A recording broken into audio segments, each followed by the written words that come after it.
It's the NFL on EA Sports, and we've got C.D. Lamb, who's topped the 1,300-yard mark receiving on the year. It's the Cowboys and the Niners under the lights on Monday night.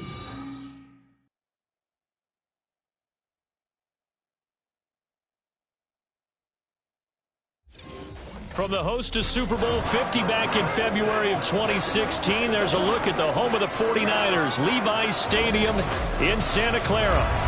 Today, boy, what a matchup.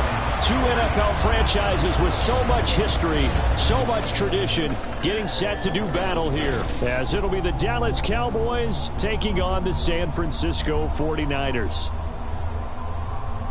With Charles Davis, as always, I'm Brandon Gaudin. Charles, you talk about storylines in this one. I think it begins and ends with our two.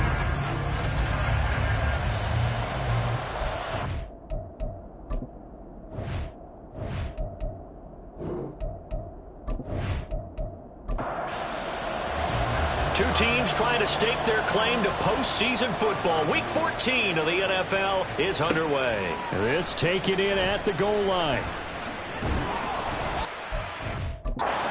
Quite make it to the 25. So here's the first drive now for the 49ers. And they will be led out by their signal caller in his second year in the NFL now. And it felt like in watching the game tape, he got everyone involved last week. He was a manager. He really was. That's a great way to put it because they ran the ball some. They threw it accurately. One touchdown pass, so he didn't, break the bank doing that, but he didn't throw any interceptions. That's the bottom line. That's why a defense loves a quarterback like that. Doesn't put them in bad situations. And he'll get this just across the 25-yard line. Pretty much unreal, not just in terms of yardage, Charles, but also throw in the 3 touchdowns as well. When you put the whole package together, I can make you a pretty good guarantee right now. He's going to see a few more people in the box every time he lines up. Yeah, I don't think that the defense has any choice. They've got to stop him. Can't let a repeat performance like that. Agreed. Sticking with Walker on second down. And not a whole lot there. Maybe a yard to the 27. You look at this Cowboy defense. This crew against the pass, issues at times. Ranked number 24, Charles, in the NFL. And I think you're going to see some changes in the offseason, whether it's through the draft, free agency, maybe even both. They definitely need some help. Oh, his first throw of the game going to be intercepted. Picked off by Trayvon Diggs. And his guys are going to take over at the 34-yard line. Well, it's no secret he's had trouble this year with interceptions, and this is a bad start for him. First drive, throwing another pick. No matter who's broadcasting his game, that's how the conversation begins.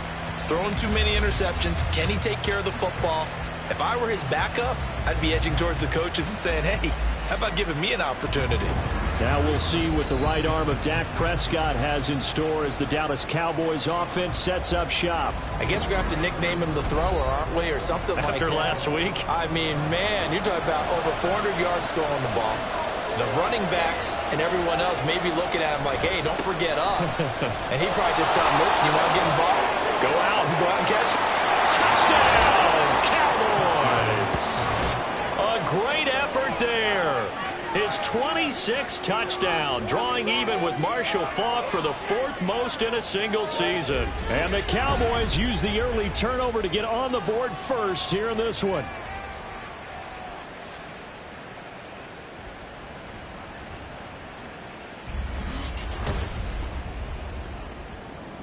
Brandon Aubrey now for the extra point.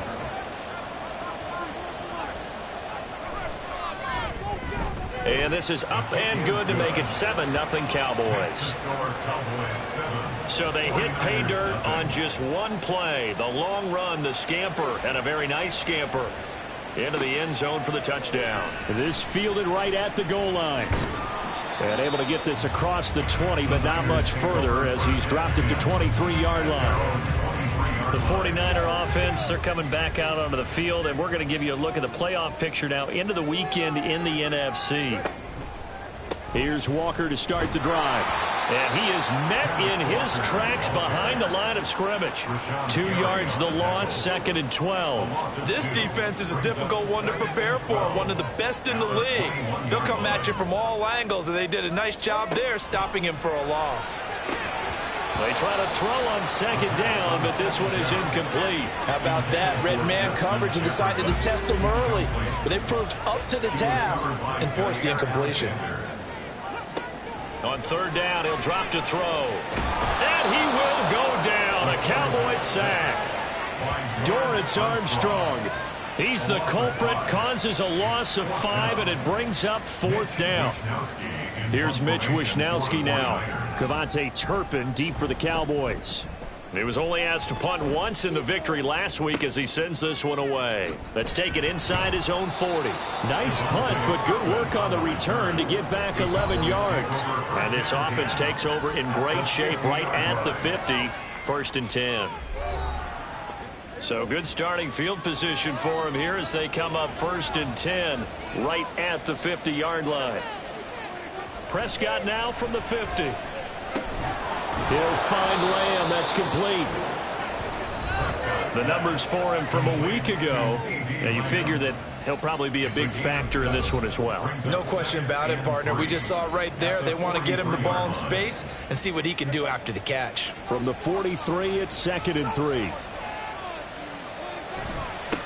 One back in the backfield, he'll get the carry. And a good job of finding the open space to run as he's down close to the 30 here. 45 yards rushing for him now in his first 2 carries in the ballgame. Line of scrimmage, the 31 now on 1st and 10.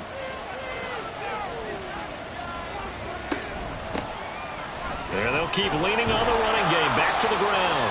And he's going to take this one down to the 25. Solid run on 1st down. Gain of 7 leaves him with a 2nd and 3. So, CD, this defense, they know that they have to be at their very best when they're taking on a team here that's in the midst of a winning streak that's now stretched over multiple months, not weeks, months. I think the challenge they put upon themselves is we want to be the guys to end that streak. And what's working in their favor?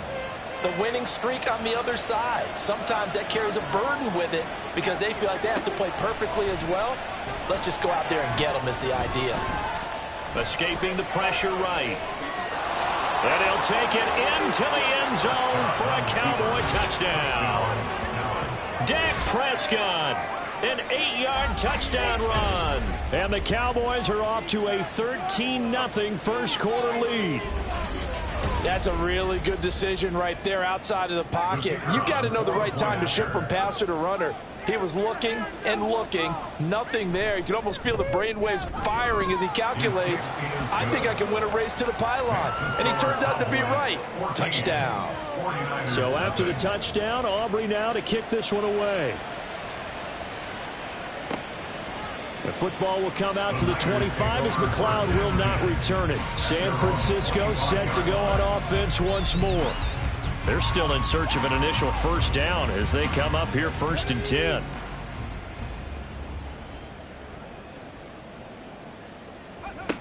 They'll try and start this drive in the air. Connects with Kittle underneath. And he'll be out right at the 35. It'll be a gain of 10 to start the drive out by a few inches. That'll be a 1st down. 1st and 10 at the 35-yard line. Back to throw. That's complete to Justin Jefferson.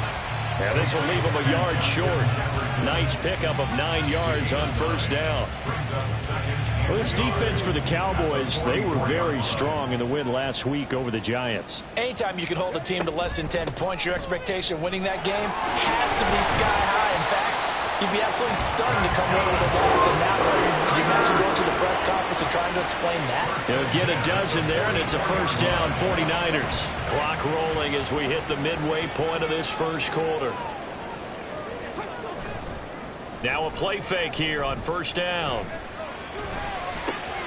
To the sideline, and that is a heck of a catch as he was able to get both feet in. A good gain again. That's now 31 yards combined on those last 2 plays. You can almost hear the sigh of relief coming from their sideline and from their point on the field because this has been a tough start for them thus far. A much-needed 1st down there. They needed something good to happen. Plays like that will continue to help them dig out of this hole. Walker now on 1st and 10. And he'll get it down inside the 20 to the 18-yard line. It's a 7-yard carry to set them up with a 2nd and 3. A lot of running backs, a little bit of a disadvantage when you start talking MVP. Might not be the case this year. You think he's got a shot, don't you? I do. I think he's got more than a shot. But what he's going to need here down the stretch this late in the season, he needs that big closing game, that game that we're all going to reflect on and go, oh, my goodness, did he put up a number, let's say, 200 plus? Brings up 3rd down and 2. They'll go to the air here on 3rd and 2. And this is not going to be enough. Was in search of 2 yards and only got halfway there. As a defense, you're more balanced when you're in zone coverage because you're able to keep your eyes on the quarterback and see the play develop in front of you. You're able to keep the quick pass in front of them and stop it right at the line of scrimmage. And no move to get the offense off the field. They'll stay put on 4th and 1. They'll run for it. It's Walker. And he's not going to get the first. I don't even think he made it back to the line of scrimmage. Kyle Shanahan, an offensive mind, but his guys stopped up short. And the Cowboys' defense is going to get him the football back. Well, down 2 touchdowns already. I guess they felt they needed to go for it, but still early, still first half. I think conventional wisdom says, look, as you pointed out, you got a whole half to play.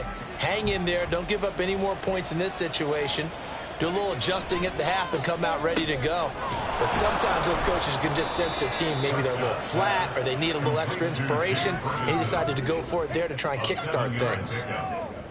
Brandon, perfect defense in this situation would have meant that there was an incompletion. They would have picked it off. Okay, so they gave up the completion. But I really enjoyed watching how the defense stayed in sync, stayed in great communication. And as he dragged across each zone, you see him pointing, communicating. There he is, and they passed him off to each defender. Ended up making a nice play, even though it was complete. 3rd and short yardage, Prescott. And he will not be able to hang on through the contact. It's incomplete. The coverage strong, and now it's 4th down. That might be the 3rd down stop that they needed because they've had a lot of trouble slowing down this offense in the first half. This might be their opportunity to get off the field. Fair catch taken just inside the 40-yard line. It's just a 32-yard punt with no return. And the Niners will go on offense. 1st and 10. Good starting field position for them as they come up 1st and 10 at the 39-yard line. They'll run with Walker to begin the drive.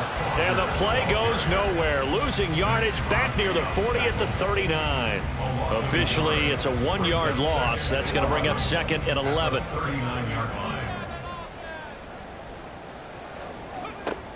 They'll drop to throw. And he can't find a receiver, and he's brought down. That's sacked by Tremaine Edmonds. Well, competition comes up in so many different ways. And right now, this unit, their competition is who's going to get to the quarterback the most times. Had about 5 sacks last week, and we just saw their first one of this game. Under pressure, they got him again. That time, multiple defenders getting pressure, and it's a loss of 6. They were in the top 5 in sacks in the league coming into this one. That's their 3rd one in this game. Obviously, pass rush has been a strength of this team all year long. And apparently they're not satisfied with top 5. They want to climb that ladder. Yeah, I think it goes back to their offseason. They decided to make it a priority, and it's working out. So a good punt there, but a nice return of 11 yards. And the Cowboys will take over the football with a 1st and 10. So Prescott of the Cowboys now with a 1st and 10 at their 36-yard line. They'll come out throwing here to start the drive. Loose inside the 30. And the return will stop right around the 25. So really the first speed bump that this offense has encountered. They had the rule of the roost here in this first half, but now slowed up just a bit by the interception. And there's a chance that that's a wake-up call for them because you don't want to go on autopilot too early. That team on defense is capable of making some plays similar to the one they made right there. The 49ers ready to set up shop again offensively. And they'll start with great field position, trying to get back into this one. It's 1st and 10 here.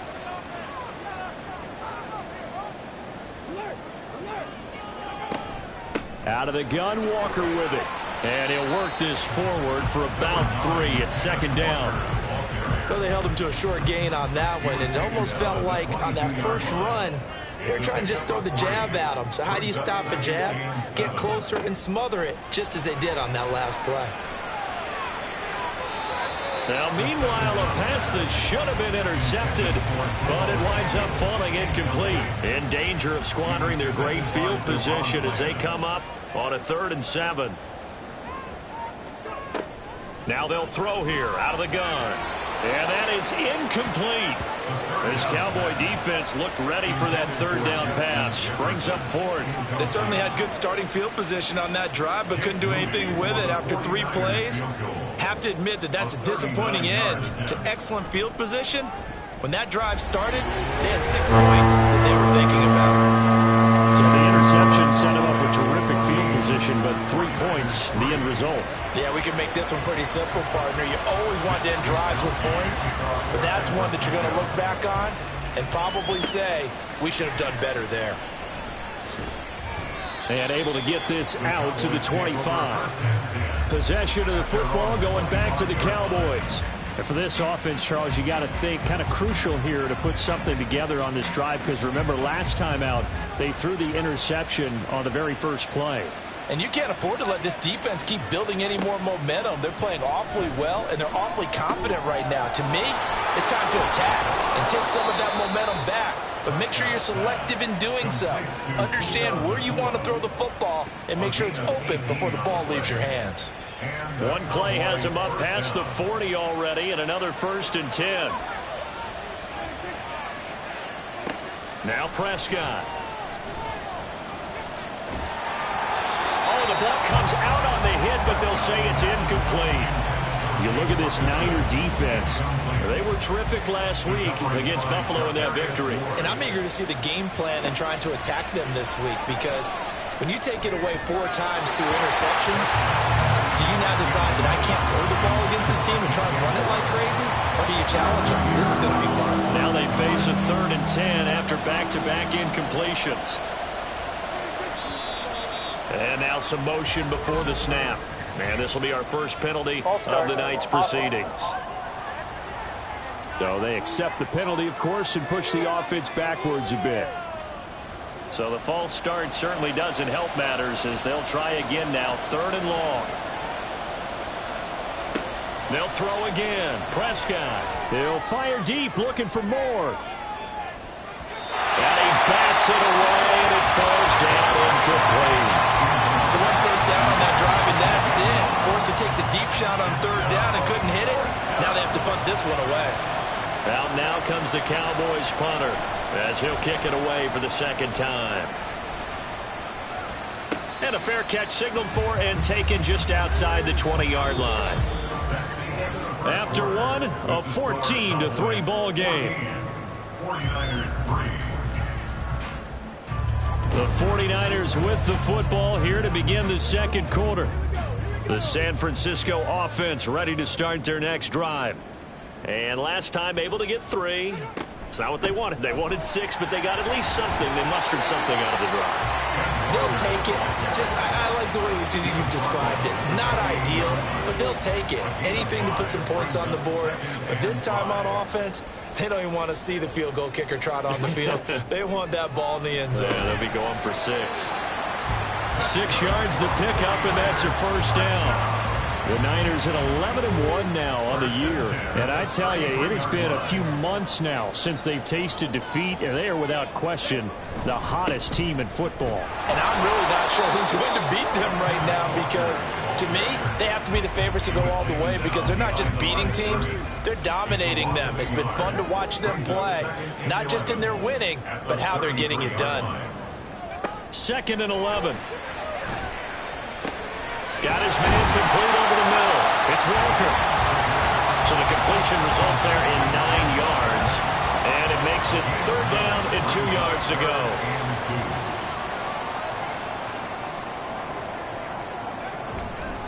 The play action fake. They'll look to throw.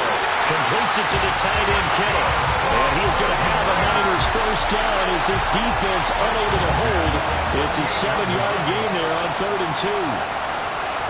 This offense finding its legs now. Here's another 1st and 10. Now back to throw. This one brought in by Jefferson. And he's tackled a yard short of the marker. Good gain of 9 on 1st down. Just need a yard here. 2nd and 1. At the Cowboys' 43-yard line. They'll stick with the passing game as he looks to throw. And the Cowboys' pressure gets there this time for the sack. They get to him for a loss of 4, and it brings up 3rd down on the sack. In search of 4 yards here to pick up the 1st down. Out of the gun now on 3rd down. taken in by his big tight end. And he'll go out of bounds inside the 15-yard line. That's a first down and then some, a 32-yard pickup. And that might be exactly what they needed to wake up this home crowd. They haven't given them much to cheer for so far.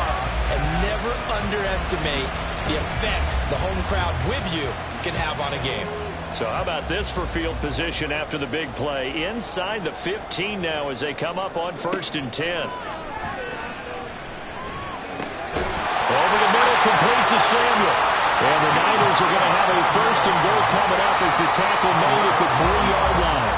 1st and goal, and they got to be thinking a chance to get right back into this football game.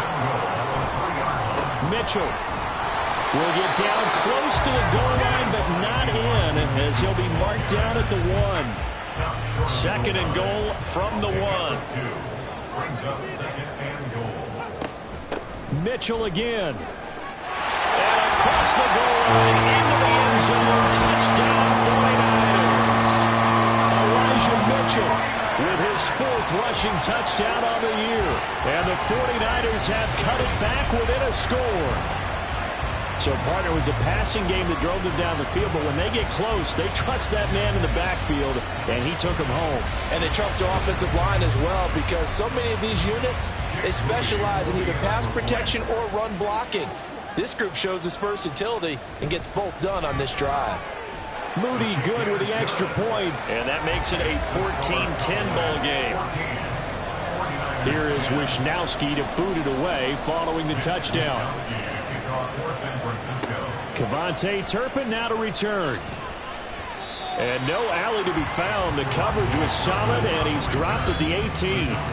Well, look at the running back, the man out of the backfield as he gears up to go again. And it may just be the 2nd quarter, but he's in his zone, well on his way to eclipsing that 100-yard mark. And when a back has a game, as we're witnessing right now, his name's going to be in the books, but it's really a collective deal, isn't it? Because that means he's getting plenty of blocking, a lot of help from his teammates, but he's making the most of it. Yeah, he's made the most of it to this point.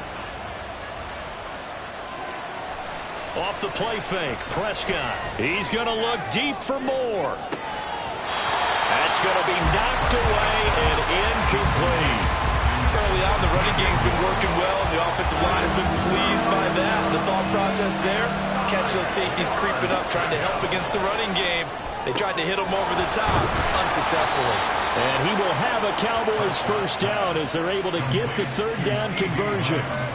And he's top 5 in the league in terms of receiving yardage because of plays like that. What have you seen from him on film that you like so much? Well, I'll strip away everything else and get to what we call the moment of truth. When the ball's arriving and there's a defender there, he just comes down with the ball. He competes and takes it away. Great hands, great ability to finish the catch.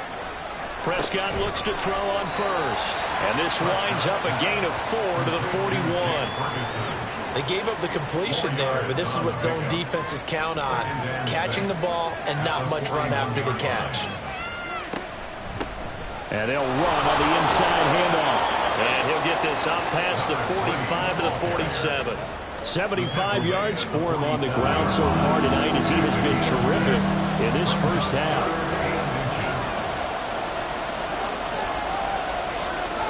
Prescott now.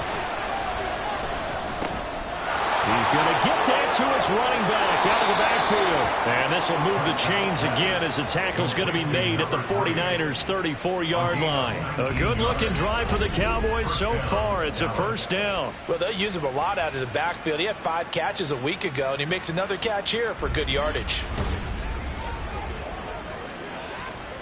So from inside Niner territory now, this is 1st and 10 at the 34.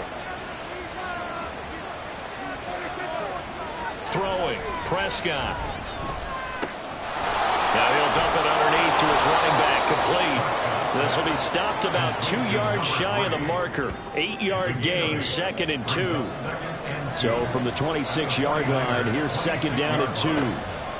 Prescott to the right side, and he's got more, complete. 2 yards, good enough for a 1st.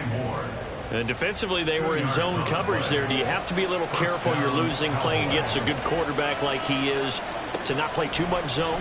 Yeah, you have to be careful about how much time you're giving up. I think it's a good point you just brought up. So maybe if you still want to play zone, you go to a zone blitz scheme. And you can drop anyone out of your defensive front, defensive end, defensive tackle. It doesn't matter. You just exchange someone to bring more pressure towards the quarterback and still try and cover downfield. Now a throw to the end zone on first down, but it winds up incomplete. Here's 2nd and 10. Here's Prescott. He's got the connection to Moore. That'll leave them with a 3rd and 2 coming up. They got 8 yards there. They don't need to run another play here before the 2-minute warning. Let's see if they do it anyway. And again, it's Prescott. Touchdown, Cowboys! Puka Nacua hitting double digits with his 10th touchdown of the season as his guys are able to extend their lead. Certainly there are good things about quick strike offenses that score fast, but a long drive can also work to your advantage as well. In so many ways, Brandon, because number one, you get them tired, but the big one is mentally. They can't figure out how to slow you down, how to get off the field, how to get the ball back. They go to the bench wondering, what are we going to do next time in order to stop those guys? Aubrey good with a PAT, and that makes it a 21-10 game. So after the touchdown, Aubrey now to kick this one away. Returning it, Hill. And his guys will get the football right at the 20-yard line. Out on the field now, here come the 49ers. As this offense comes back out here, Charles, they're trailing in this ball game. And they've been on the sideline for a while. They did score their last time out, but they just had to watch that long, sustained drive, so we'll see if they can shake the rust off. Yeah, and that's always a question that you have when you have to come off the bench after having sat there for a long time. Are you ready to go? Are you loosened up? But even more so, are you mentally alert and ready to put your best product out there?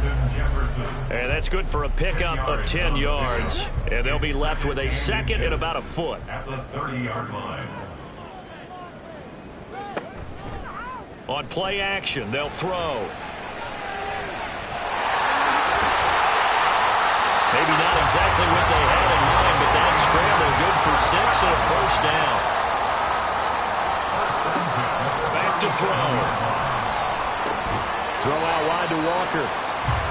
So the completion good for just 3. And that will bring up 2nd down. Back to throw here. Repeat of the last play, finding Walker. And he gets this one to midfield before he's brought down. From the midfield stripe, they'll look to throw. Throw left side, taken in by Jefferson. And all the way inside the 15 before they drop it. The 49ers now going to use the first of their timeouts as the clock will stop with 45 seconds to go in the first half. So how about this for field position after the big play? Inside the 15 now as they come up on 1st and 10. They'll look to throw again. And that's to the left sideline and incomplete. They're putting together a drive here in the final minutes of the half. But the coverage has been tight all game long, and they certainly want to keep them off the scoreboard here. On 2nd down, it's Walker. And this has been a recurring theme tonight for sure. Nowhere to run. Back to the line of scrimmage, that's all. Now San Francisco going to call their 2nd timeout. So that means they're down to 1 remaining here as we head toward halftime. And here comes the 8th play of the drive, and they need a full 10 yards on 3rd down. Looking to throw. And stopped a few yards shy of the goal line at the 3. First down now, but that clock rolling. They'll set up a throw. That's caught by Deebo Samuel. Touchdown, San Francisco. A great play there as the first half is winding down. And the 49ers are able to cut into this lead in the final seconds of the first half. A nice throw there by the 2nd-year quarterback. And I don't believe that was the kind of play he would have made as a rookie. Because usually your rookie season, is a continuation of your college days. A lot of one read, and if you don't have it, you just take off and go. Now he's settled in the pocket a little bit more, reading the field and getting to a second and sometimes third progression. That was a nice play. Oh, a dangerous return man showing it here. The Dallas offense here set to begin the drive. And only 6 seconds on the clock, so time likely for just one play. And the Niners get there and bring him down.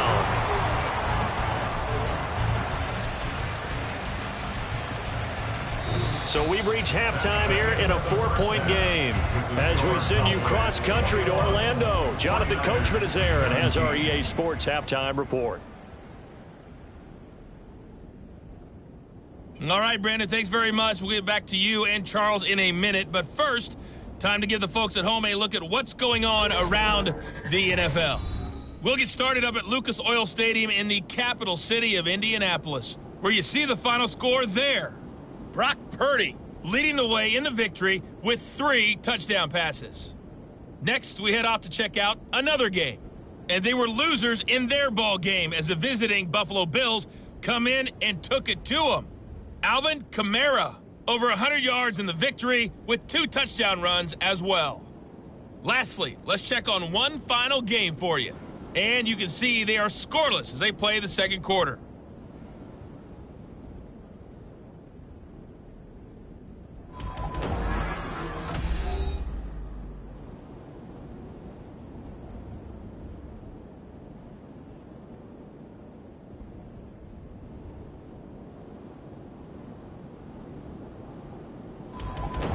Okay, Coach, thanks as always. This one's still anyone's game as we welcome you back for quarter number 3. It's been a shootout so far. We'll see which defense can make the adjustments as we get back underway in the second half. And he'll be stopped up at the 25. The Cowboy offense set to go to begin this third quarter. And they've got the lead, CD. What do you expect from them in this second half? Well, I like what they were able to do on the ground in the first half because they had a lot of success running the ball, and I certainly think we'll see more of that. But I'd keep an eye on that defense, and I think their coaches up in the box will do the exact same thing. Well, he's free going down the left side. It's a foot race. A big play there on the catch and run. 54 yards. And the offense is saying to itself right now, if only they were all this easy, because he was wide open. And once he made the catch, plenty of room to work his way downfield. That was a breakdown on the defensive side of the ball, one that they want to fix immediately. So barely time to catch our breath. Here's 1st and 10 just outside the red zone. To throw is Prescott. Going to be taken in here by Nakua. And this will be a gain of 6 when it's all said and done. Down to the 15 from the 21. 2nd down and 4. At the 15-yard line. One back in the backfield. He'll get the carry. And tackled down after a gain of 3. Leaves him with 1 yard to go on 3rd down. So they just need 1 yard here to pick up the first down. On 3rd and 1, here's Prescott. Work in the middle of the field, and he's got a man complete. Touchdown! Luke Schoonmaker, a 12-yard touchdown grab. And the Cowboys take the opening kickoff of the third quarter and drive right down the field to extend their lead. For good reason, quarterbacks want to get the ball to the perimeter to their wide receivers for big plays. But in this situation, it felt like, based on coverage, he knew that he wanted his tight end to have the football, and for good reason. Now the extra point up and good by Aubrey. And that pushes the lead up to 11. 49ers 17. So after the touchdown, Aubrey now to kick this one away. Hill is going to take it out of the end zone. And only able to get this to the 19, so probably should have opted for the touchback. Here's a look at the 49ers offense as they make their way out for their first possession of the second half. They'll start this drive out on the ground. Stopped at the 24-yard line after a gain of 5. Well, they still have time to get him established, but in my estimation, they've got to pick up the urgency here. They've got to get quickly in and out of the huddle and run off a bunch more plays. Sticking with Walker on second down. And he goes out of bounds just shy of the 45. 40 yards rushing for him in the ball game now on 14 carries. Sometimes it's hard to believe, but there are times this game is about patience, isn't it? Hasn't had the game he expected, but that run there, that may get him going. I was just going to say, maybe that gives him a little juice, because you're right, he struggled, especially in that first half. Yeah, and I know the great ones always think to themselves, just hang in there. I'm just one big carry away from busting this open. That's a good start for him. And a lane slow and materializing there as he'll get maybe a yard up to the 45. Brings up 2nd and 9. Now they'll switch it up here and look to throw. And he's got this to Jefferson. And he's going to have another first down here as the tackle's made at the Cowboys' 38-yard line. A nice pickup of 17 yards. So from Cowboy territory now, here's 1st and 10 at the 38. He'll drop to throw. Middle of the field to Jefferson. Back-to-back receptions for him, and it's another first down. But one of the ways the quarterbacks keep all the receivers alive in a play, never lock in on any one guy. Make sure you keep your eyes moving, scan the field, and here he finds the open guy for a nice pickup.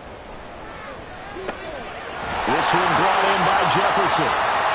So the completion good for 6 yards, and it's 2nd down.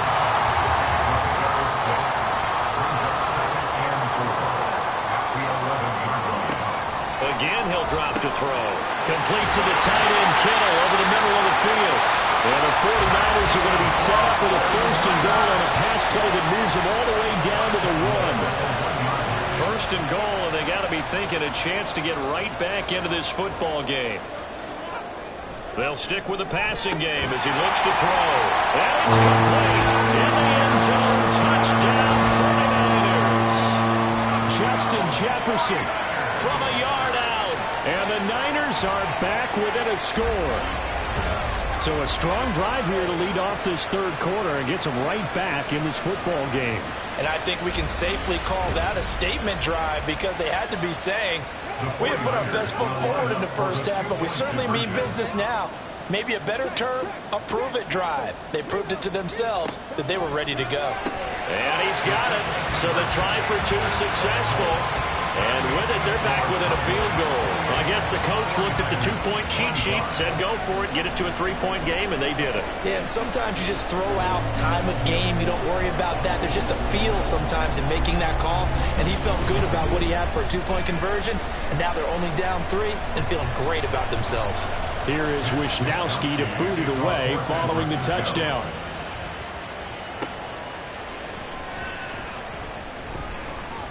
Well, now how about this return? He's to midfield. Still going past the 30. And he will score. Touchdown, Cowboys. It's been a back-and-forth game, a lot of points on the board, and that return right there kind of indicative of how this thing's gone. Well, you've seen both teams go at it, and as you just pointed out, both of them have found the end zone. But just like in boxing, you know the blow that hurts the most? The one you didn't see coming, and that often is the case when it comes in special teams. Aubrey now for the point after.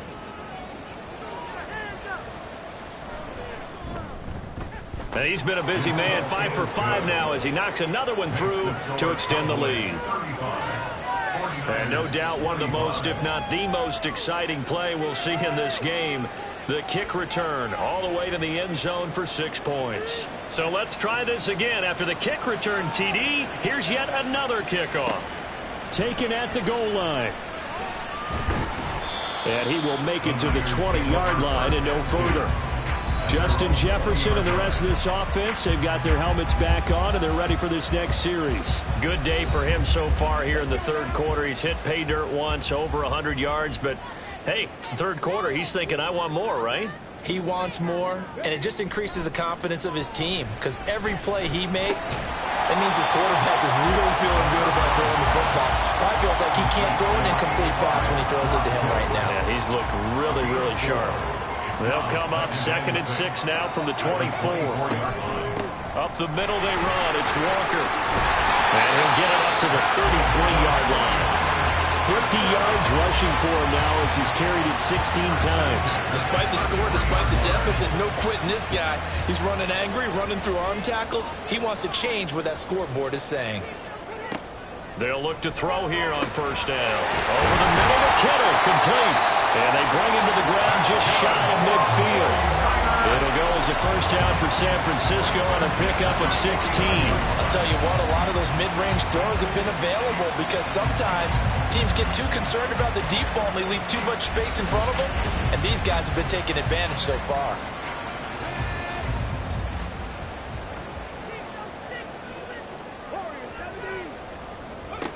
On first down, he'll drop to throw. And his throw's going to be incomplete.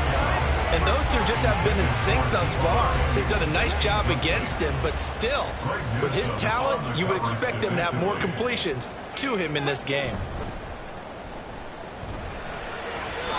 Another throw on second down, and this one incomplete as well. They don't get the hook up there, but you really have to marvel at how precise he's been throwing the football these last couple weeks. Oh, that's the perfect word for it, precise, because if you're at 70% or better 2 weeks in a row, you have a job as long as you want one in this league, won't you? Let's face it, it's not just West Coast offense either. He's putting the ball downfield as well. Meanwhile, on third down, they take a shot at the end zone, but it's incomplete. Zone coverage there, and they were playing deep. That makes it obviously a little bit harder to run by guys. And that time, there's not much of a window to get the ball in there, and it winds up incomplete. And no return here. Where will they spot it? They say just outside the 20-yard line. The Cowboys offense heading back out and ready to go again. This drive here beginning probably with a pair of motivated groups. Remember, the offense scored a touchdown on their last time out. Looking to repeat that in Charles's defense. They were very frustrated after giving up 6 the last time on the field. And frankly, it's just a battle of wills in a lot of ways because you know they're both motivated. They both game plan for this drive, and they both have specific outcomes in mind. To me, it just comes down to who can execute better and which side can step up and assert its will over the other. Throwing, Prescott. He'll find Lamb. That's complete. That'll go for a gain of 7, and that'll make it second down. A gain of 7 brings up second down at the 24-yard line. Here's Prescott. And this throw incomplete. Well, the defender all over him that time, but it's going to lead to third down. He'll come to the line here needing 9 yards to pick up the first. On third down, it's Prescott. And he'll be corralled right around the 34. 75 yards receiving for him now. It's a first down. This offensive game plan has just been sensational. I mean, when you think about all the different ways they've gotten their receivers open so far, it's really been impressive. Scheme, design, execution. From the 34 now, here's first and 10. One back in the backfield, he'll get the carry. And a pretty little juke move there on a nice gain. Now, that was an excellent run. And when you see that happen, that's when you're seeing guys doing their job and then some people doing a little bit more. Offensive linemen and tight ends, they're expected to block. But the wide receivers, all they want to do is catch passes. So when they block on a big-time running play and create extra space, you've kind of hit the jackpot there. And the Cowboy first down. On first down, they'll go to the ground attack. They'll get it up near midfield to the 49 before being taken down. This is second and 8. Brings up second and 8 at their 49-yard line. Now flags fly in, and one of the Cowboys looked like he got going a little early. Now the offense knew it. They were already starting to walk back as that one is accepted. And that false start penalty certainly not helping their cause here. Second down and long. They'll try to throw now. Prescott. Pass complete there to Nakua. And this will move the chains again as the tackle's going to be made at the 49ers 35. 22 yards there, a first down. And now we get into the psychology of the whole thing because a lot of teams with a 2-score lead in the third quarter, they almost become defensive with their offense, just playing not to lose. I think with this team, you got to figure at this point, this is a great spot for them to go into attack mode, really try and put the hammer down and finish this one off. Hands it off. And oh, he coughed it up.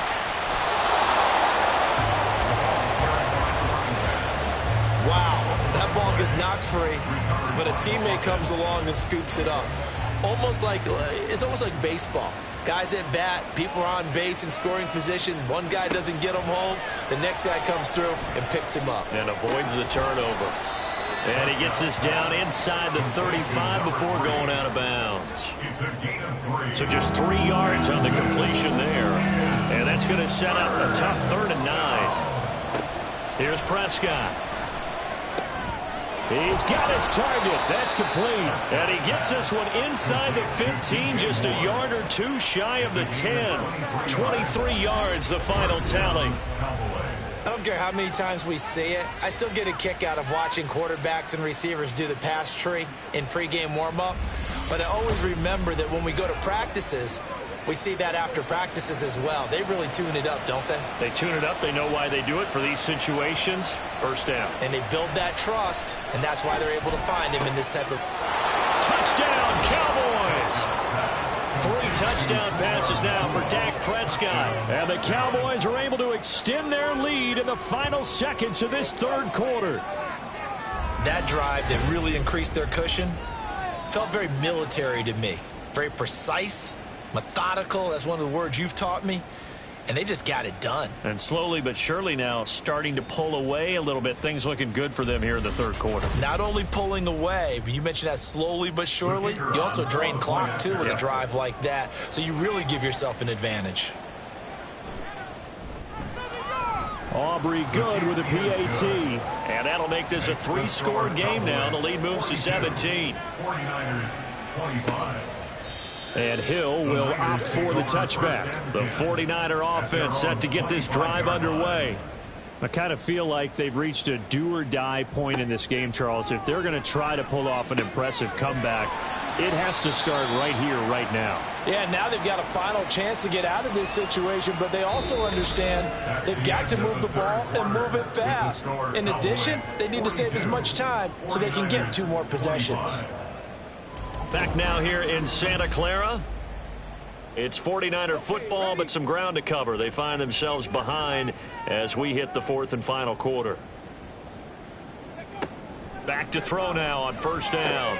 Again to the big tight end, George Kittle. And he's going to be out of bounds, but not before he takes it inside the 40. This duo locked in, 14 yards there.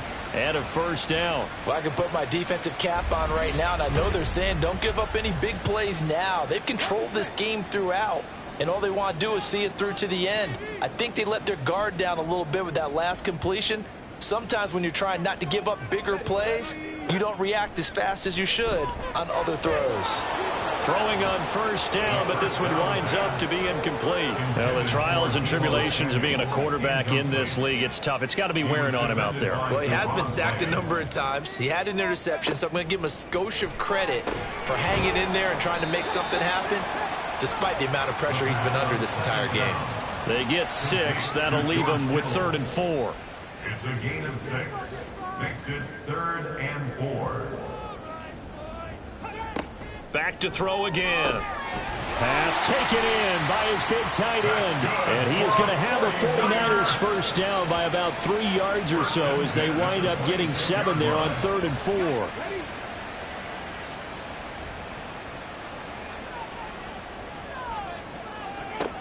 They'll look to throw again. Complete. Jefferson the target. They get him to the ground right on the cusp of the red zone after a pickup of 5 or 6. From the 20, here's 2nd and 4. At the Cowboys' 20-yard line. They'll look to throw. That's going to be caught by Samuel. And Debo going to have a Niners 1st down as he gets this down to the 13-yard line. 13-yard line.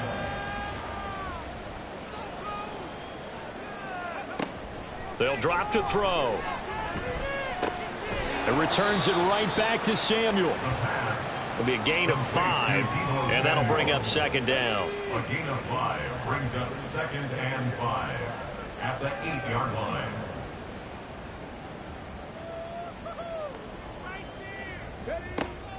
Back to throw. to the end zone, but it's incomplete. At this point, down big, you'd have to imagine this defense, they're just going to sit back, blanket the field as best they can. Yeah, this is actually the easy part of the game for them because, just as you noted, they can sit back, keep everything in front of them. But they blanketed the field the entire game. Under pressure, down he goes. Sacked at the 10. It'll go as a sack, a loss of 3, and in turn, it takes us to a 4th down. Jake Moody now on for the field goal from the right hash, and this one just a chippy. And his kick here is good, and that will close the gap down to 14. Well, with that field goal, you can argue they needed to get back within 2 scores, and they did indeed do that, but still a pretty uphill battle. Still going to take 2 fourth-quarter touchdowns to get back into it. And as you and I know, that's a tall order against any NFL defense. They're going to need their own defense to make some plays as well to give them an opportunity. And he brings us out past the 20 to the 24. So out come the Cowboys now as their offense gets set to take over. This game was really a tussle, seemed like just a moment ago, and now they've got the momentum. A couple of scores on their last pair of drives and a 2-score lead. I think here now you go conservative, right? Run the football, work the clock. You know, I usually agree with you, but I'm going after them right here. I want to put this bad boy away. I wouldn't be afraid to throw it. They've got all the confidence, all the momentum on their side. Go ahead and take your dagger shots and try and finish this one off. I disagree vehemently. I say run the football, you've got the lead. Well, let's watch it and find out who's right. The Cowboys on 3rd down. They've hit on 6 of their 8 tries. Very good. This time it's 3rd and 3. Now Prescott. Able to find the open man. That's complete. And he'll be out of bounds right at the 40. They picked up 5 yards last time. Now they double it and get 10 here. And that pickup of a 1st down, that's going to leave a mark because they really needed to stop them there, didn't they? So frustrating. Defensively, you're a play away from getting that football back here. Down late. Tough. Now they've got to find a way to create a turnover or takeaway. Otherwise, this one will probably get away from them. Prescott's throw pulled in by Lamb. And they'll get this well past midfield before being stopped just before the 35. Call that a very strong gain of 24. Down, Dallas.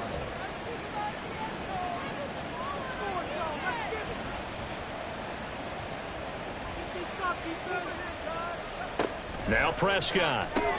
A short one there taken in by Ferguson. And he's going to get a solid gain of 9 before being brought down. 2nd and right at a yard. Ball on the 27. Here's 2nd down at a yard.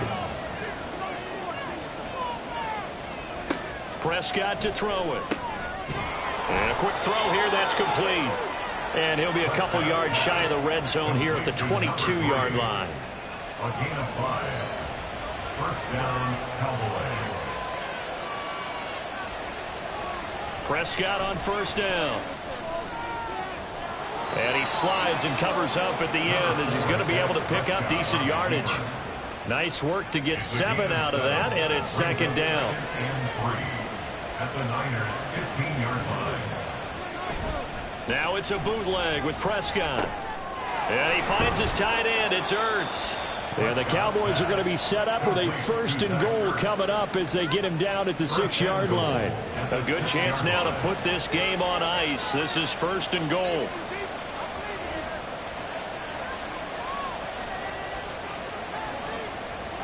Prescott. And that is caught, but the bank judge right there to say incomplete. They come up here with another shot from the 6-yard line, and it's 2nd and goal now.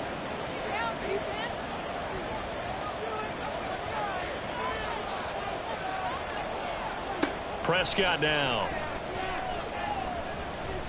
And that is caught. Touchdown, Cowboys. Puka Nacua with his 3rd touchdown of the ball game, number 12 on the season. And the Cowboys add on to their lead, and it's looking like that win streak is going to extend another week. Boy, he has been fun to watch throwing the football in this one. It's certainly not fun for that defense, though, Charles. Now up to 4 touchdown passes in this ball game. Yeah, we're supposed to be neutral, but I'm feeling their pain right now because he has absolutely carved up this secondary. a clinic on how to attack a defense and take them out of the game. The extra point up and good by Aubrey. And the lead now to 3 touchdowns at 21. So after the touchdown, Aubrey now to kick this one away. Hill is going to take it out of the end zone. And he's able to get this across the 20, but not by much, as he's marked down officially at the 21. The San Francisco offense ready to start their next drive. And after all those wins that they've reeled off, it seems that they finally have met their match in a big fourth quarter hole. But still, what a run it's been. It feels like they have not lost in forever. And he's going to get this one across the 30-yard line. And they're going to speed things up here. They'll look to throw now on first down. Open man is Samuel, complete. Call it a gain of 6 on the play, and it'll be second down. Back to throw here. Throw left side, take it in by Jefferson. They need 2. Here's third down. Again, he'll drop to throw. That is caught. And he is going to have a Niners first down as they get 5 there on 3rd and 2. They'll stick with the passing game as he looks to throw. He'll get this into the hands of Ayuk. And down he goes at the 49, a 3-yard pickup. We're just shy of midfield. Here's second down and 7. Brings up 2nd and 7. Throwing there, but this pass is going to wind up incomplete. This has been a rough one, to put it mildly, for him. And after this one's done, you just feel like at the post-game press conference, this team's going to have a lot of questions and definitely not a lot of answers. He's got his target. That's complete. Touchdown, 49ers. Justin Jefferson, his second touchdown of the night. And the Niners have got it back to a 2-score game here in the 4th. Well, Charles, he's still a young signal caller in this league, 2nd year in the NFL. But I don't know if last year as a rookie, if he would have worked through his progressions like he did on that touchdown pass. I think you're right about that. We're seeing him grow up right in front of our eyes, because when he went to his primary read, he recognized that they were all over that, so he continued to survey the field, picked up another target, delivered a pass exactly where it needed to be. A very mature play for the 2nd-year quarterback. Well, 4th quarter, they felt like they needed the football back. Unfortunately, they couldn't get it. And I know we've brought analytics into the game, and someone has said here that the data says that when a team's expecting an onside kick, 80% of the time, the team expecting it, they do actually recover the ball, which is what we saw here. I just wonder if that number is much more of a anecdotal type of a number. Kind of like when the coaches tell us, well, when you score on special teams, 93% of the time you win the game. I'm still waiting to see that number is empirical.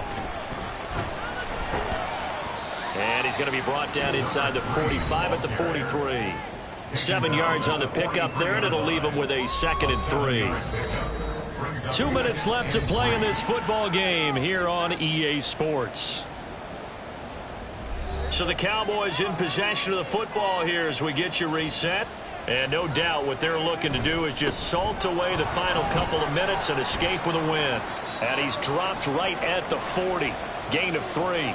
And now right out of the 2-minute break, we'll get a timeout used defensively with 1:56 to go. Throw going to be taken in by Schoonmaker. Now San Francisco going to call their 2nd timeout. That'll leave them with just 1 remaining in this 4th quarter of play. And able to get this to the 31. And now the Niners going to signal for their 3rd and final timeout as they'll talk things over prior to this upcoming 2nd down play. And he's going to have to protect the football and take his lumps here at this stage of the game as they stop him behind the line. Well, that was one of the few times they've been able to contain him thus far. He's over 100 yards for the game, but he lost a bit off his total on that carry. On 3rd down, it's Prescott. Firing quickly here, and that's complete. And this effort will not get it done. He stopped well short of the first down at the 29. That's going to bring up 4th down, only a gain of 2 there.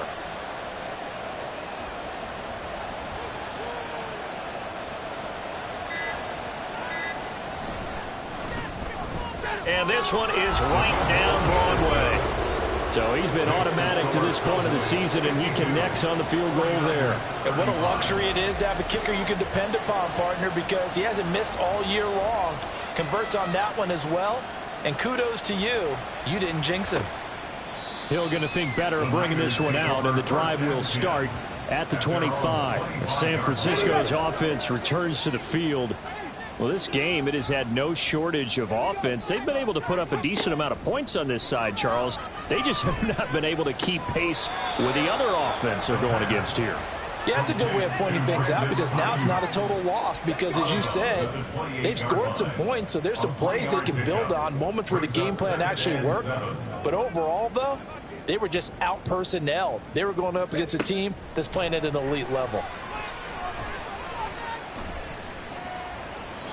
Throwing again on second down, but this time it's incomplete. Not only did he have a chance to scan the field there, it felt like he had a chance to scan it twice. The protection was that good.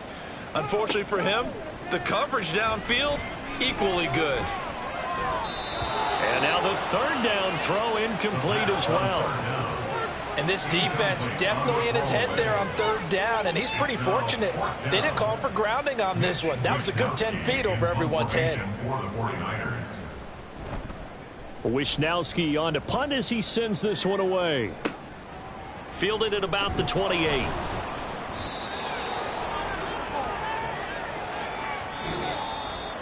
Well, partner, under the lights in primetime, this offense, they gave the nation quite a show, putting up that many points to come away with what will certainly be a memorable win for them. And, Brandon, I think it's as simple as this. Some players, some teams, they're just meant for the big stage. And when they get a chance to play in this type of atmosphere, where all eyes are on them and all the lights are shining brightly, they show up and they show out. So for the Cowboys, the win pushes their record now to 11-2 on the year. And they'll get another road test next week as they head to Jacksonville to take on the Jaguars. Meanwhile, for the 49ers, it's a rare misstep as they'll drop to 11-2 on the year. And they'll try and turn things around next week as they have a date at Soldier Field with the Chicago Bears. Thanks for tuning in, everybody. Alongside Charles Davis, we thank our entire crew. I'm Brandon Gaudin. This is the NFL on EA Sports.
It's the National Football League on EA Sports. And we've got the Dolphins, leader at quarterback. After his last game, he's now across 3,000 yards for the season. It's the Dolphins and the Patriots. All that and more coming up next on EA Sports. We are about 15 or so miles northwest of world-famous Miami Beach as we are set for football at Hard Rock Stadium in Miami Gardens. Today is a Week 14 matchup that should be a good one, as it'll be the New England Patriots taking on the Miami Dolphins. Hi, everyone. Brandon Gaudin, Charles Davis. Charles, you look at the Dolphins as they enter play in this one. They come in playing pretty good football. Winners of 4 of their last 6 games. And the offense last week, they had things humming. If you're a defensive player, you may get overshadowed a little bit, but you're really buoyed by what your offense is doing. On the other side of the field for the visiting Patriots,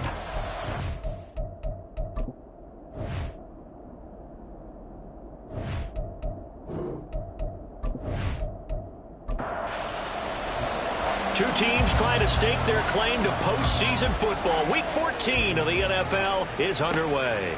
Out of the end zone comes Smith. Turns this to the 22. So here come the Dolphins now as they get set to take over on offense. And they will be led out by a guy certainly still trying to prove himself here in the league, the young rookie quarterback. His game last week reminded me of the old song, Accentuate the Positive. That's about all he did, right? Yeah. 3 touchdown passes, over 300 yards in the air, receivers happy. And they got the win. Got the win. If you're a running back that likes to catch passes, they're happy as well. Big-time game. These are his numbers from last week's contest. 25 carries, 106 yardage-wise, and the score as well. And the way they ran the ball last week has to bring a smile to the faces of the entire coaching staff, because not only are they seeing a back pile up yardage, but they're seeing an offensive line in sync, and that bodes well this late in the season. Now a deep ball there on second down, but it'll wind up incomplete. He was looking for Jalen Waddle there, and it's third down. But you look at this Patriots defense. They were excellent a week ago in the victory over Arizona. Anytime you can hold a team to less than 10 points, your expectation of winning that game is sky high. In fact, you'd absolutely be stunned to come away with a loss. They'll wind up getting 7 on the play, and that's going to make it fourth down. Here's A.J. Cole now to punt this one away. They only punted twice in the win last week as he gets this one away. So possession goes over here on the punt. And the Patriots take over. So out comes this offense to take over for the first time. They will be led out by the 6-foot lefty from Alabama. It's Tua Tagovailoa. And he ought to have a lot of pep in his step after last week's performance, because he did exactly as you want him to play if you're a coach. 3 touchdown passes, 0 interceptions, which usually means you're making a lot of right decisions out there. And got him to win. Tua now on first down. And it's a short one here, complete to the tight end. And he's got it past the 30 before he's hit and dropped. From the 32 now, here's first and 10.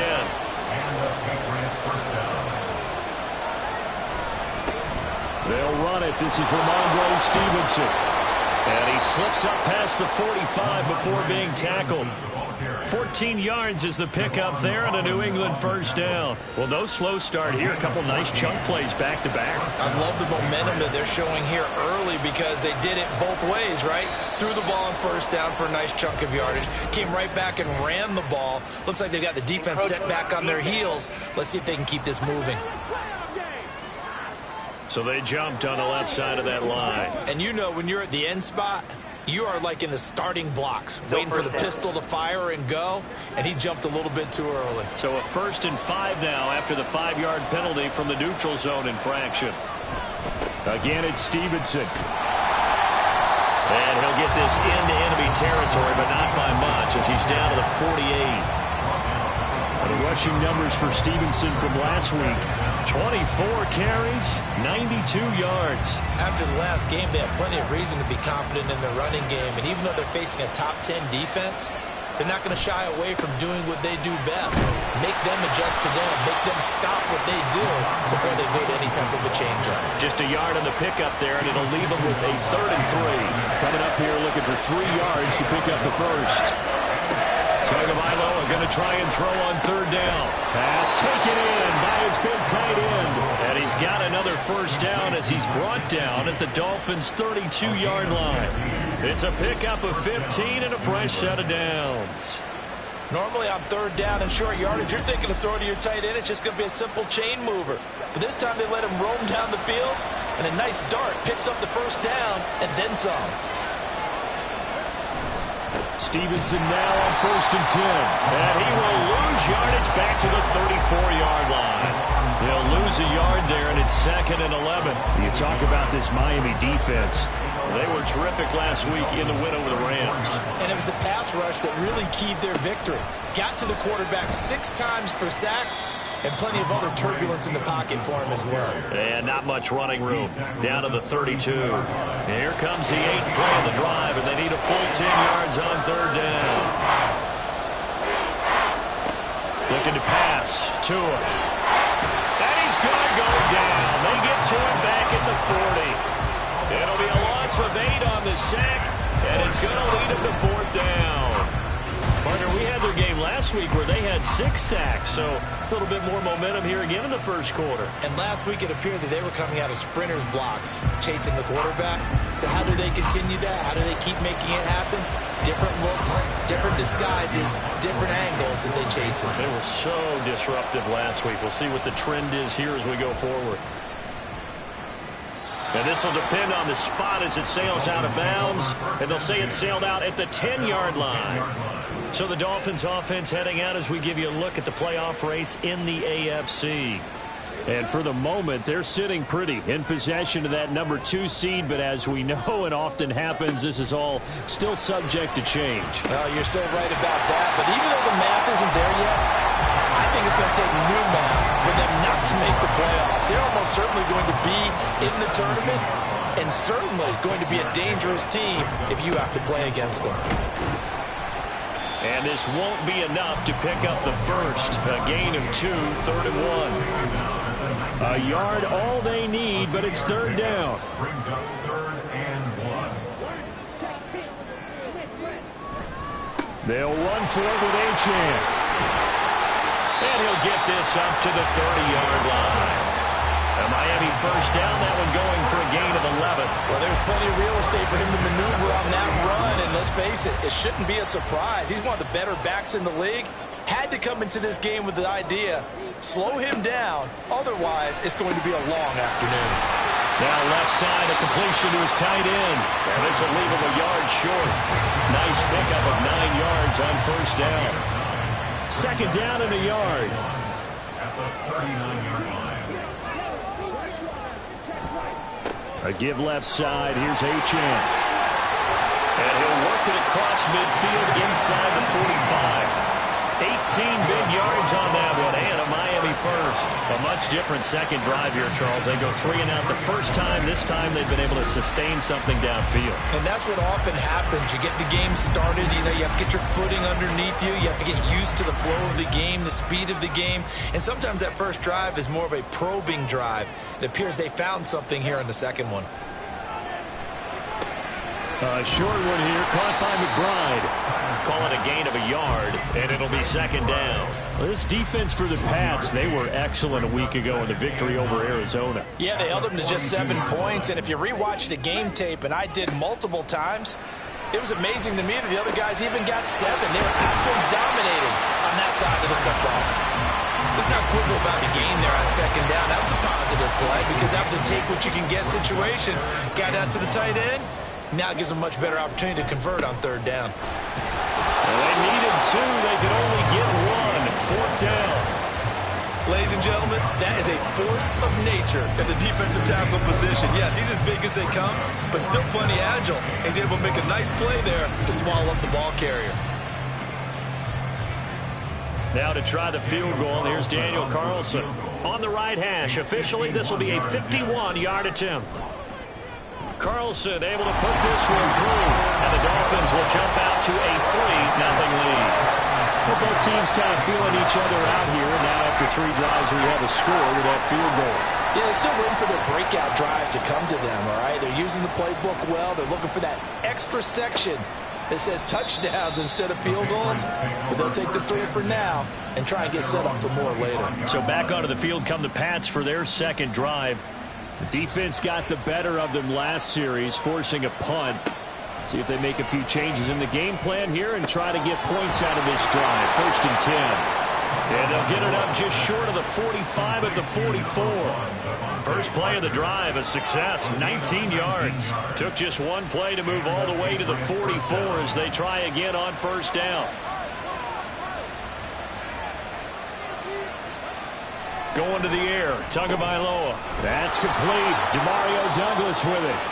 And he'll be taken down, but not before he works it past the 50. A 10-yard pickup, and it's enough for a Patriot 1st down.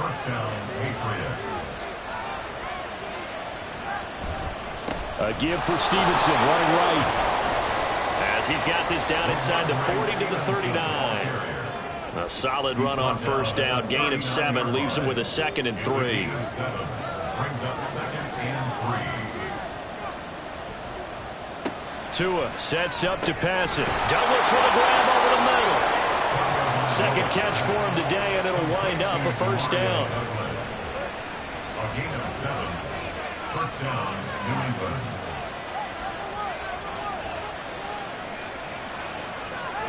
Throwing now is Tagovailoa. It's a short one here, complete to his tight end. So 5 yards here, 5 on the play, and it'll be 2nd down. Brings up 2nd and 5 at the 28-yard Tagovailoa to throw on 2nd down here. And he's got his tight end. It's Mike Gesicki. Touchdown, Patriots. Mike Gesicki with touchdown number 8 on the year. And the Patriots have answered that early field goal to take a first-quarter lead. As a general rule, quarterbacks don't want to lock in on a receiver before the ball is snapped. But in this case, based on the matchup he thought he was going to get, it was favorable for his tight end. He locked in on him early and found him for a touchdown. Zane Gonzalez on for the extra point.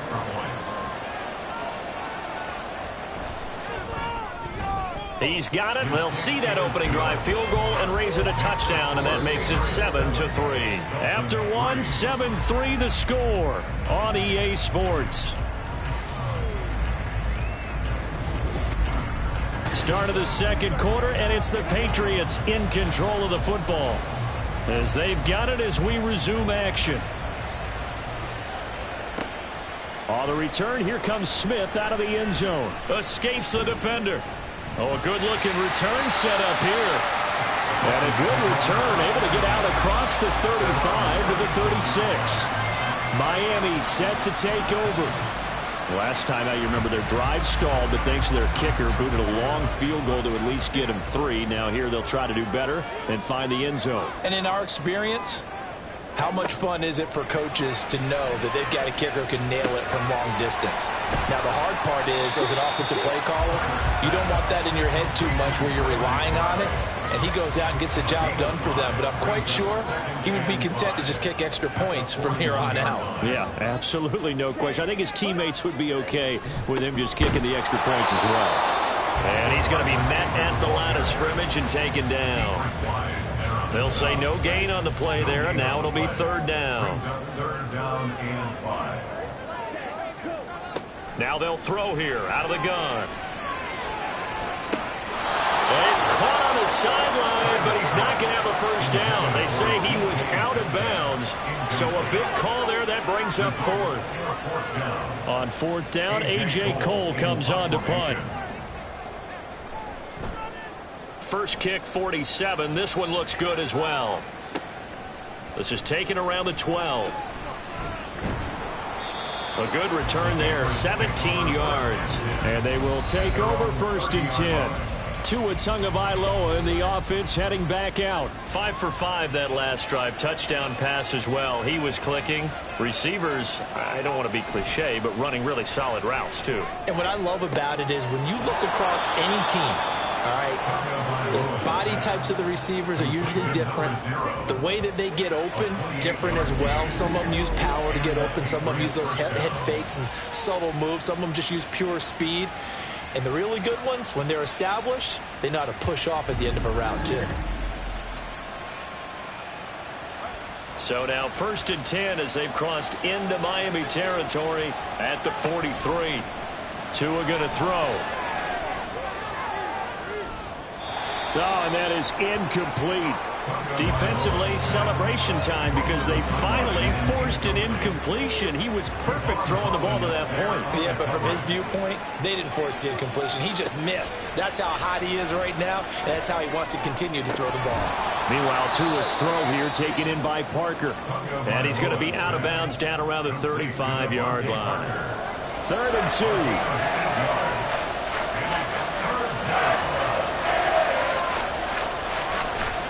They'll try and run for the first with Stevenson. And he'll go down at the 28. Give him 6 yards in the first down.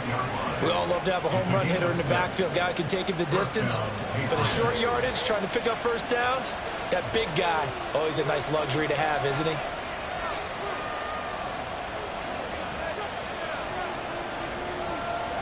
On 1st down, Tagovailoa. And that's off the mark, incomplete. So it looks like they still have some fight in them on this series because it seemed like things were headed for the red zone. But if this defense gets 2 more stops, they can keep them out of that area. Tua once again here on 2nd and 10. Toward the center of the field, but it's incomplete. Well, every point certainly counts at this stage of the game. But after dropping so far, you absolutely know they want to finish it with 6 instead of 3. Now a play fake. Here's Tagovailoa. Oh, he had him. He was open, but he couldn't get it to him. It's incomplete. I know coaches tell us all the time to have a powerful arm isn't the #1 thing they look for in a quarterback. But when you're trying to throw inside routes and you need to put some heat on it, it helps to have the big gun. In this case, just a little bit too much. So a nice kick there as they add 3 to the lead. And from what I've seen so far, Brandon, I think they've been the better of the 2 teams here in the first half. So even though you want the touchdown, I think that's a nice job there to put 3 points on the board. Here's Smith to return it, taking it about the 1. And he's up across the 25 and down at the 28.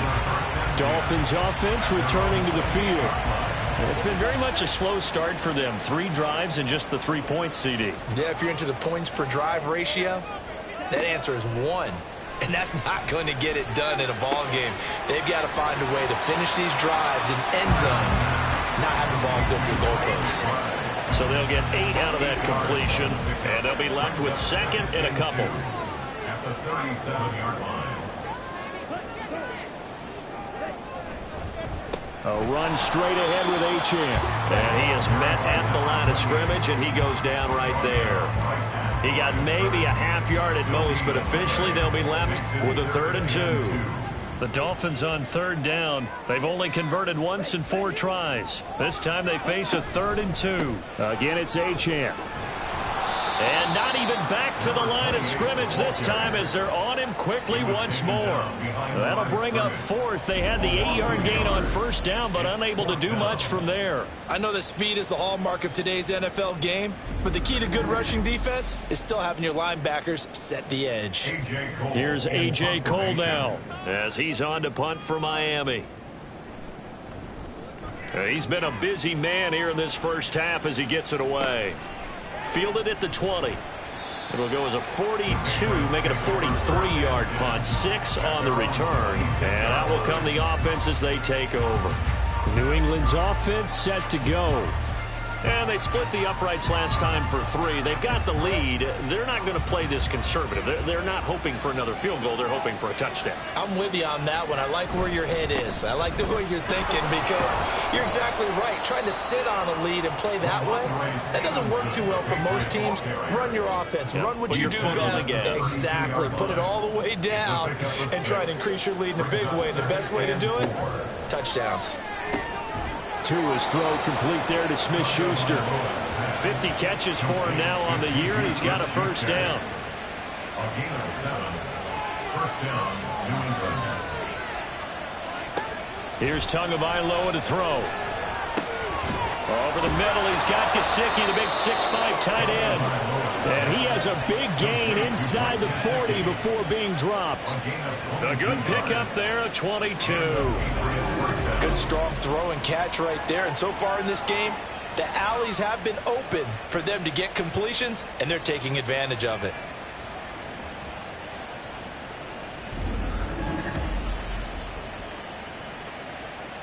So again from the 39, this time from the other side of the field. Here's 1st and 10.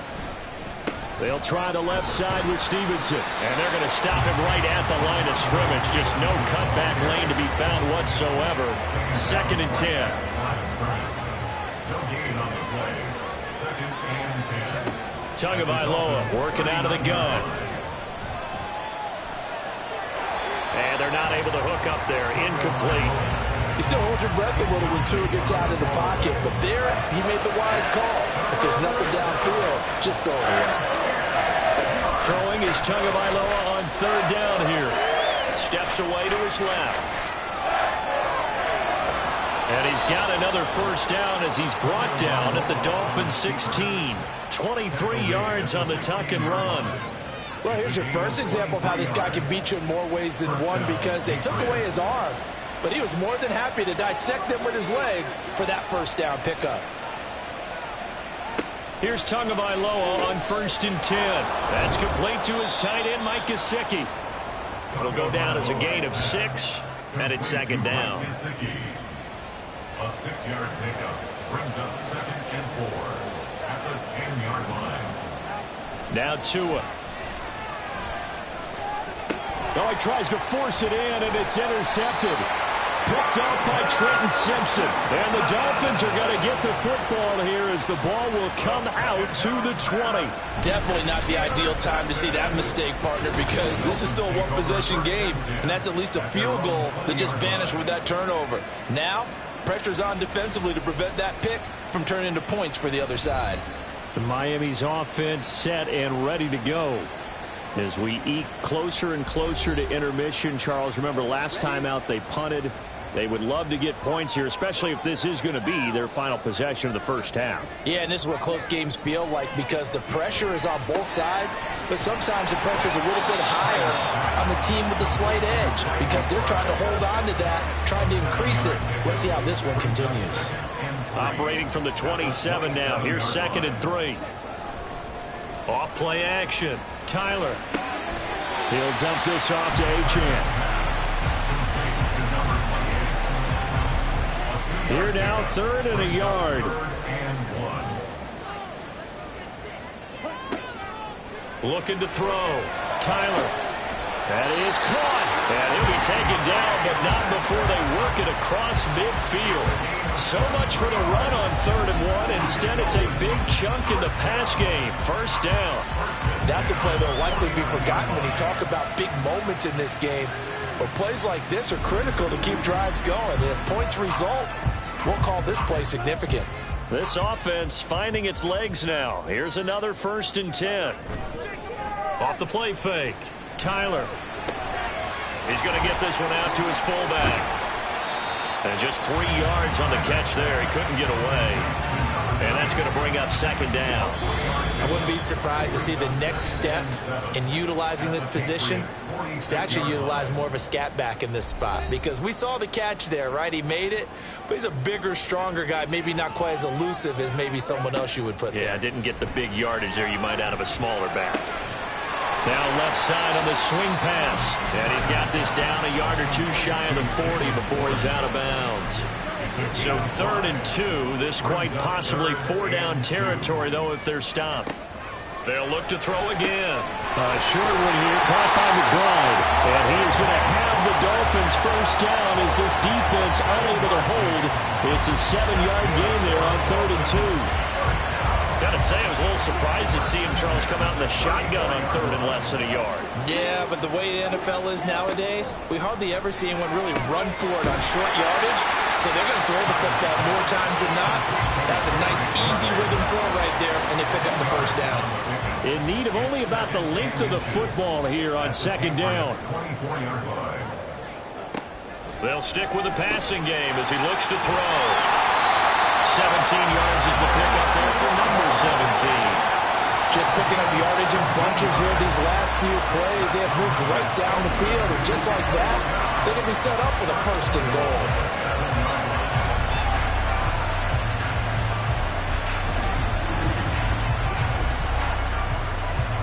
A chance now to get even before the break as they come up 1st and goal.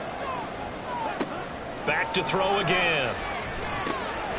They set up the screen. Achane has it. Touchdown, Dolphins! Devon Achane. A 7-yard touchdown grab.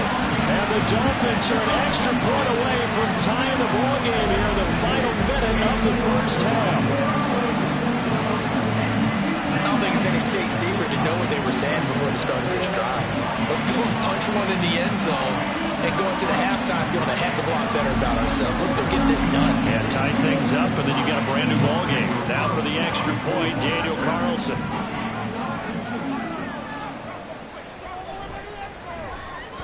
And he'll put it through, and that evens us up at 10 apiece. So that drive consumes 9 plays all told. And it winds up in 6 points for the Dolphins. The Pats going to get one final possession in this first half. And with time quickly fading here in the second quarter, not sure how aggressively, offensively they want to play this. I think we'll find out just how much they trust their guys in this situation if they decide to take a shot. Now the Patriots going to use one of their timeouts as they stop it with 19 seconds to go in half number 1. Throwing again on 2nd down, but this time it's incomplete. You've always been very good about checking my math. Am I correct? That's the first time that it's been incomplete when they're throwing it to him? Yes, he caught every other ball that coming his way. So they feel like they've got something really good going there, and they're going to continue to go there until the defense makes an adjustment and takes it away. Well, they finally made an adjustment there. We'll see if they can build on that stuff. So from the 39 now, they'll come up on a 1st and 10. On the draw is Stevenson. To the 43, 2nd down. Now a timeout taken. Perhaps a chance for one more quick play and then another timeout if they hurry. We'll see. Open man right side is Smith-Schuster, complete. And we're going to get a timeout with 2 seconds remaining in the second quarter. Tua, the final shot before half. He's going to take a shot at the end zone. Why not? And he knocks the ball away, and it falls incomplete. So thanks to the late touchdown, it's a time ball game here heading to break. As we go up to Orlando now and hand it over to Jonathan Coachman with our EA Sports Halftime Report. Take it away, Coach. All right, Brandon, we'll get back to you and Charles in a bit. But first, let's get to some of these scores around the NFL here in a busy Week 14. We'll get started up at Lucas Oil Stadium in the capital city of Indianapolis. And in the second quarter, it's the Vikings who are out on top. 2 touchdown passes there for Brock Purdy. From there, we head up to the Motor City to check in on the Lions at home at Ford Field. And you can see, currently they trail in that ball game. The Packers looking to sew that one up, and they look to be in pretty good shape. Finally, let's get to the country music capital of the world and see what's happening with the Titans at home in Nashville. And this one going the visitors' way as the Texans have the lead in that one. It's C.J. Stroud with a couple of touchdown passes. We thought this one would be a close battle coming in, and we have not been disappointed. They're all even to this point. This has the feeling of a game that could go right down to the wire. One mistake or one big play could turn out to be the difference.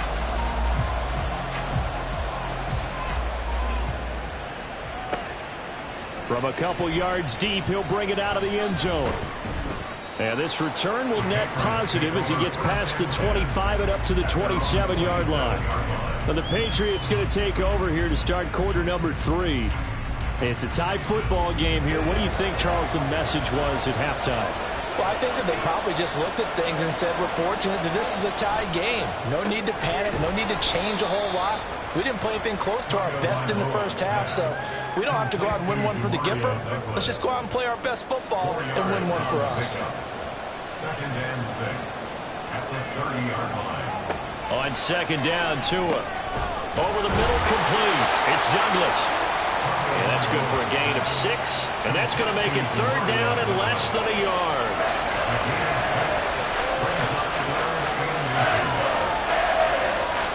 Going to the air, Tagovailoa. Work in the middle of the field, and he's got a man complete. And he will have a Patriots first down as they're able to get the 3rd down conversion. Well, that certainly has to feel good. It's not all the time that the play caller should get all the credit. Sometimes I think in the huddle, the quarterback just says, hey, who's going to make a play for me? I just need something right here. And the end result there, nice first down. Drive keeps moving. Tua now on 1st down. And that one going to come up short. Low throw. He released that awkwardly. It almost looked like a pitcher who gripped his fastball a little too hard and let it go late, and it bounced in front of the plate. Yeah, one of those fastballs that ends up at 57 feet, not 60 feet, 6 inches. Just a little short with the arm, which is unusual because we saw him in warm-ups. He's got a big, strong arm when he delivers it with confidence. The first down line at the 34 here on 3rd down. Throwing now is Tagovailoa. And that is incomplete. The frustration evident there because he couldn't find anyone on 3rd down, and he left no doubt that he was throwing that one away. The Patriots send out their punter as he'll punt it away for the 2nd time. Now this is going to carry well into the end zone for a touchback. So here are the Dolphins now. They get ready for their first possession of the 2nd half. Now this game, it has obviously been all about the defense on both sides of the football. Which offense is going to break through here? We'll see if they can do it on this drive. And he's going to get this one across the 30-yard line. From the 32 now, here's 1st and 10. Off play action. Tyler. Catch is made by Metcalf. He's to the 15. They're all the way in for a Miami touchdown. DK Metcalf, 68 yards. And the Dolphins have broken our tie as they take the lead. As a former DB, you might not like to see that, but from a wide receiver's perspective, those are the plays they dream of. Correct on both counts. All right, because once he took off, I mean, let's face it, that should have been done in Big Sky Country. Aren't any speed limits out there? And off he went. Glad I wasn't the one trying to chase him. Extra point by Carlson, up and good. And that makes it a 17-10 score. Out is the kickoff unit as they run up and send this one away. And he won't return this one. He'll go down to a knee, and they'll start at the 25. New England trying to get a place on offense. They find themselves down 17-10 as they come up on a 1st and 10.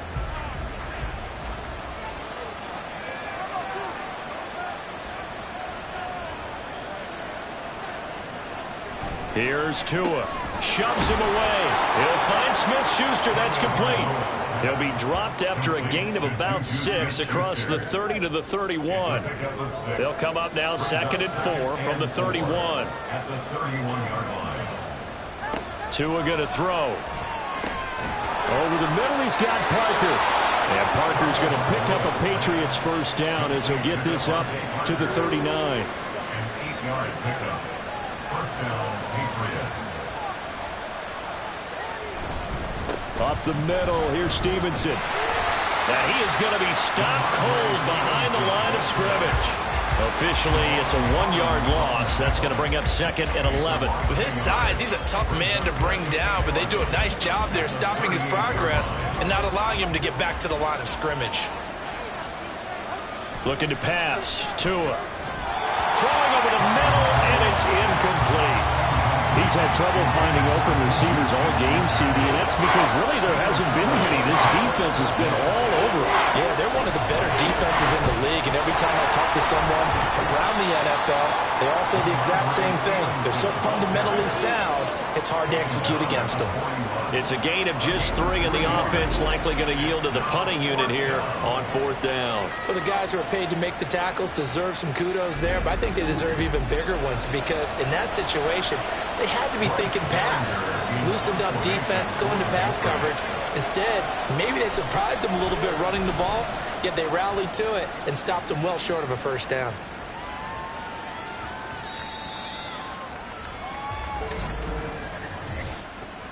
Personal foul, roughing the kicker, defense.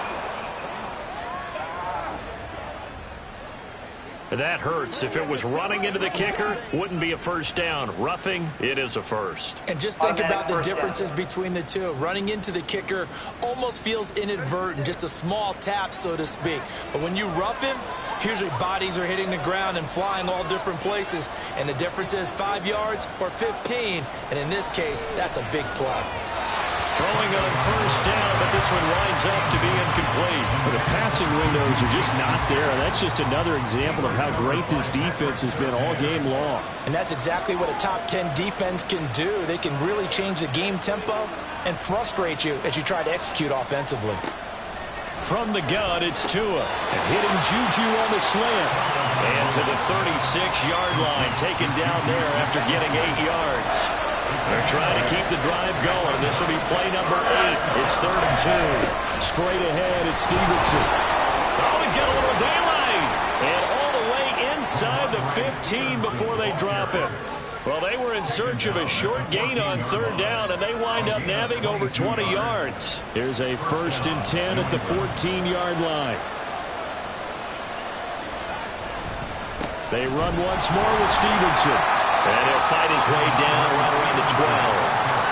Give him a couple on the carry there. 2nd and 8. Now Tua on the bootleg here. And he's got his man in stride, complete.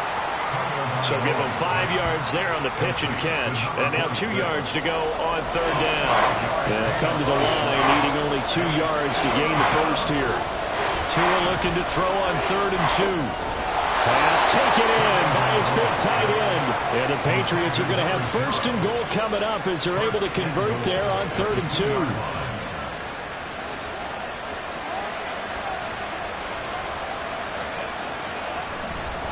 Stevenson is into the end zone for a Patriot touchdown.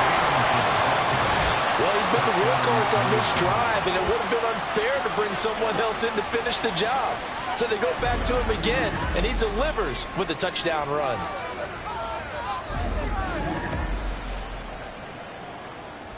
Gonzalez to add the PAT.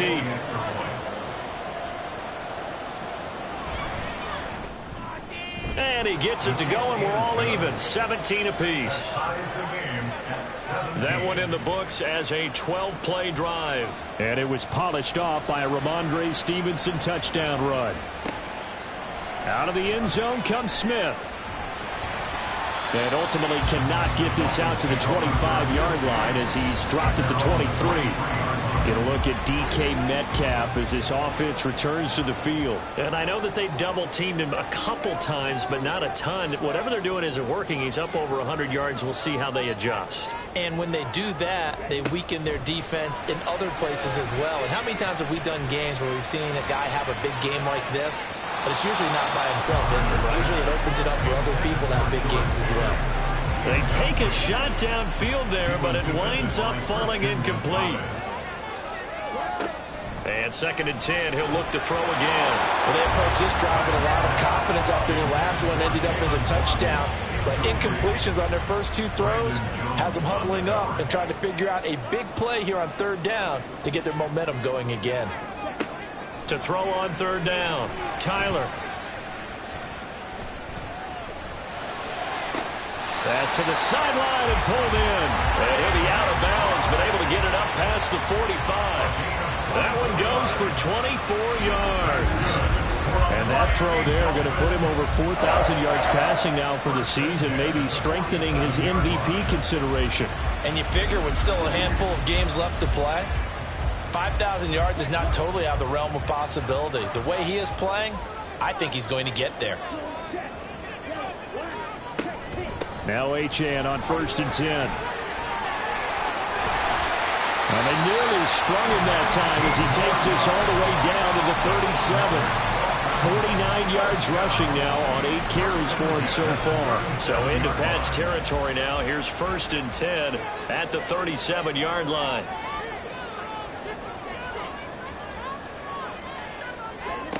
Operating from the gun, Tyler. This will be caught. It's Waddle. And they'll wind up getting this one all the way down inside the 20. A well-executed 22-yard gain. This has been a nice answer to the touchdown drive against them a few minutes ago because they've come out and reestablished the tempo. A nice throw there, and they're putting together a very strong drive as a response. Now a throw to the end zone on 1st down, but it winds up incomplete. I think he's got to be careful not to force anything into coverage right there. There weren't really any throwing lanes, but the best part for him, he's got 2nd and 3rd down to fall back on. That's going to be caught by Waddle. 9 yards, not quite enough, and they'll be left now with 3rd and 1. It's a game of matchups, and that's why you take your receivers and move them around a bunch, especially your best guys. And when they work out of the slot, you often hear the coaches talk about how great it is because it gives you a two-way go. You can break out or you can break in. That makes it hard to defend. Touchdown! Devon Achane with his 2nd touchdown of the afternoon. And the Dolphins have taken the lead. Remember, partner, that's a rookie quarterback back there. Apparently, he's getting the hang of his NFL thing pretty quickly. And 3 touchdown passes. You're right, he looks comfortable. What are they doing? Anything in particular? Well, they keep talking about making sure they're giving him plays that fit his talents and also maybe shrinking the playbook a little bit. They did tell us that. Bottom line, he's really good. Carlson on for the PAT. And they will take a 7-point lead now. So that drive in total 8 plays. And it ends with a touchdown for the Dolphins. And here comes a return from just beyond the goal line. And he'll be brought down shy of the 20, so the decision to bring it out of the end zone, not a good one. Offense gets set to go, and there's Ramondre Stevenson. And he's sure looking like a lock for a 1,000-yard season. Don't know if he's going to get it in this game, but he'd probably like to just to get past that point. Yeah, and if he doesn't, as you noted, there's still time, still opportunity. There's still more games to be played. So, yeah, it's not a lot. But barring injury, it certainly looks like he's going to get there. And what an accomplishment that is. Anytime you get over 1,000 yards, you're celebrated in the NFL. It's been quite a season. Still a couple chapters left in that book, though. On 2nd down, it's Stevenson. And they'll take him down at the 31-yard line. 6 yards to pick up, and that's a 1st down.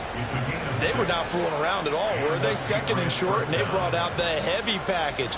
Almost felt like the super heavy package against that defense, didn't it? Yeah, I don't think they expected that much beef up front, and it turned into an easy 1st down conversion. He finds Douglas complete. So the completion good for 6 yards, and that will bring up 2nd down. Brings up 2nd and 4 at the 36-yard line. And they'll run the toss here with Stevenson. And he'll be brought down right at the 45-yard line. That one, a 1st down pickup of 8. On the tackle. An 8-yard pickup. 1st down, Patriots.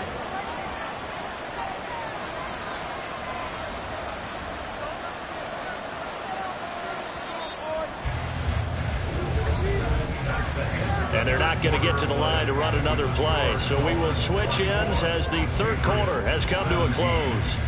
This is the National Football League on EA Sports. Back now in Miami. The drive continues as they search for a tying touchdown. Here's 1st and 10. He pushes through a would-be tackler to get about 3 yards. 2nd down. Tackle made at his 48-yard line. From the 48-yard line, here's a 2nd and 7. Now Tua. Eluding the pressure right. And he's taken down at the 50 after a short gain of 2. Well, it certainly appears to me that the defensive guys are starting to look a little bit tired while he still has some fresh legs. Not the biggest game we've seen on a scramble, but still, some positive yardage on a play that initially looked like a sure win for the defense. Now a 3rd down throw, but it misses the target. Incomplete. I like the call. It looked like the right time to dial up the running back screen. But this one got disrupted right from the start, and it ends up falling incomplete. And he gets it away. A directional kick going toward the sideline. And as this offense makes their way back out, it's AFC playoff race time as we give you a look. A CD after this game, there will be 4 weeks left in the regular season. So this is far from the final version of what we'll see come January, more of a first draft, if you will, as all these teams fight for a better position. And you pointed it out so accurately there, Brandon. After this game, 4 weeks left in the regular season, and then the playoffs officially begin. But for some teams, trying to fight to make it to the playoffs, they're actually in a playoff push right now. And these guys certainly not hiding what their intention is. They're absolutely showing it. They're definitely not going to sit on this lead here in the 4th quarter. So into Pat's territory now. Here's 1st and 10 at the 44-yard line. Running left, H.M. And he is met in his tracks behind the line of scrimmage. He'll lose a yard there, and it's 2nd and 11. Brings up 2nd and 11 at the 44-yard line. Operating from the gun, Tyler. And look at this. They get the turnover they needed. It's intercepted. Marcus Jones picks it. And the Patriots are going to have great field position here as this is returned just shy of midfield. So the holding call on the offense, so they go ahead and decline that one and take possession of the football on the INT. To the right side, this is Stevenson. And they go backwards here, losing yardage back at the 48-yard line. Officially, it's a 1-yard loss. That's going to bring up 2nd and 11.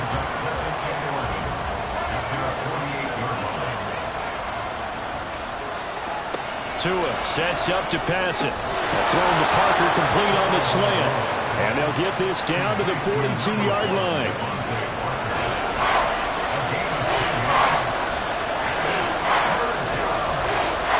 3rd and 1, and Tua wants to throw it. He's got his target. That's complete. And he will have a Patriots first down as they're able to get the 3rd down conversion. I like the design that we're seeing right there. This is what they need. Down by a touchdown here in the 4th. They just need to keep working their way downfield. And when they see openings, take their shots. So 1st and 10 now from the 30. Now a handoff. Stevenson. He'll get about 6 there as he takes this one down to the 24-yard line. Good yardage there on 1st down. Exactly what you want. Get yourself set up to keep making 1st downs. Keep the clock running. And if they're smart, you're starting to milk the clock. No hurry before you run your 2nd down play. A 2nd down pass play there, but it's incomplete. Have to give some credit to the defender on that when he read all of his keys perfectly and got a great break on the ball and able to force that incompletion. Here's Tagovailoa to throw. To the sideline and incomplete. They're going to give out a little applause on that play. It has to go to the defense. More good work by them. They've taken away the passing lanes all game long, and you can see the frustration that it's causing because he just about threw that one into the 1st row. That is caught. And they are able to stop him, but he does take it all the way to the 2. Wow, 1st and goal, and defensively all they can do is shake their heads. Not only did they allow the conversion, but a big play as well. And with the scoreboard against them here in the 4th quarter, this was definitely 4-down territory. Really nice job there of finding a way to get open, and a really nice throw That sets him up with 1st and goal. Here's Stevenson. And he'll get blown up behind the line of scrimmage. Back at the 6. A full 5-yard loss that time. It's going to make 2nd down pretty tough. The short field shrinks even more with the type of bodies they brought in on that play. Those extra tight ends, they weren't able to secure their blocks, and that one ended up going backwards. Tua wants to throw it on 2nd down.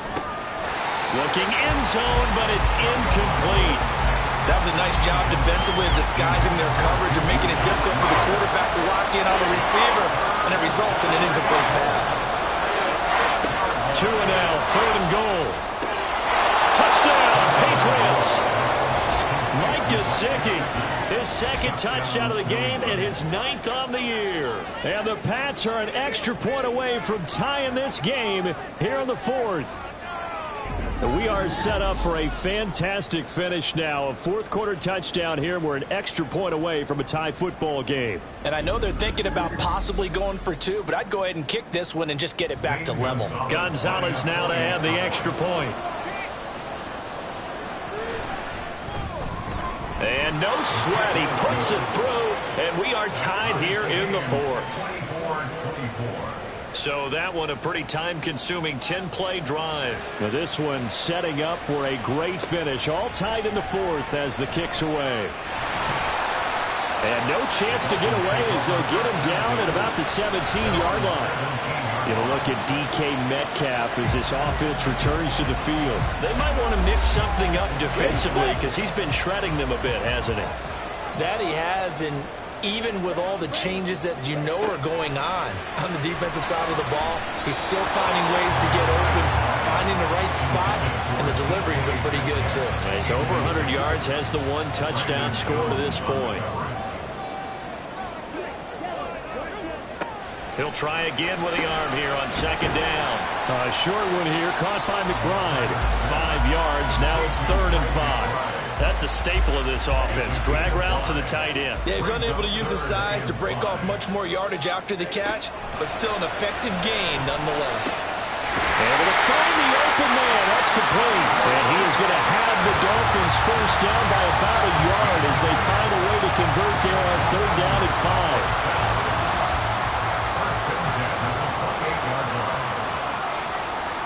Now they'll send Waddle in motion left. Up the middle, Achane. Now he is going to be stopped cold behind the line of scrimmage. He'll lose a yard there, and it's 2nd and 11. Brings up 2nd and 11 at the 28-yard line. Operating from the gun, Tyler. Over the middle, that's caught by Metcalf. And he gets this one just shy of the 40, down at the 39. So from the 39 now, they'll come up on a 1st and 10. 1st and 10 at the 39-yard line. Back to throw. Tyler. And he'll get it out near the 40 to the 39.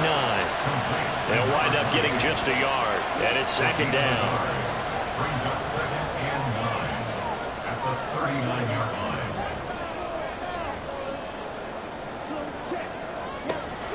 Now a shotgun snap as they'll look to throw. Open man is Waddle, complete. And getting this just shy of midfield, they'll spot it at the 49. Face mask. Defense.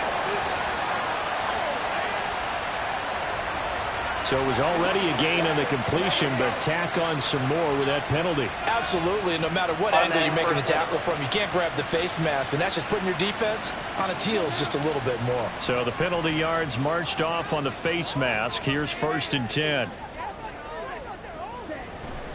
And they'll give this to Achane. And he edges forward, but only gets a pair of yards out of it. And it's 2nd down. They went right back to him, but he pretty much had nowhere to go on that play. Yeah, the previous carry looked pretty good. That one, maybe he was a little tired. I don't know. Yeah, maybe he should have tapped out and had a second back come in and maybe make that run. Who knows? Now left side, a completion to his tight end. It'll go as a gain of 4. And they're going to have a 3rd down. Gain of 4 brings up 3rd and 4. Operating from the gun. Tyler powering forward. Open man is Metcalf. He's got it. And he'll go out of bounds inside the 15-yard line. That'll put him over 150 yards receiving now. Quite a ball game and a first down. And partner, in a tie game in the fourth quarter, you and I both know in the NFL, that's when you lean on your stars. And he came through with a nice catch right there.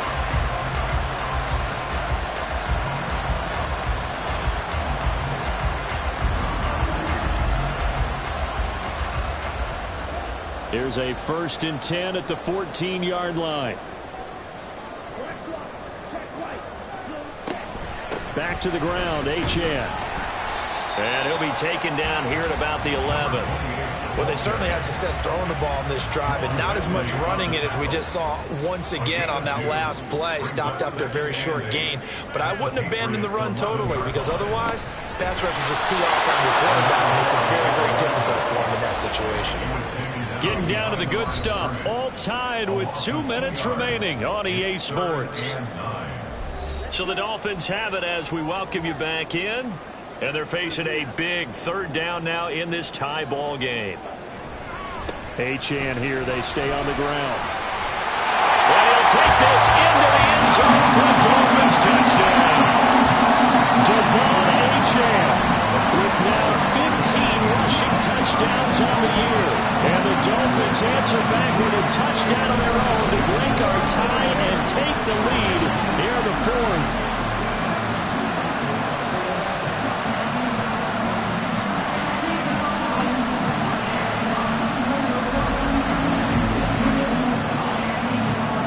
Still an important piece of business to take care of, the extra point.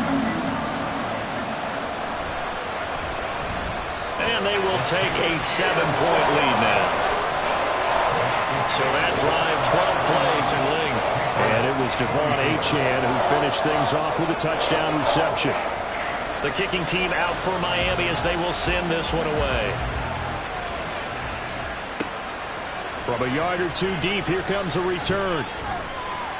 And only able to get this to the 19, so probably should have opted for the touchback. So the Patriots now down by 7, a minute 53 remaining. And their 4-game winning streak in great danger. Tua. Work with me, partner. Take a deep breath, because that's what they're doing down the field now. That incompletion allowed them to exhale a little bit. Get in the huddle, kind of scan the crowd, see if any celebrities are here. Relax a little bit as they start this big drive. Meanwhile, Tua's throw here taken in by Gesicki. Down he goes at the 23, a pickup of 4. Now the Patriots going to use one of their timeouts as they'll talk it over here before what will be an important 3rd down. They are in need of 6 yards here if they hope to move the chains. Here's Tua. And this is caught by Parker. And they're able to get this one across the 35. Plenty of time and 2 timeouts still at their disposal. 1st and 10 here. Now a dump off here complete. And able to break 1 tackle, but then quickly brought down. But a nice little gain. Now Tua. He's going to let it fly. That's caught inside the 20.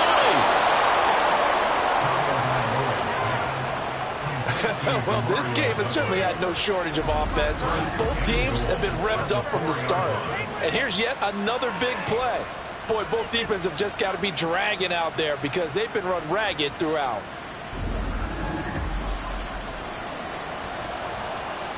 Here we go. 1st and goal. Throwing Tua. And yes, he's into the end zone. So they get the late score they needed. And now the extra point can tie this thing up in the final minute. And Charles, they continue to have trouble stopping him as he's into the end zone yet again. Yeah, that's multiple series now that have ended with him in the end zone. A perfect plan on how to utilize him best when they get in close.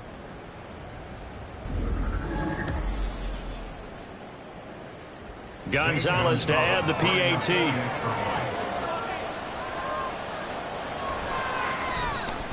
And we are tied here in the 4th quarter. That time a 6-play drive. And the touchdown and PAT mean we are tied here in the final minute of play. This one all we could have asked for. All tied, final minute as the kick's away here. And with time a factor here late, he'll just take a knee and they'll start things out at the 25. The Dolphins offense now working their way back onto the field.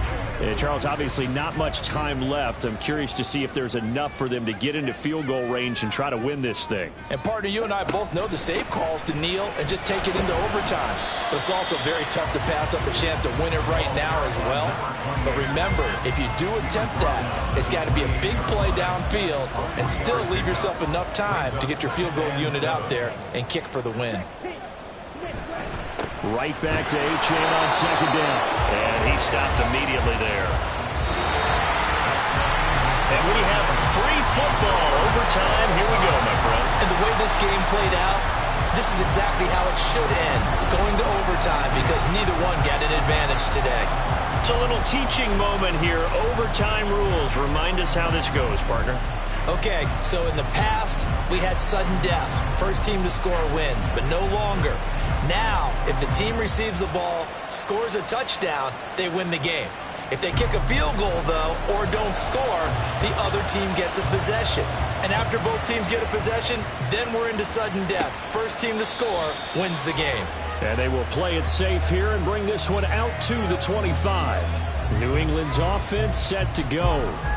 Well, they fought hard to reach this point, Charles, and now what an opportunity. They've got the ball first, a chance to take this overtime win away from the hostile crowd. And you know, as the quarterback steps into the huddle, the first thing he's telling his team is, remember, we need 6, not 3. So we don't need a good drive. We need a great drive. And this is what they've been planning for. It's time to execute and take it downfield, even against all these odds. Oh, and it's intercepted. Picked off by Pat Surtain. That he's going to get this on down to the 13-yard line. What a gigantic interception here in the first drive of overtime. And now, Charles, with where they're out of the field, I mean, they're already in field goal range to win this thing. And the head coach is just talking to the special teams coordinator right now and saying, okay, where does he want the ball positioned? Because that's all you're going to do on offense. Move it to that spot. Make sure you take care of the football, and probably third down, kick the field goal, and try and win this game. Out of the gun, here's a give to Achane. And they're going to lose some on this play. Being knocked back to the 18.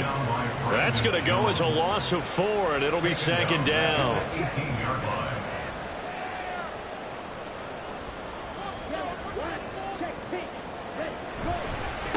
On the handoff, it's Achane.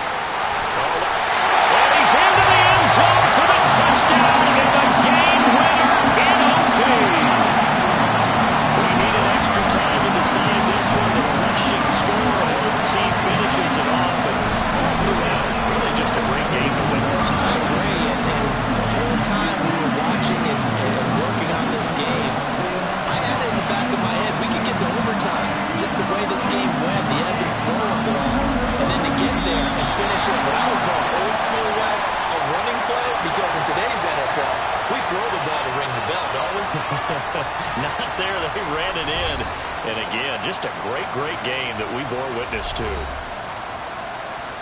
So for the Dolphins, they'll hit double digits with their 10th win of the year. And they'll get to stay home again next week.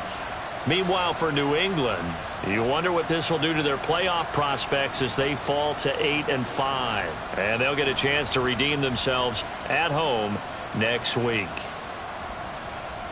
So that'll do it for my partner, Charles Davis, and the best darn crew in the industry. I'm Brandon Gaudin. This has been a presentation of the NFL on EA Sports. The Dolphins are winners here as we say so long from South Florida.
It's Week 14 of the National Football League, and this one features Chase Claypool. He's been a quarterback's best friend, nearly 1,300 yards receiving on the year. It's the Falcons and the Raiders, and it's coming up next.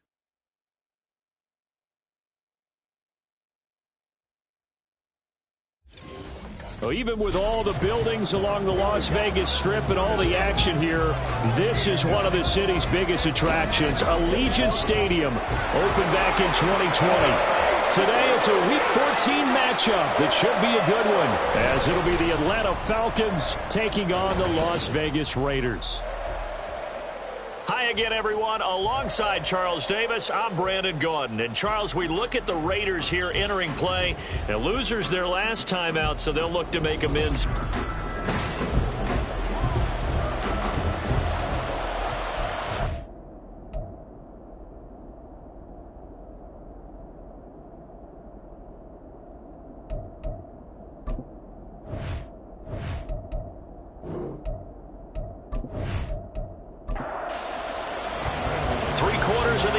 Season are complete. What lurks in our final month? We're underway in Week 14. We will not see a run back on the opening kickoff. This will be a touchback. So here come the Falcons now to get the football for the first time. They'll be led out by a first-round pick back in 2021 from Ohio State. It's Justin Fields. You talk about the pause that refreshes. I think it's come at a perfect time of the year for them, hasn't it? You know, the season is starting to wind down, got a little bit of a break. But how about the guy calling the signals? He's got to be excited about that because now he didn't just get a game plan for 1 week. He's able to work on it for 2 weeks. I can't wait to see if they have anything special in store for him today. So the incompletion, and now it's 2nd and 10, again from the 25-yard line. Now Fields. And he's taken down, but able to slip across the 35. Fields, we know he has the good mobility. He flashes it there as he scrambles for the first down.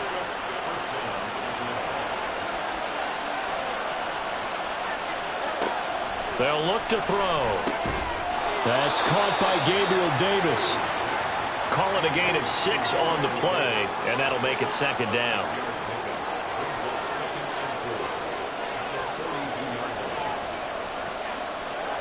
Out of the gun, Fields. And that falls to the ground, incomplete. A nice job of bodying him up defensively, and now it brings up 3rd down.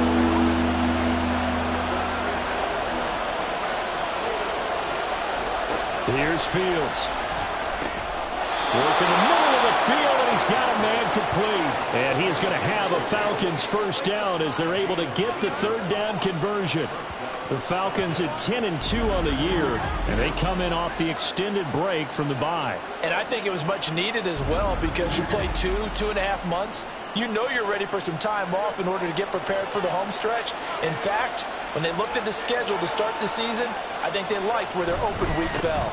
First carry of the game now for the Texas superstar, Bijan Robinson. And just no chance of turning the corner. He can only get back to the line of scrimmage. 2nd and 10 coming up. Here's Fields now on 2nd down. Open man complete downfield to Davis. And he's going to have another first down as the tackle comes at the Raiders' 23. A good pickup there, 26 yards.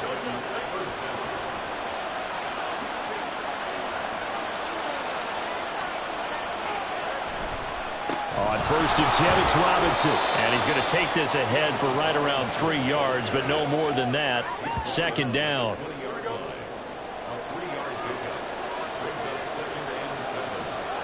To throw is Fields. Flushed out right. And they've got it inside the 10 at the 8. A nifty bit of scrambling there. 12 yards, 1st down. No surprise to see him running again here. It's something he's done throughout this season. And that run puts him over 500 yards on the ground for the year. He's got to be thinking to himself, if I'm already at 500, what's to stop me from going for 1,000? And that is incomplete. Now the coverage a little too good there, and it's 2nd down.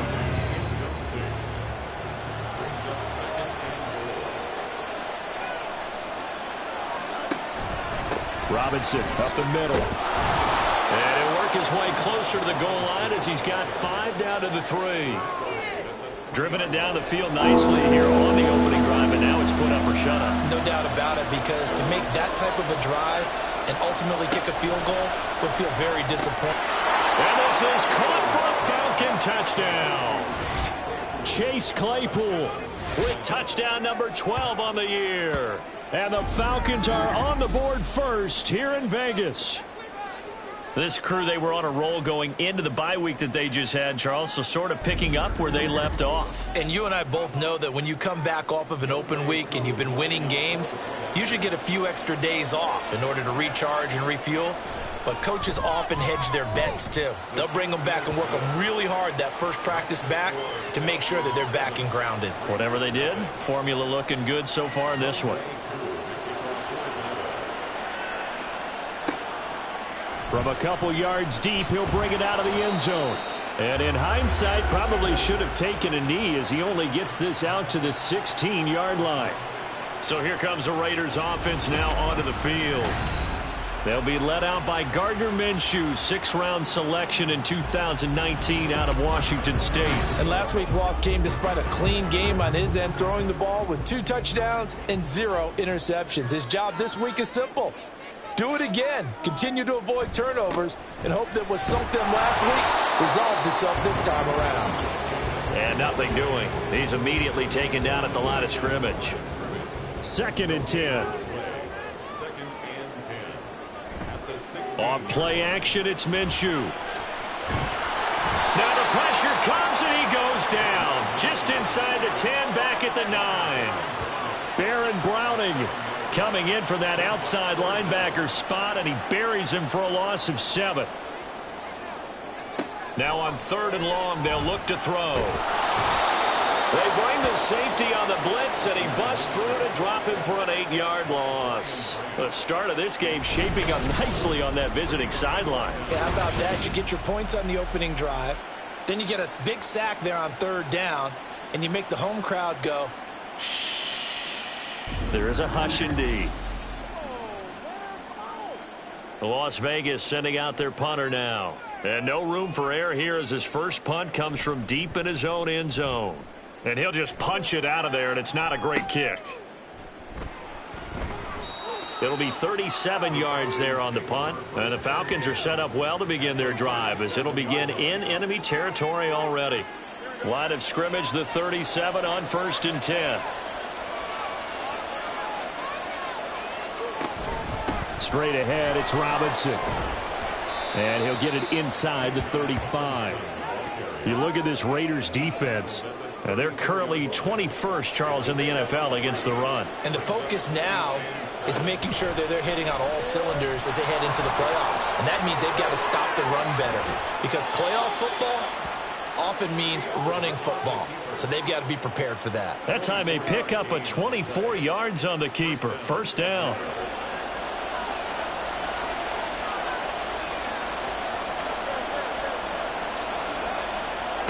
Fields now to throw.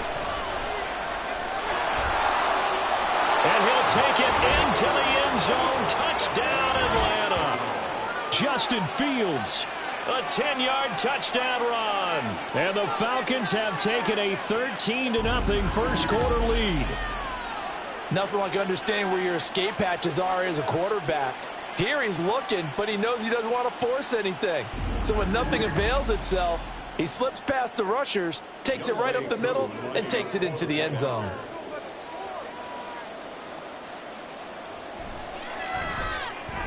Extra point by Koo, up and good. And it's now 14-0. And here comes a return from just beyond the goal line. And he'll be brought down shy of the 20, so the decision to bring it out of the end zone, not a good one. The Raider offense heading out as we take a look at the playoff race in the AFC. And I tell you, 4 weeks still to go, and everything is wide open, and it's fun. And I know we always talk about, well, if the playoffs were to begin today, and then we kind of go, okay, but they're not. Let's see how it plays out. Wouldn't it be fun to play with this playoff lineup right now? Because to me, just about anyone can win this whole thing out of this grouping we currently have. And by the time we get there, it may look entirely different. On second down, Jacobs. And he'll fight forward maybe to the line of scrimmage, but that's all. No gain on the play, and now they're faced with a 3rd and 1. 3rd down and 1. They'll go play action here with Minshew. Pass taken in by his big tight end. And he'll be out of bounds across the 30-yard line. First connection there of the afternoon for those two, and it's good for a 1st down. Minshew sets to throw. A short throw, and that's hauled in by Mayer. Give him a gain of 5 on the completion, and that'll bring up 2nd down. At the 37-yard line. Running straight ahead is Jacobs. And they will only muster a yard here to the 38.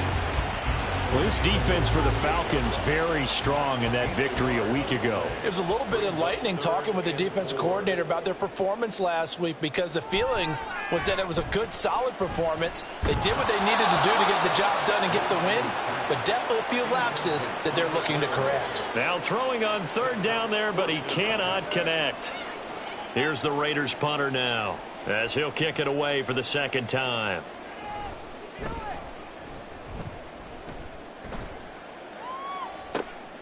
Taken in at the 22. They'll score that a 36-yard punt. And it will be Falcon football. Atlanta now coming out on the field. And you figure this should be a healthy, arrested, a focused unit, and they're working on a good winning streak. They had the week off last week. This is really a team, Charles, that should be in top 4. I would agree absolutely with that. What coaches worry about, what organizations worry about, though, is overconfidence. They've been playing so well, and now they've had that extra time off. And we've seen teams come back off the open week and come out flat. So what a lot of good coaches do is they kind of game plan for that with their teams on deep. There he goes, left side. And he'll wind up taking this all the way down to the Raiders' 31-yard line. It's a gain of 34. Well, they came into this game saying it was important that they set the tone and show that they can run the football. I believe that they've done that here in the 1st quarter.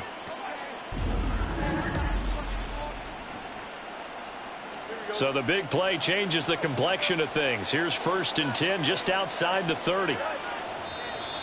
Now some movement before the snap. And we'll hear from our referee for the first time this afternoon. That flag accepted, and it backs the offense up a little bit. A false start backs him up 5. 1st and 15. Fields going to keep it running right. And they'll be inside the 25 now at the 24. They give him 12 there on the keeper, and it's 2nd down.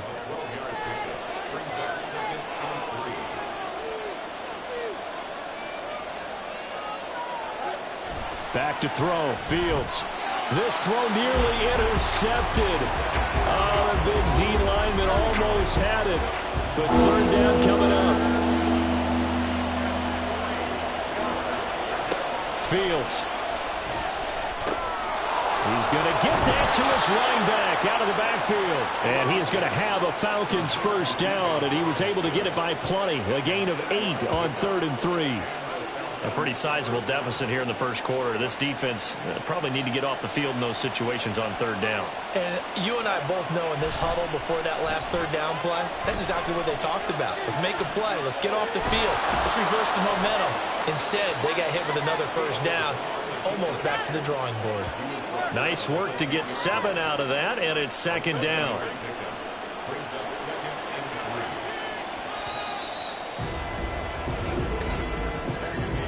14-0 the score. This is the NFL on EA Sports.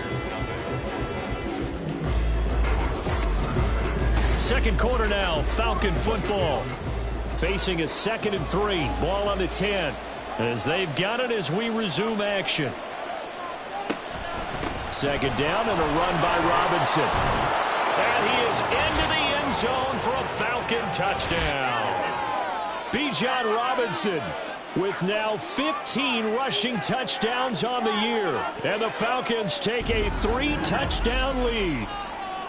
So the rushing touchdowns continue to stack up, CD. That now 15 for him on the year. And give him a ton of credit for staying healthy, being a smart runner, and is showing just how important he's been to his team. He's got to be their MVP at this point in the season. And those votes may have been turned into league MVP votes when it's all said and done. From a yard or two deep, here comes a return. And they'll get him down right around the 25, actually the 26 officially, so a net gain of 1 there. So out come the Raiders. Well, CD, you kind of feel like they're in a bit of a danger zone right here because now you're down 3 scores, and I know we're in the first half, but the way this offense hasn't been able to generate anything, you feel like they probably need to get something going on this drive, right? Yeah, and sometimes I overuse that this is an important possession. But I think this has to be the possession where they come up with an answer because only a few teams in league history have ever come back from a 4-score deficit. And if they don't score here, that's what they could be facing the next time they get the ball. This offense finding its legs now. Here's another 1st and 10. Looking to throw it. Minshew lets this go for Renfro downfield. And it's knocked away and incomplete. They decided the opportunity was there and launched a deep ball, but he was unable to get away from the defender, couldn't create space, couldn't uncover at the end of the route, and that one winds up incomplete. And pretty good running as he'll be close to a first down at the Falcons' 40-yard line.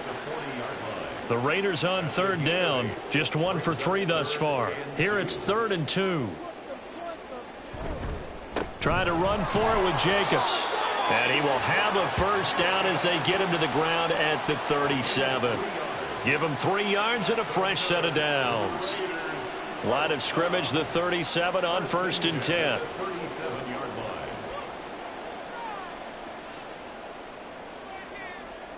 Here's Minshew.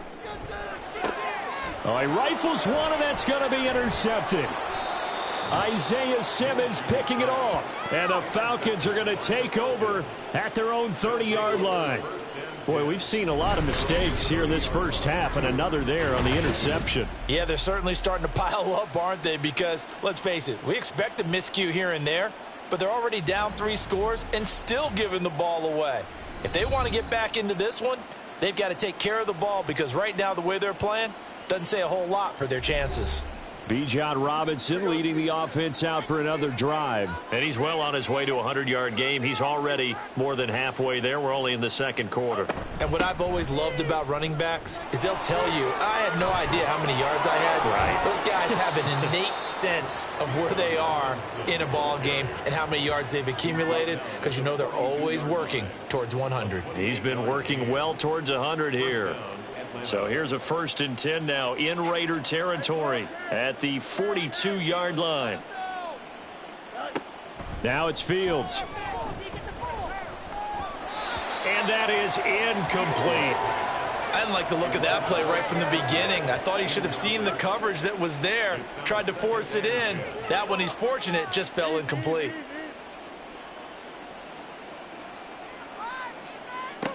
Back to the air, Fields on 2nd down.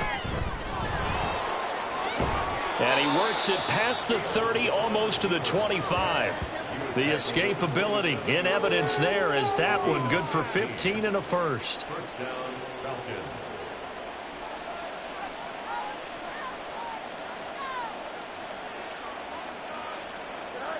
Here's Fields.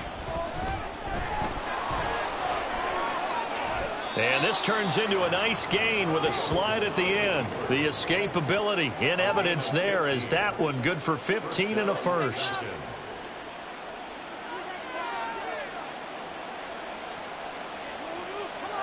From the gun, here's Fields. To the end zone, but it's incomplete. I like the calmness of how he played the ball here. No panic in his eyes as that throw arrived. Tracked it from the moment it left the quarterback's hand, and that's just where he needed to be to knock it away. And he'll be dropped at about the 11 after only a yard. Absolutely love the effort there. The ability to flow from his inside spot and stop that one at the line of scrimmage. Nice linebacker play. Now a third down throw, but it misses the target, incomplete. Coverage was awfully tight there on third down. They actually closed off all the passing lanes, forcing the incompletion and bringing up fourth down. Koo knocks this one through the post, and the route is on. It's 24-0. So, Charles, they get to them with their first turnover of the game and then make it hurt a little bit extra with a field goal. And anytime you give the ball up, what's the first thing a coach tells his defense? Don't let them score off of this. You've got to put out the fire. In fact, in 2021, that's what one NFL coach termed his defense, the firemen. Go out there, guys, and don't let them put some points on the board. The Raiders heading out to take over. And we don't want to call this desperation time, especially in the second quarter, but you're down. You don't want to. Well, no, but let me finish. Okay, my bad. You're down 3 scores already. You've done nothing offensively, nothing on the scoreboard. That's not a good combination. I think you just called it desperation time. I think you did. But let's face it, you mentioned this to me in a break earlier in the game. The energy level hasn't been there right from the start. We've noticed that. They've got to find a way to get on their toes and start punching instead of retreating, to use a boxing analogy. Looking left side, and he's got a man. That's Jacobs. He'll go down as a gain of 6, and now it's 3rd and 3. Brings up 3rd and 3. Now Minshew. Same target. It's Jacobs again. And he's brought down short. 2 yards there. Needed 4.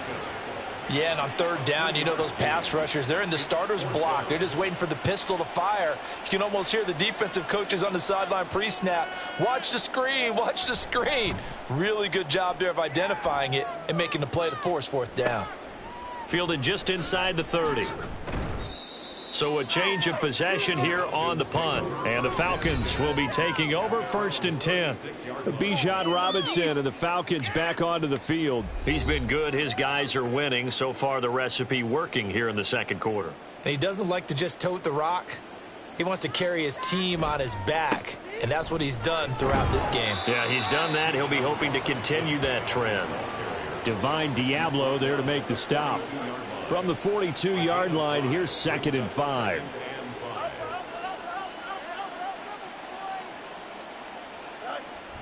Looking to throw. Fields. Quick slant finding Claypool. And they'll work this down to the 40-yard line. Tackled there. 3rd catch of this first half for him, and this one is a first down. Let's just call it what it is. This has been a flat-out struggle for this defense all game long. They've really had a hard time slowing them down. And while I'm not big on speeches and guys jumping up and down, they might need their team leader on defense to get in their face right now and light a fire under these guys. They've got to start playing better assignment football and start getting guys on the ground. Here's a throw to his running back. It's complete. And he's going to get this inside the 30. Personal foul. Face mask. Defense. So give him the yardage on the completion and also tack on 15 more. If you get that hand up there, you've got to let go immediately or just not close the hand at all. He didn't, gave it a tug, and that was easy for the officials to see. On the give, here's Robinson. And he'll get this one down to about the 10-yard line. 3 yards on the pickup there, and it'll be 2nd down. Brings up 2nd and 7. Back to throw. Fields. This to Pitts, and he's got him. Touchdown, Atlanta. 10 yards on the touchdown pass. And the Falcons continue to pull away here in this first half. As far as tight ends go, if you get 3 or 4 touchdowns in a season, that's usually counted as a pretty good year. And CD, he just hit double digits. That's 10 touchdowns for him now. Yeah, and that's something you really have to applaud. That's elite level production. Coup for the extra point. Lining up for the point after.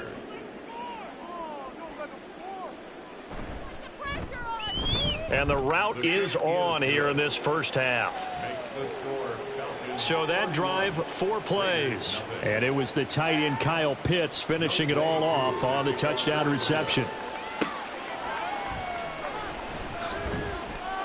And he'll get it up just past the 20 as his guys will go to work at the 21-yard line.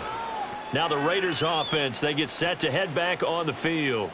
And last drive, 3 and out. Still a goose egg on the scoreboard. How do they break that goose egg? They've got to find a way to get the ball in the hands of their playmakers, get them some space, and try and make a first down and get some momentum going. It's been a struggle for them throughout the game, and that 3 and out on the last possession, that told you just how stalled they are on offense. So who will step up here? We'll see. On second down, Minshew. He's going to find and complete it to Renfro. And he'll go down at the 26 following a gain of 6. The Raiders on third down, 2 for 5 to this point. This is 3rd and 4. They'll look to throw here. He's got his target. That's complete. And he is going to have the Raiders first down as he's able to get 8 yards there on 3rd and 5. From the 34 now, here's 1st and 10. 1st and 10 at the 34-yard line. Jacobs going to try the middle. And he can only manage to get a couple. 2nd and 8 coming up.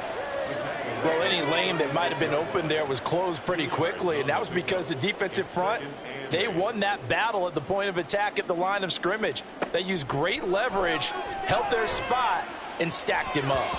A 2nd down pass play there, but it's incomplete. I tell you, Brandon, this defense is playing with some confidence. Haven't allowed a point yet. Flying to the football. I'm telling you, it's almost 11 to the ball on every snap. Another nice job there to force an incompletion. Able to find the open man. That's complete. And he's got a first down as he's going to be taken down. But a very nice pickup there just in front of the 2-minute warning.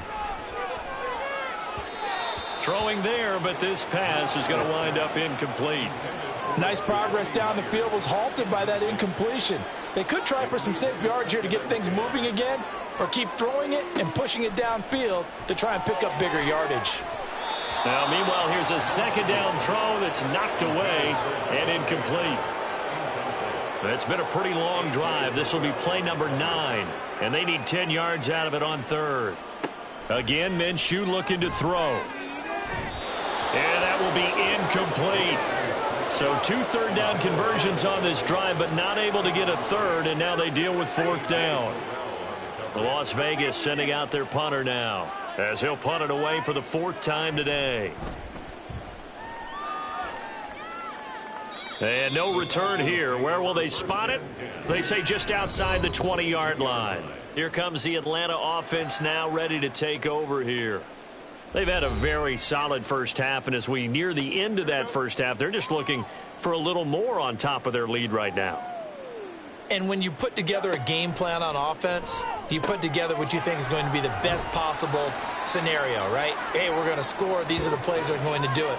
But you also put together your counters, meaning after they make adjustments to what you're doing, what do we have to go to next? The adjustment to the adjustment? Exactly. So I can't wait to see if we come out of the half, how they're going to go about doing things. Do you just keep running what you ran before, or do you go to your counters expecting those adjustments to happen? Before that, we'll see the end here of this first half. Creeping up on a minute to play in this first half.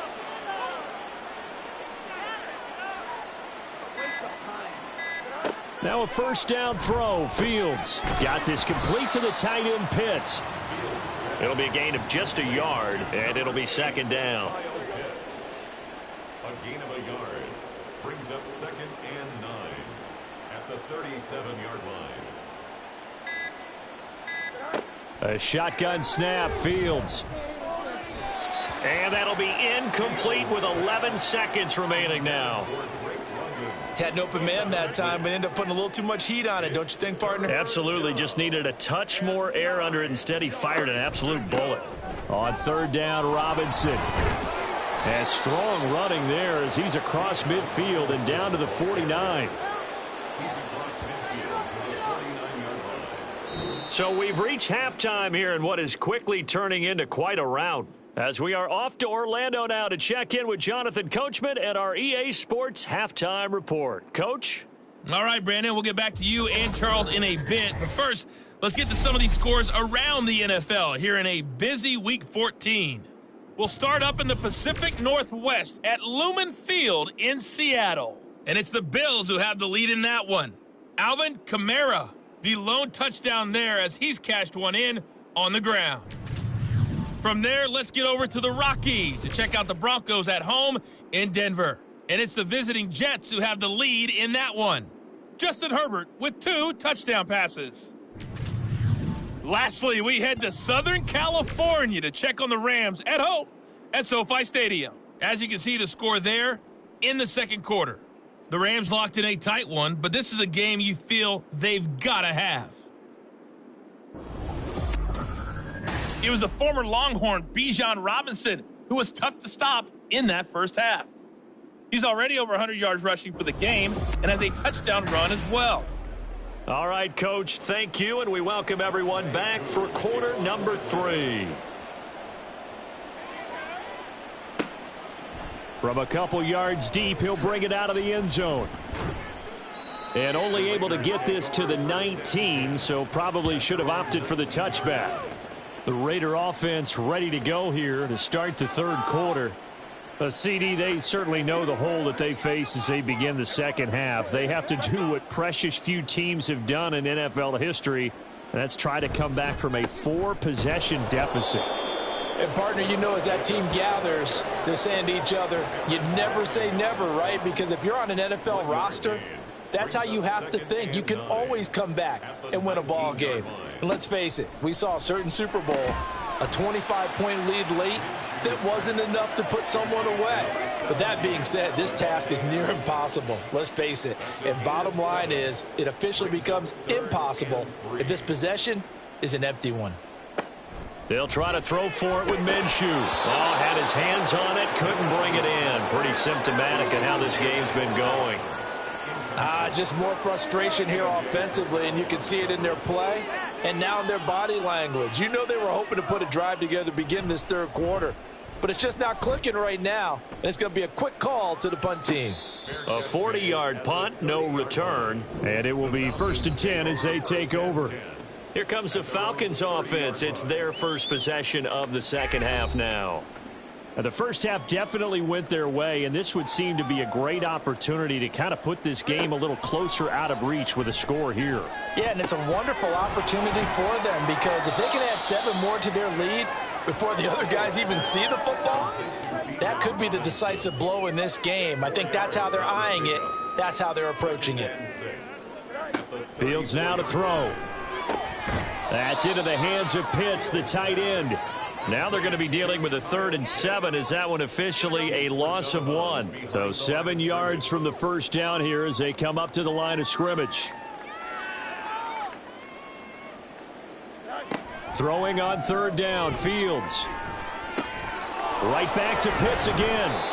And he is going to have a Falcons first down as they're able to get the 3rd down conversion. We often hear the phrase sure-handed tight ends, and he certainly fits into that category. Plus, he's got a quarterback who knows to look his way when they need a big pickup. And on this play, he finds it for the first down.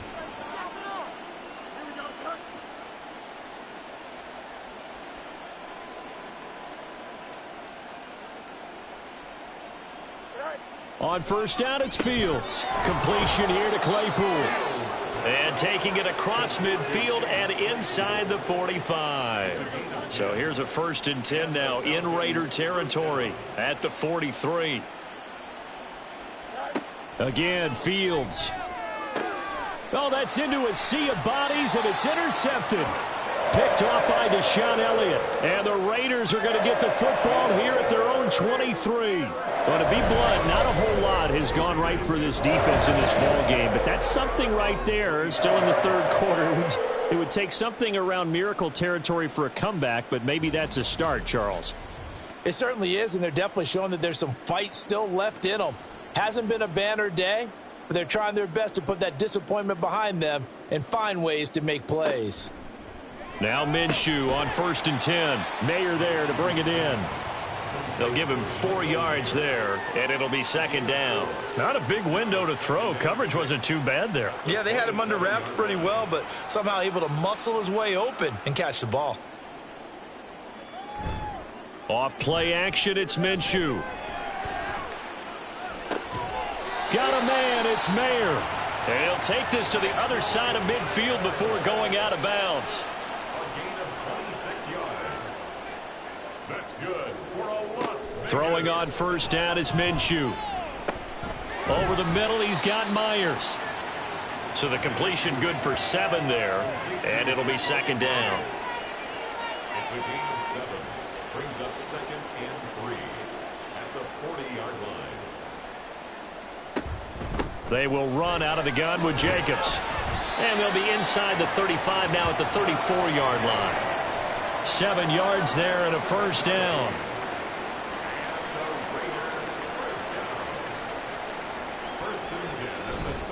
They'll go play action here with Minshew.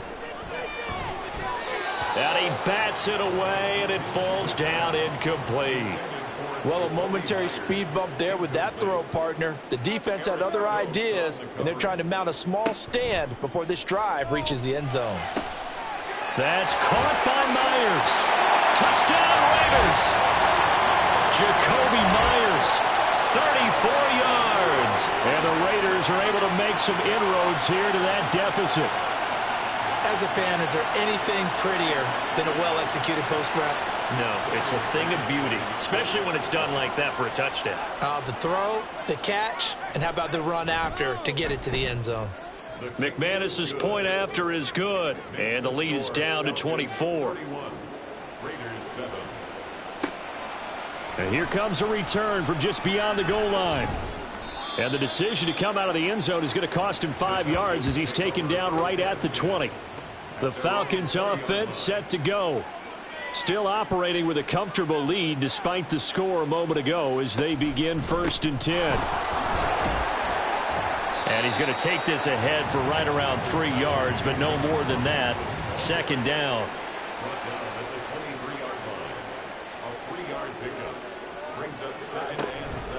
Robinson with another carry. And he's got it past the 30 before he's hit and dropped. 119 yards rushing for him so far as his terrific season continues here. So they'll come up 1st and 10 now from the 33. Fields. Over the middle, that's caught by Claypool. And he'll be stopped right at midfield. 17 more yards on that one as they keep the drive rolling. And while we may be looking at the scoreboard, this offense certainly is not, because they're showing no signs of backing down, even with a 3-score lead here in the 3rd quarter. I think they keep taking their shots. They've seen blown leads happen throughout this league. They don't want to fall victim to it themselves. From the 50, here's Fields. And complete to Drake London. And he'll go down, but not before getting this inside the 30. The catch and run, good for 24 yards. This is just more of the same. This defense has had no answer on a lot of these throws. They've let these receivers run wild, and here's another completion for good yardage. That's going to be caught by Pitts. Touchdown, Falcons. Kyle Pitts with touchdown number 2 in the game, and now 11 on the year. And the Falcons have opened the lead up to 30. Well, on the other sideline right now, it's just absolute dejection. But, Charles, let's focus on the positive. With the lead that they built here, they've done pretty much everything to perfection in this ball game. They certainly have. Makes me think that their week of preparation was excellent, and they flowed into this game and it carried over. And right now, I don't expect them to back off at all. They're playing so well, they just want to keep it going. Koo able to connect on the extra point, and the lead grows even larger here in the third quarter.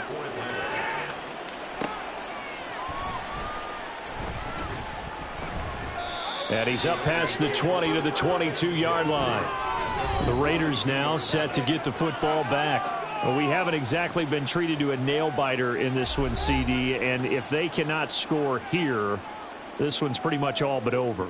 Are you saying that you feel like people are starting to think about getting out of here, maybe beating the traffic in order to get home or to their final destination? Yeah, I don't think there's a whole lot of reason to hang around, especially if they can't score here.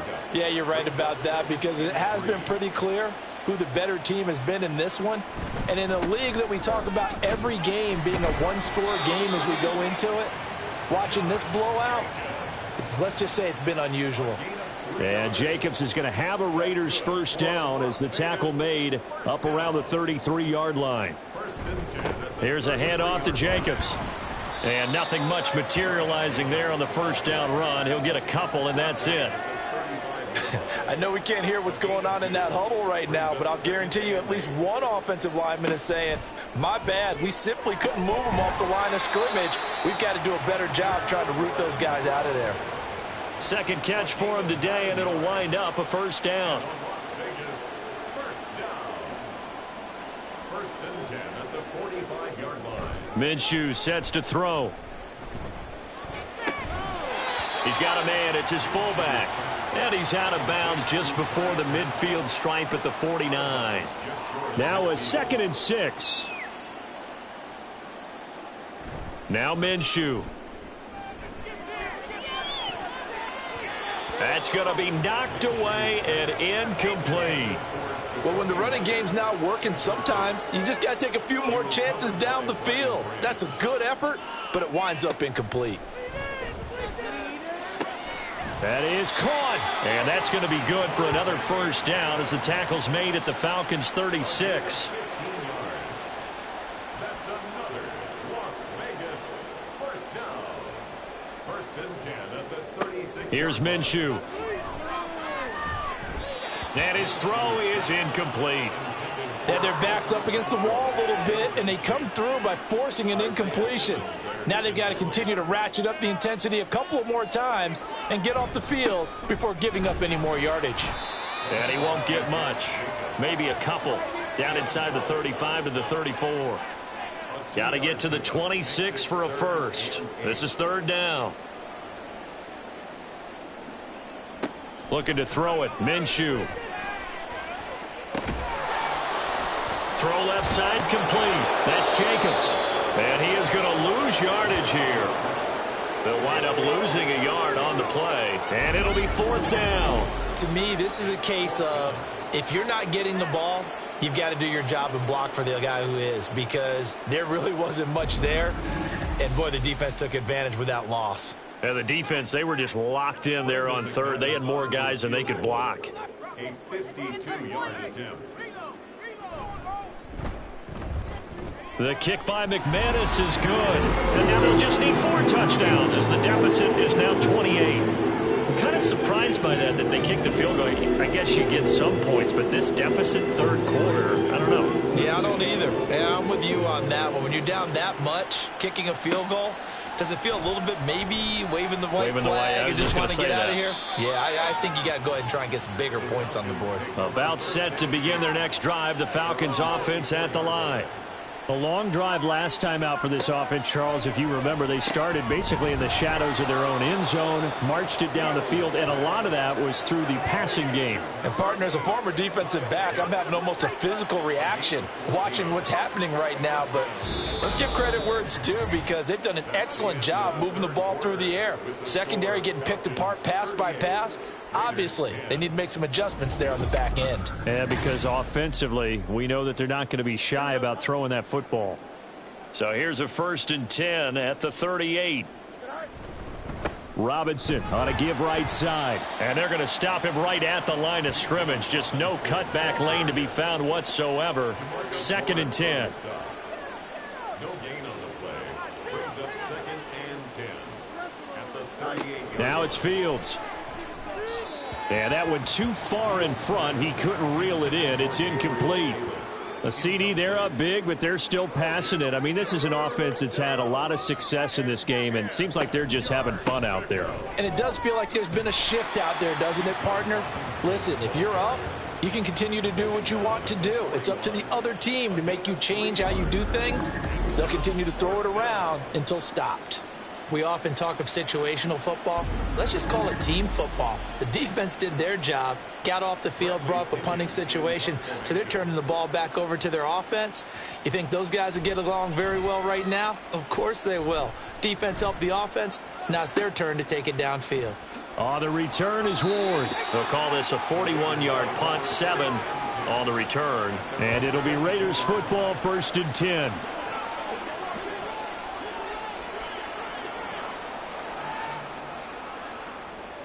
They'll come out throwing here to start the drive. And that is caught on the right sideline, but out of bounds, says the line judge. The throw took him a little too far. It's 2nd down.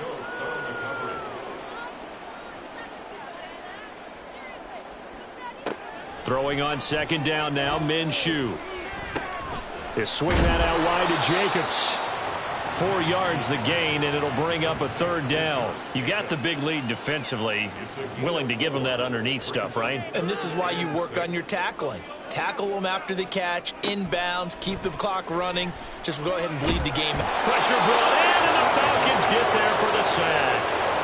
Montez Sweat able to record his 5th sack of the season. Well, I wish his staff luck as they try to find positives about this performance by their offense as we move through the early part of the 4th quarter. That sack, the latest example. Down by a boatload, this offense simply can't keep up, and the quarterback is still taking hits. I'd get the backups in there if it were me. Here's the Raiders punter now as the drive goes backwards, so he's on to punt it away. And now a fair catch called for and taken just outside the 40-yard line. It'll be a 39-yard punt, no return. And they will take over 1st and 10. Good starting field position for them here as they come up 1st and 10 at their own 42. They begin the drive with Robinson. And maybe a measure of revenge there. He's had his way in this one, but this time they get him behind the line. Officially, it's a 1-yard loss. That's going to bring up 2nd and 11. At the 41-yard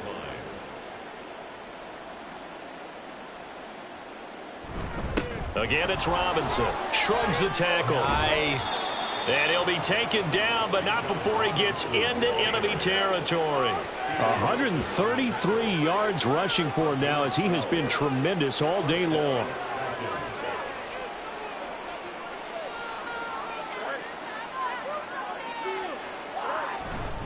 Handoff now to Robinson. And he maneuvers up the middle for 3. And it's 2nd down. Brandon, I've got to think this offensive line has got some smiles on its faces. And I know it sounds crazy, but they practiced for this back in training camp. They knew they'd be in situations where it'd be extra defenders in the box coming after them, trying to keep them from locking down a game. Right now, they want to show the world they're up to the challenge. The Falcons on 3rd down. They've been very good, 5 for 7 thus far. This is 3rd and 4. A shotgun snap, Fields. He's got his target. That's complete. And he is going to have a Falcons 1st down by about 3 yards or so as they wind up getting 7 there on 3rd and 4. From the 34 now, here's 1st and 10.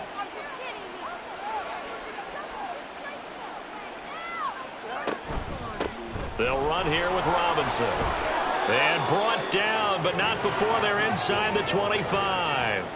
It's a gain of 11, and the Falcons pick up the 1st. No doubt those are the types of carries they're looking for here, Charles. The lead in the 4th quarter. This is when coaches that have a reliable running game, they breathe a little easier on the sideline. Yeah, they love the idea that they can take the air out of the football at this point of the game. That means they're really counting on that offensive line, counting on the runners, taking care of the football. Because you're going to tell your quarterback, hey, no time to be a hero. We're not going to throw it here. Just eat up that clock. And if you have the ball, they can't score. They'll run this one right with Robinson. And able to get him down, but he does reach the 5. Sets him up nicely. 1st and goal. It was a pickup of 14. Brendan, every great running backs coach that I've talked with has always talked about when you have great vision, you're not consciously thinking about your cuts and your moves. This to Pitts, and he's got him. Touchdown, Atlanta. A 5-yard touchdown catch. And the Falcons extend this 4th quarter lead, and they are getting closer and closer to win number 11. When coaches come into a game preaching total team effort, CD, I think this is the type of ball game that they're dreaming of. It was pretty apparent early on that they were clicking in all 3 phases. It's been fun to watch. Yeah, sometimes in the NFL you end up with matchups like we've been watching here. And when you go back through the early drives, you can just see that one squad was on a different level in this game. Safe to say, we have been disappointed in watching their execution throughout this contest. This taken in at the goal line. And he had no room to run as he's tackled down inside the 20. The Raider offense now making their way toward the huddle. Facing a big 4th quarter deficit here, things not looking good. You know, this offense, though, they've been in the top half of the NFL so far this season, but in this one, well, their defense has really struggled. Minshew, 1st and 10. He finds his man, complete. It's Jacobs. And able to get this across the 20 before going out of bounds. 2nd and 6. 4 yards on the pickup. 2nd and 6. From the gun, Minshew to throw. Got his man complete over the middle. It's Myers. 5th catch of the afternoon, and that gives him a 1st down. It's a gain of 8. And the Raider first down. 1st and 10. They'll set up to throw. Looking left side, and he's got a man. That's Jacobs. And past the 40 before he's out of bounds. That one good for 13 and a Raider 1st down. They'll stick with the passing game as he looks to throw. His throw incomplete. At this point in the game, they've got to continue to try anything they can. They're still working at it, even though this one feels like a lost cause. Again, Minshew looking to throw. Open man, that's Renfro. And he'll be out of bounds just shy of the 40. From Falcon territory now, here's 1st and 10 at the 42-yard line. Back to throw again. And this throw a bit late as he couldn't reach back for it. Well, they've been back on their heels a little bit here in this drive, but a chance to exhale just a little bit there with incompletion on 1st down. Now they have to gear up, try and get 2 more stops and escape this drive. Another throw on 2nd down, and this one incomplete as well. What will look like a march to the end zone has hit a momentary roadblock with that incompletion. No need to panic. They just got to come up with a high percentage play call and see if they can get their offense back on track. Oh, the slant connects with Devontae Adams. And he is stopped just short on 3rd down. Got 9 yards, but needed 10. And they're indeed going to go for it here on 4th down. So trailing here in the last quarter. Let's see how this plays out. Got to try it here. He's back to throw. Work in the middle of the field, and he's got a man complete. And he gets this one inside the 15, just a yard or 2 shy of the 10. So after the big play on 4th, here's 1st and 10. 1st and 10. Now whistles here, and I believe one of the Raider linemen might have been moving. False start, offense.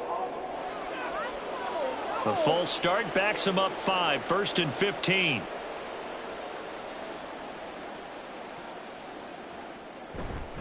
On the handoff, this is Jacobs. And he'll get 4 there, down to about the 12-yard line.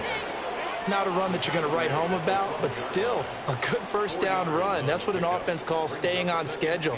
3 to 4 yards on 1st down, you're set up very well for the rest of the drive. That is caught at the 7-yard line. That's good. The completion there for 7 yards. And now it's 3rd and 4. Makes it 3rd and 4. They'll set up a throw. And that is caught. Well, they're going to see this one to the end. They get a score, but pretty much an exercise in futility right now. Still down big.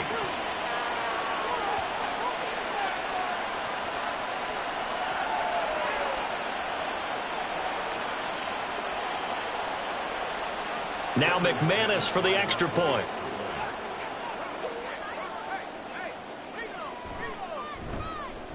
And that'll cut the lead down to 28. That one in the books as a 12-play drive. And Devontae Adams able to finish things with a touchdown reception. And he'll get it up past the 20 to about the 22. And here now come the Falcons. And this one has gone pretty well to form. They've come in, had little problem thus far, and now they'll try to polish things off in the fourth.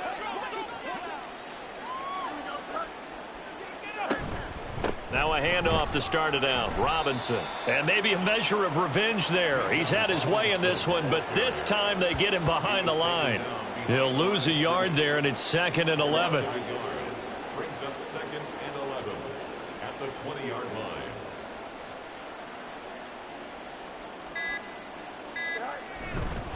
They'll run again here with Robinson. And he'll be corralled well upfield right around the 40-yard line. 183 yards rushing now on 23 carries so far. Well, that's a carry they have to be satisfied with, and throughout this game, they've been satisfied with what he's given them. Whenever they've needed a big run, a first down, he's the guy they've turned to, and it doesn't matter what the defense thinks. They feel like they've got the confidence to keep handing it to him and keep picking up good yardage. On 1st and 10, it's Robinson. He'll take it past the 40 to the 41, 2nd down. Well, they always talk about playing great team defense, and that was an excellent example right there. Everyone on assignment, no one in the wrong spot, everyone filling their gaps. Charles, a lot of happy faces heading into the tunnel as this one ends, and understandably so. Not only did they get the win, but, boy, their offense was on fire in this ball game. And, partner, I have no idea what the top speed is on one of those high-end sports cars. What's the top gear you can get into? This offense, they certainly were there in this one, huh? Everything clicking for them in this contest, the kind of performance that they're going to cherish. So for Atlanta, the win pushes their record now to 11-2 on the year. And they will head back home next week. Meanwhile, for Las Vegas, it's going to all but eliminate them from the playoff picture as they fall to 5-8. And they'll get a chance to redeem themselves at home next week. So for our entire crew, alongside Charles Davis, I'm Brandon Gaudin. Thanks for watching, everybody. We'll see you next time.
It's Madden NFL 24 on EA Sports, and all eyes are on Mike Evans. He comes into this one 5th in the NFL in touchdown receptions. It's the Buccaneers and the Eagles, and it's coming up next on Madden NFL 24. And we're about 5 miles northwest of downtown Tampa at beautiful Raymond James Stadium near Florida's Gulf Coast. Today it's a Week 14 matchup, which should be a good one, as it'll be the Philadelphia Eagles taking on the Tampa Bay Buccaneers. With Charles Davis, as always, I'm Brandon Gaudin. Charles, you talk about storylines in this one. I think it begins and ends with our two quarterbacks, certainly two of the best in the business. And nowadays, I don't think you can get by for long periods of time without a top.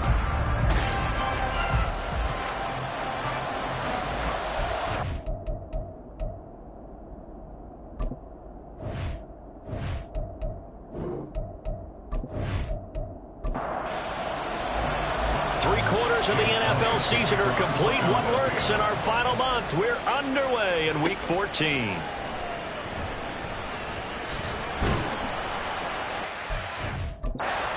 Across the 20 as his guys will set up shop at the 23-yard line. So out come the Bucs now for their first drive.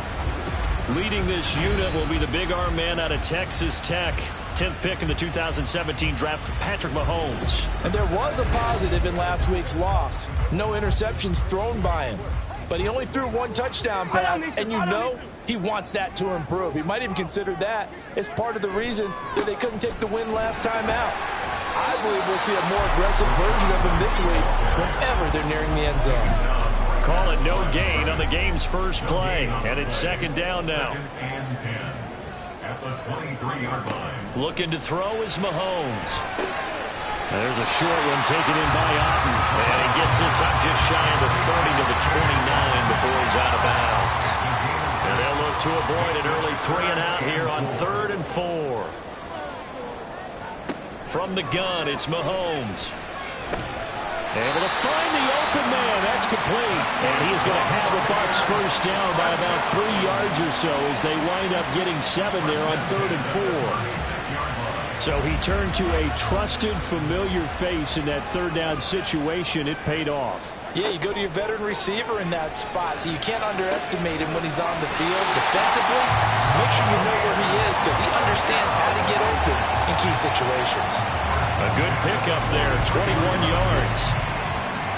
And when you're playing a quarterback with some experience and some moxie, you enter the danger zone when you decide to blitz him because if he's able to diagnose as he did on that play, he can hurt you downfield. He reads defenses so well, doesn't he? He really does, and the best part about that play for him, I don't think that was his primary target. I don't think so either. I think he had the read, figured out where the blitz was coming from, and went to a secondary target for a really nice gain. The numbers for White a week ago, pretty good as he found himself in the end zone on 2 separate occasions. And those are the most important numbers because no matter what you pile up prior to the goal line, Getting in is all that matters. Putting those numbers up on the board, and they love them when they're sixes. A second down pass play there, but it's incomplete. Not a great start dropping his first target, but let's face it, it won't be his last chance because he'll get opportunities to make up for that one throughout this game. Throwing is Mahomes on third. Open man is Michael Thomas. And he has another first down as they'll get the ball down to the Eagles' 26. And they'll get 14 yards out of it and a fresh set of downs.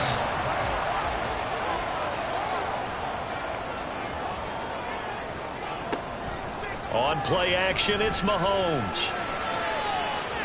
And that one off the mark behind him, incomplete. Offense was moving it a little bit, had them back on their heels, but they earned a brief pause by forcing the incompletion. That gives them a quick chance to regroup and try and mount a stand before they're backed up even further. And not much of a hole there as he gets it down to about the 24-yard line.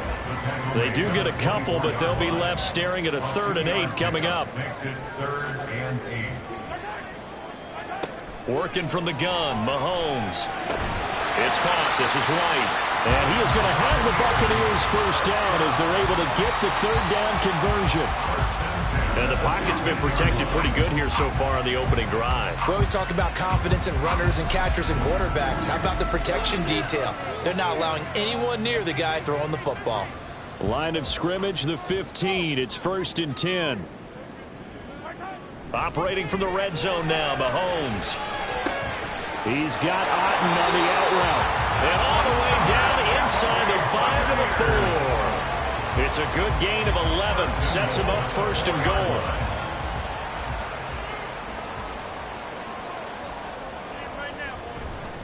White will get about halfway there as he takes this from the 4 down to the 2. It's a gain of a couple, and it'll be 2nd and goal. From the 2 now, 2nd and goal. Throwing now is Mahomes. And he pops it in for a Buccaneer touchdown. Michael Thomas with touchdown number 8 on the year. And the Bucs will jump on top with the game's first score here this afternoon. You'd have to imagine for a team that's lost 3 straight games, scoring first in this first quarter has to feel pretty good. It has to feel great for them, and also it's a nice signal to the rest of the team because we talk about complimentary football all the time. So they've now signaled to the defense, now signaled to the kicking game, hey, we're here to play in this one. We're going to do our part. Let's see if you guys will do the exact same, and we can break this losing streak. The kickoff unit is out on the field, and they will send this one away. And Rodgers will hold on to this one, and it'll come out to the 25. Philly's offense getting ready, and Jalen Hurts ready to lead them. The 2nd-round pick who started his career at Alabama, then finished with an electric senior season at Oklahoma. It's hard to be frustrated when you throw for nearly 400 yards, but I know he wanted to break that barrier. I think he got the pain eased a little bit when they named him NFC Offensive Player of the Week, though. Yeah, when you get the award, you know you had the best week in the conference, you'll let it slide. But, hey, that number well within his range. You know he's got the arm to do it in this one. And they'll get it up just short of the 45 at the 44. The drive starting play, a good one. Give him 19. Defense gives up a touchdown the opening drive. Offense, you got to want to get out there and get those points back right now. And that's a sharp throw there to get this drive off to a good start. They'll throw on first down with Hurts. Now he's loose down the middle of the field. Touchdown, Philadelphia. A.J. Brown with career touchdown number 60. And the Eagles are able to strike back quickly with an opening touchdown of their own. Well, Charles, here in their opening series, they said they had certain plays scripted for certain players. That looked like a well-designed play to get one of their top targets involved. Yeah, let's face it, Brandon. A player of his talent is a problem for any opponent to defend, and we saw it right there. They tried to deny an open lane to him. He still outplayed the coverage and scored the early touchdown. Good luck trying to figure out how to defend him as this game moves on. Elliott good with a PAT, and we are tied at 7. Each team's had it. Each team has scored. 7-7 here as the kick's away. This taken in right around the goal line. And good coverage there on special teams as they'll get him down shy of the 20. With the Bucs offense making their way back out on the field, let's take a look at the playoff picture, Charles, coming into the weekend in the NFC. For this offense, Charles, remember the last time they were out here, marched it nearly the full length of the football field, and a lot of the attack went through the air, so now they're seeing if they can duplicate that performance. Okay, if I show my age a little bit, partner, because I can hear my high school coach, John Ford. I can hear his voice in my head. Laddie, when you put the ball in the air, 3 things can happen, and 2 of them are bad. But the way the game's being played now, this is just part of what they do. So I don't think they should change anything at all. They've been dominant. Keep throwing it around. 3rd down and 10. To throw, it's Mahomes. Pass taken in by his big tight end. And he's going to have the Bucs first down as they're able to get the 3rd down conversion. Somewhat sharp in this game. He had a touchdown pass on the first drive. It comes right back, and he's flinging it around really well here. Really nice throw there to pick up the first down. You kind of just feel a laser focus and confidence about him, and I think we saw that this week, didn't we? Talking to him and the coaches, they felt good about his performance coming up. Yeah, I was really impressed with that last practice we saw when they went through 2-minute drill, when they went through all the different situations. Ball hardly hit the ground, and I thought, yeah, he might be locked in for this one. Here's Mahomes to throw. It's caught by Mike Evans. And he'll be taken down, but not before he works it past the 50. First catch there for Evans. Good enough for a first down.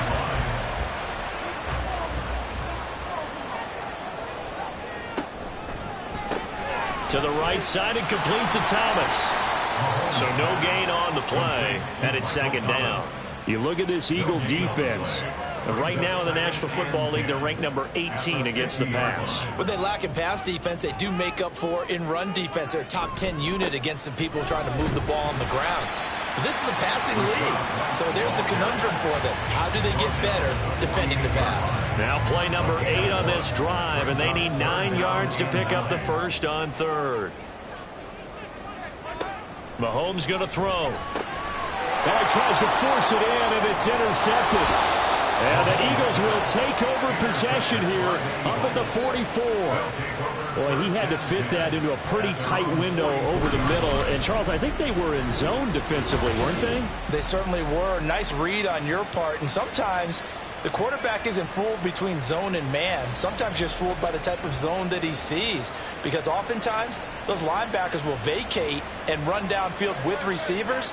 In this case, he played a pure zone and was in the wrong spot for the QB. On first down, Hurts. And this is incomplete. Looked like he had a couple of different options as far as who to throw to on that play.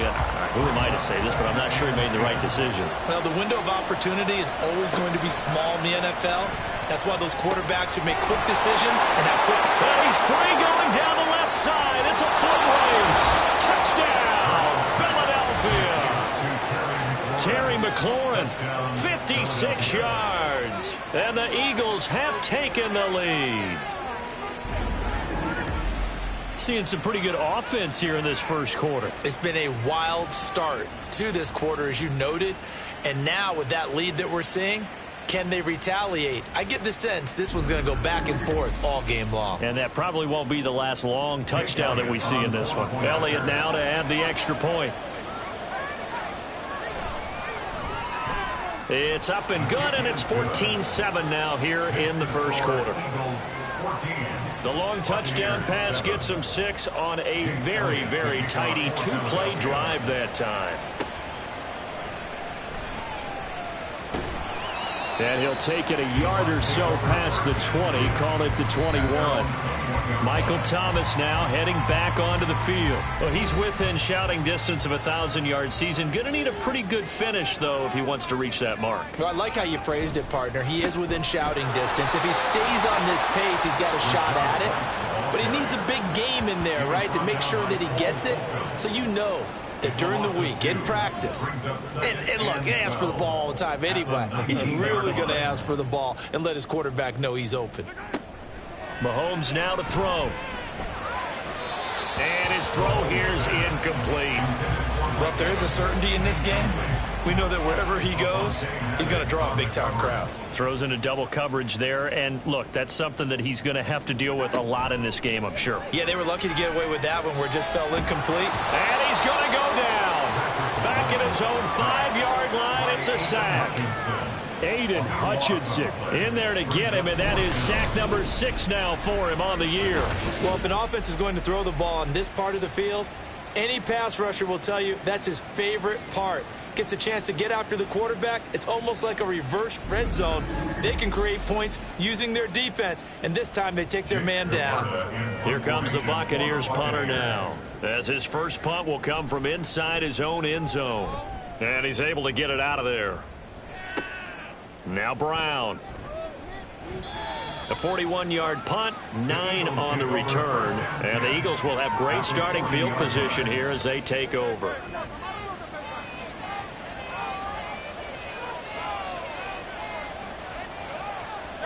On 1st and 10, it's Hurts.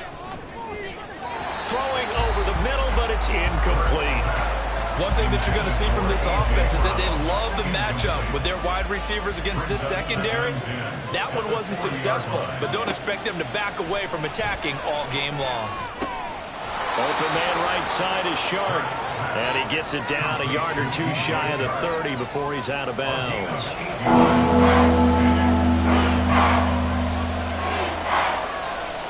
They'll try and run here with Swift. And he's going to get the first down here as he's taken down at the 22. It goes as a gain of 9, and it moves the chains. Just about every coach we talk to says the crowd shouldn't affect us. That shouldn't be an issue. And then the next breath they talk about taking the crowd and taking them out of the game by picking up first downs and keeping them at bay. I think we just saw an example of that there, didn't we? Important to do, especially early in the game like they have. That'll go for a gain of 7. And that's going to bring up second down. It's a gain of 7. Brings up 2nd and 3. At the Bucs. Throwing is Hurts. Got a man. It's Brown. And the Eagles are going to be set up with a 1st and goal here as the tackle made at the 9. Through one quarter, 14-7 our score.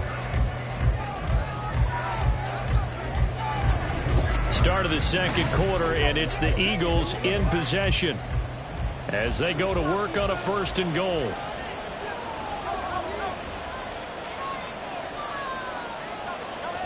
Here's Hurts to throw. Firing quickly, but it's incomplete. A lot of times it's that first read that you have. Maybe you get it in pre-snap, and he locked in on his target, but he was covered quite well, and that one's incomplete.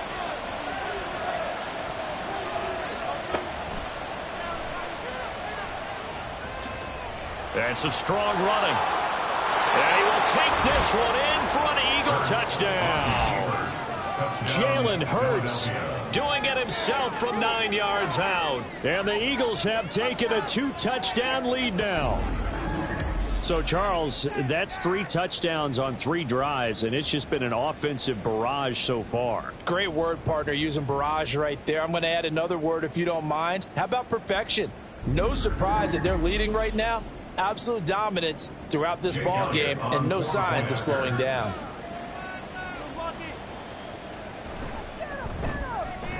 Elliott good on the extra point, and it's now 21-7. So this drive spans 7 plays and a 9-yard run on the end of it. From a yard or 2 deep, here comes a return. And they'll get him down right around the 25, actually the 26 officially, so a net gain of 1 there. Here comes the Tampa Bay offense now heading back out onto the field. These guys definitely hoping for a better showing than their last appearance. They couldn't really even move the football much beyond the shadows of their own goalpost, Charles. We'll see if they can get a better, more sustained drive going here. Yeah, and every team that we ever talk to says the exact same thing. When you start a drive from that deep in your own territory, the goal is a minimum of at least 2 first downs, because even if you have to punt then, you change the field position, right? You flip the field a little bit. They didn't get that done. This time they want to string together a nice drive and help themselves out. The result, only 4 yards there on the play. And that's going to set up a tough 3rd and 9. Brings up 3rd and 9. Now Mahomes. And the defense loses him. It's complete. And he has a big gain inside the 40 before being dropped. Well, that's how you convert on third down with an explosive gain of 34. So often when we're watching a football game, we see one with a lot of ebbs and flows, and this one is no different. And sometimes you just need a big play to wake you up a bit. And they get one right there. That shot of caffeine this offense was looking for. First down, here's White. And boy, this defense again really making things tough on him as they stop him for no gain. Now a 2nd and 10. Second and 10 at the 39-yard line. Now here's Mahomes. To Evans on the slant. That'll leave him with a 3rd and 2 coming up. They got 8 yards there. That's a gain of 8. Brings up 3rd and 2. They'll set up to throw. He's got his target. That's complete. And he is going to have the Buccaneers first down as they get 5 there on 3rd and 2. I like the call on 3rd and 2. They were geared up to stop the run. I like the fact they just hit them quick. Little slant route. All about timing there, partner. Yeah, the timing, everything well executed. Mahomes firing complete. They get him to the ground right on the cusp of the red zone after a pickup of 5 or 6. At the Eagles' 20-yard line. Now Mahomes throwing on 2nd down. Now throw right side here going to be incomplete. Some of the fans here don't seem too happy about what we've seen in this first half. No, not at all, and I understand why. They've looked lethargic, out of sync, and it shows on the scoreboard. Now it's Mahomes again. That is caught. And he'll be out of bounds, taking it just shy of the 10 at the 11 or the 12. 3rd catch of this first half for him, and this one is a first down. Well, they've had a great, impressive drive going here, and that pickup ensures the drive continues. And not only do you continue the drive, which is demoralizing for the guys on the defense side of the ball right now, but you make your own defense happy. They're able to get a little more rest over on the sidelines while this one continues downfield. They run straight ahead here with White. And he'll be brought down this time at the 5-yard line. He'll get a nice chunk there on the first down run, and it's 2nd and 4.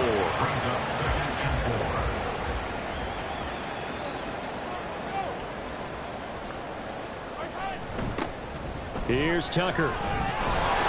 And tackled down after a gain of 3. Leaves him with 1 yard to go on 3rd down. That's a gain of 3. It's 3rd and 1. They'll try to pick this up on the ground with White. And I don't think he got there. No, they stop him right where it all started. Call it no gain that time, and they're going to be left looking up at a 4th and 1. Remember, that was less than a yard. That was not a full yard. That defense, they were having none of it. Yeah, the surge the offensive line was seeking actually occurred on the other side of the ball. They reestablished the line of scrimmage and stuffed them. And in for the Buccaneers touchdown. Russell Gage, a 2-yard touchdown grab. And the Buccaneers' decision to go for it pays off with 6 points. Big 4th down conversion for the score, and the defense, that is a tough pill to swallow. Big time for them. How about them just deciding to go for it on 4th down? And, forget the field goal, because that looked like an easy 3 points. Yeah, you might have had a defensive breakdown in there, but they pressed the issue and found a way to get it into the end zone. Give them big credit for that. The Bucs ready for the kickoff. And here we go. It's in the air. Bringing it out of his end zone, Isaiah Rodgers. And only able to get this to the 19, so probably should have opted for the touchback. Wide receiver A.J. Brown, you see he and the rest of his mates returning to the field here. He's doing what he's capable of, having a solid game. Not the most amazing game. He's not over 100 yards, but a good game so far. And you just know that mentally, he feels like he's one catch away from turning it into a great game and starting on that road. And the defenders are well aware of that, too. They've got to figure out a way to not let that escalate. Keep him right in this zone here and call it a day, because otherwise he can really decimate him. Better believe they are well aware of his playmaking ability. First down, and they go with Swift again. And some good acceleration there as he's across midfield to the 48-yard line. 41 yards rushing for him now on just his first 3 carries. So from Buccaneer territory now, it's 1st and 10 at the 48-yard line. From the gun, it's Hurts. Terry McLaurin, and down right around the 37. 11 more on that one, and another first down. A gain of 11 on the play. First down, Philadelphia. Hurts sets up to throw it. Throwing it Terry McLaurin's way again, and he's got it. And they'll get him down after a pickup of 8. 2nd and 2. It's a gain of 8. From the 29, here's 2nd and 2. At the 29-yard line. Off the play fake, here's Hurts. Out to the left there and complete to the tight end Goddard. And Goddard going to have an Eagles first down as he'll get it down inside the 25. A gain of 5. And an Eagle first down. Hurts. Smith catches left side. And out of bounds right around the 20. Short completion, just 4 yards, and that will bring up 2nd down. It's now 2nd and 6. They will run straight ahead with Swift. And a nice run. They're going to take this close to the first down marker at the Bucs' 15-yard line. This will be play number 8 here on the drive. It's 3rd and a yard. He'll drop to throw. Able to find the open man. That's complete. And the Eagles are going to have a 1st and goal coming up as they find a way to convert there on 3rd and 1. If you're going to blitz, likely going to leave you in man coverage with this guy, and that is less than ideal. It is, because just about any offense that has an elite receiver, if you blitz and have him in man coverage, you're going to him, even if he has an elite defender on him, because he usually knows where the ball is before the defender does. And he will push his way forward down to about the 3-yard line. Only a yard on the pickup there. 2nd and goal. And we've hit the 2-minute mark in this first half of action. They'll go again from the 3 here on 2nd and goal. Now a shotgun snap as they'll look to throw. And this is caught. Touchdown, Philadelphia. DeAndre Swift with career touchdown number 60. And they are able to add on to their advantage. Well, he wasn't the guy they were initially going for, but after going through the progressions, it worked. When you have plenty of people who can catch the football, you don't always have to go to your primary target, and sometimes that target is actually covered. Nice job coming off of that and getting it to someone who was open. And the man out of the backfield gets in for the score. Elliott on for the extra point. He's got it as they double up the lead. This one's now 28-14. A 10-play drive that time. The result, Philadelphia in the end zone. Back now comes Tampa Bay. As this offense comes back out here, Charles, they're trailing in this ball game. And they've been on the sideline for a while. They did score their last time out, but they just had to watch that long, sustained drive, so we'll see if they can shake the rust off. Yeah, and that's always a question that you have when you have to come off the bench after having sat there for a long time. Are you ready to go? Are you loosened up? But even more so, are you mentally alert and ready to put your best product out there? And he's taken down, but able to slip across the 35. First down now, but that clock rolling. Looking to throw is Mahomes. Airing this one out for Evans. This is caught inside the 15. A big play that time for Tampa Bay. 51 yards. Well, he worked his way quite a bit in this first half, and with good reason. You can see it there. He is such a handful defensively. Just too hard to keep him under wraps. It delivers a big play here for this offense. A real field flipper there as all of a sudden they've got a first down in the red zone. From the gun, it's Mahomes. It's grabbed over the middle by White. And he's able to work it here to the 8-yard line. Now the Bucs going to use the first of their timeouts as the clock will stop with 45 seconds to go in the first half. Facing a 2nd and 6 from the 8. Mahomes to throw once more. And he's got it. Caught in the end zone. Touchdown, Tampa Bay. Was shot right from 8 yards out. And the Bucs get a late score here in the final minute of the first half. These two teams in this first half, it's been fun. Back and forth, back and forth. Well, it's not fun for the defensive coordinators, but offensive coordinators are enjoying it. Yeah, they're having streaks here, aren't they? Being able to put scores together and really bunch them up, and we have a tight game here. You know, we often talk about having the right shoes for the right turf. Today it's track shoes, because that's what we've seen with these offenses. Yeah, it's been an absolute track meet so far, and fun to watch. Extra point by Patterson, up and good. And they're within 7 now at 28-21. And he will be brought down here inside the 20. Good coverage as he's dropped at the 17. DeAndre Swift and the Eagles back out there. He's over 40 yards here in the second quarter. Been nice and effective for them, hasn't he? He has definitely been dependable, and really shouldn't underestimate what he's getting done here, because anytime you're on a pace that's going to approach 100 yards, you've really done some damage in an NFL game. And now he's looking just to add to his totals. The Eagles going to take the first of their timeouts as the clock will stop with 35 seconds to go in quarter number 2. And he'll get it up to the 33-yard line. Now the Eagles will use the second of their timeouts as they'll stop it with a little over 30 seconds to go in the first half of play. Flush to his right. I do think it's fair to say that they were caught off guard a little bit when he decided not to throw it on first down. But give them credit. They recovered in time to deny him the first down yardage. But it's only 2nd and short. So that run is still likely to lead to a new set of downs. 2 yards to go, 2nd down. Looking to throw.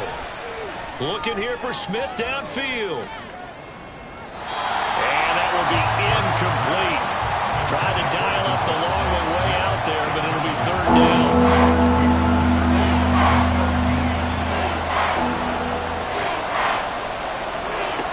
Throwing from the gun, it's Hurts.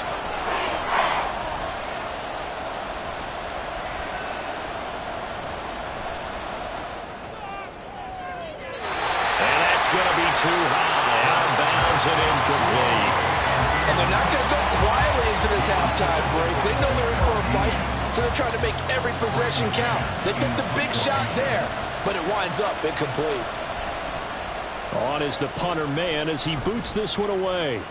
And the fair catch is taken at about the 13-yard line here.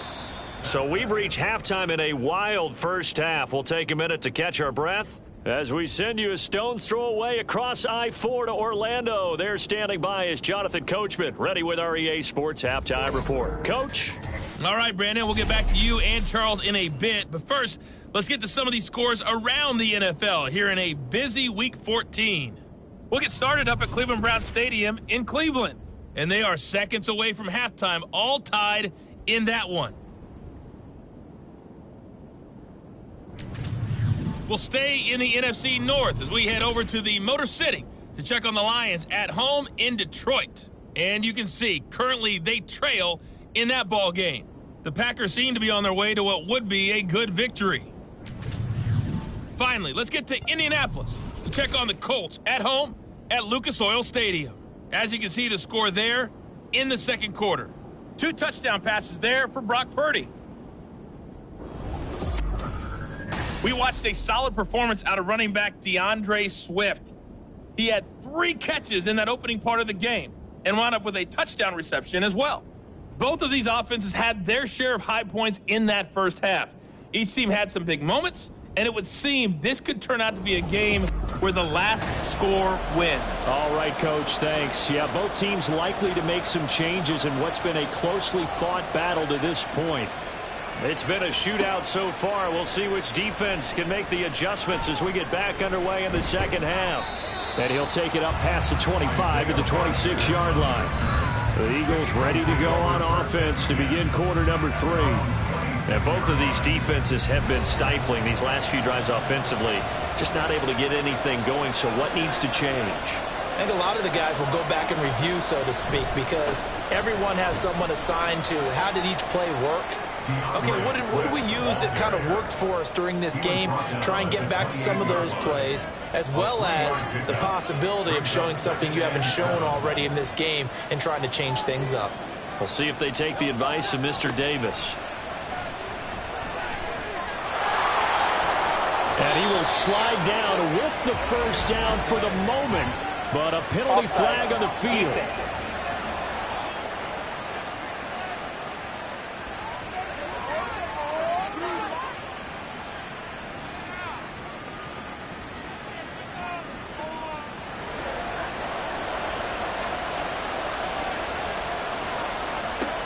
On first down, Hurts. Looking for McLaurin, and he's got him. And they're well past midfield, just a yard or two shy of the 40.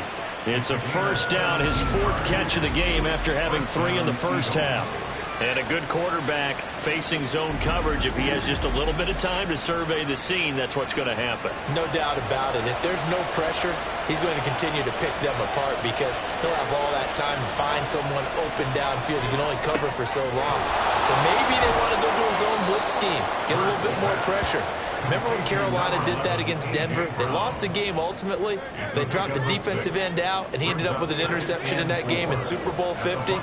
Maybe some sort of scheme like that to try and get more pressure at the passer. On second down, Swift able to power through. And he works it to the 30-yard line here, right at the 30. A gain of 5, good enough for the first down. A 5-yard gain on the play. First down, Philadelphia. They'll stay on the ground with Swift. And nowhere to run on the interior of that defensive line. He'll get back only to the line of scrimmage.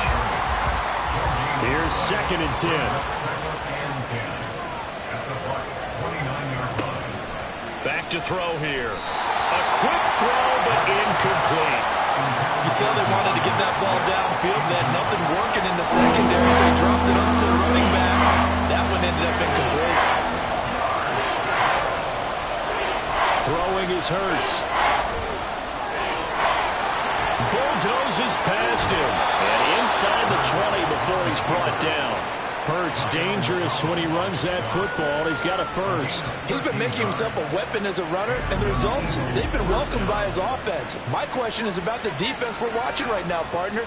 Even after he got him with a scramble earlier this drive, they still aren't devoting enough attention to him. I would expect that after that carry, they'll do a much better job going forward, spying on him on passing downs. So the ball down to the 16 here for 1st and 10. They'll drop to throw.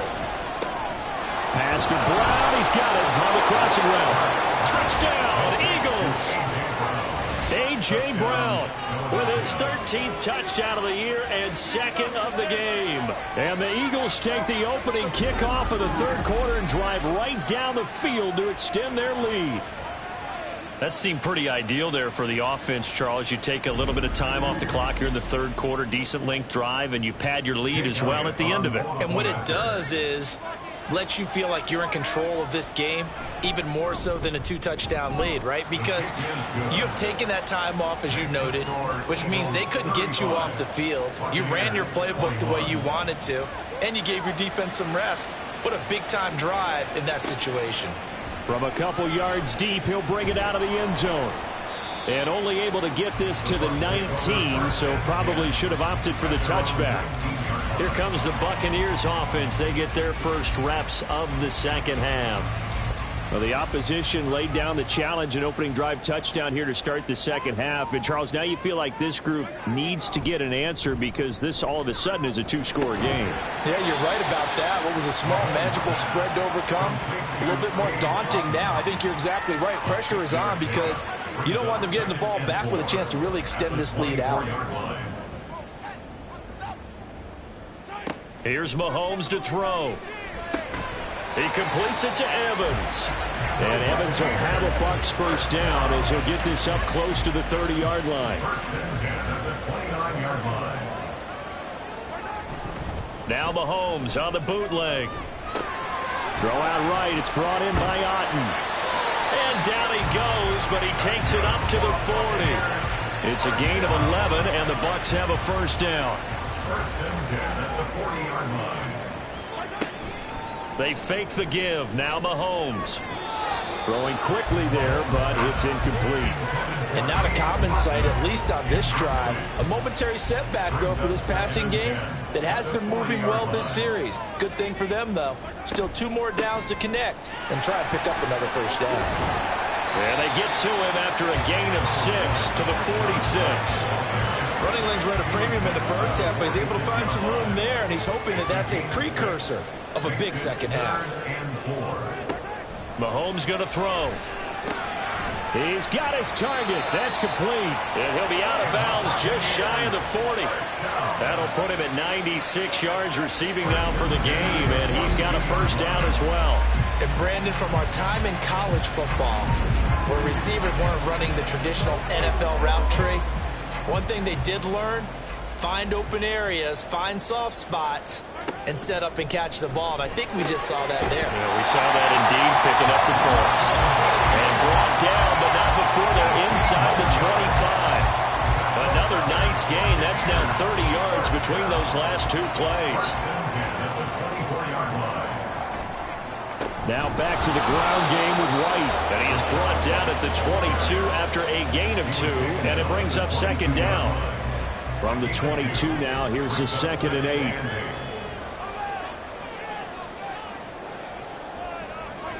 Now Mahomes. That is caught at the 7. And all the way down inside the 5 to the 4.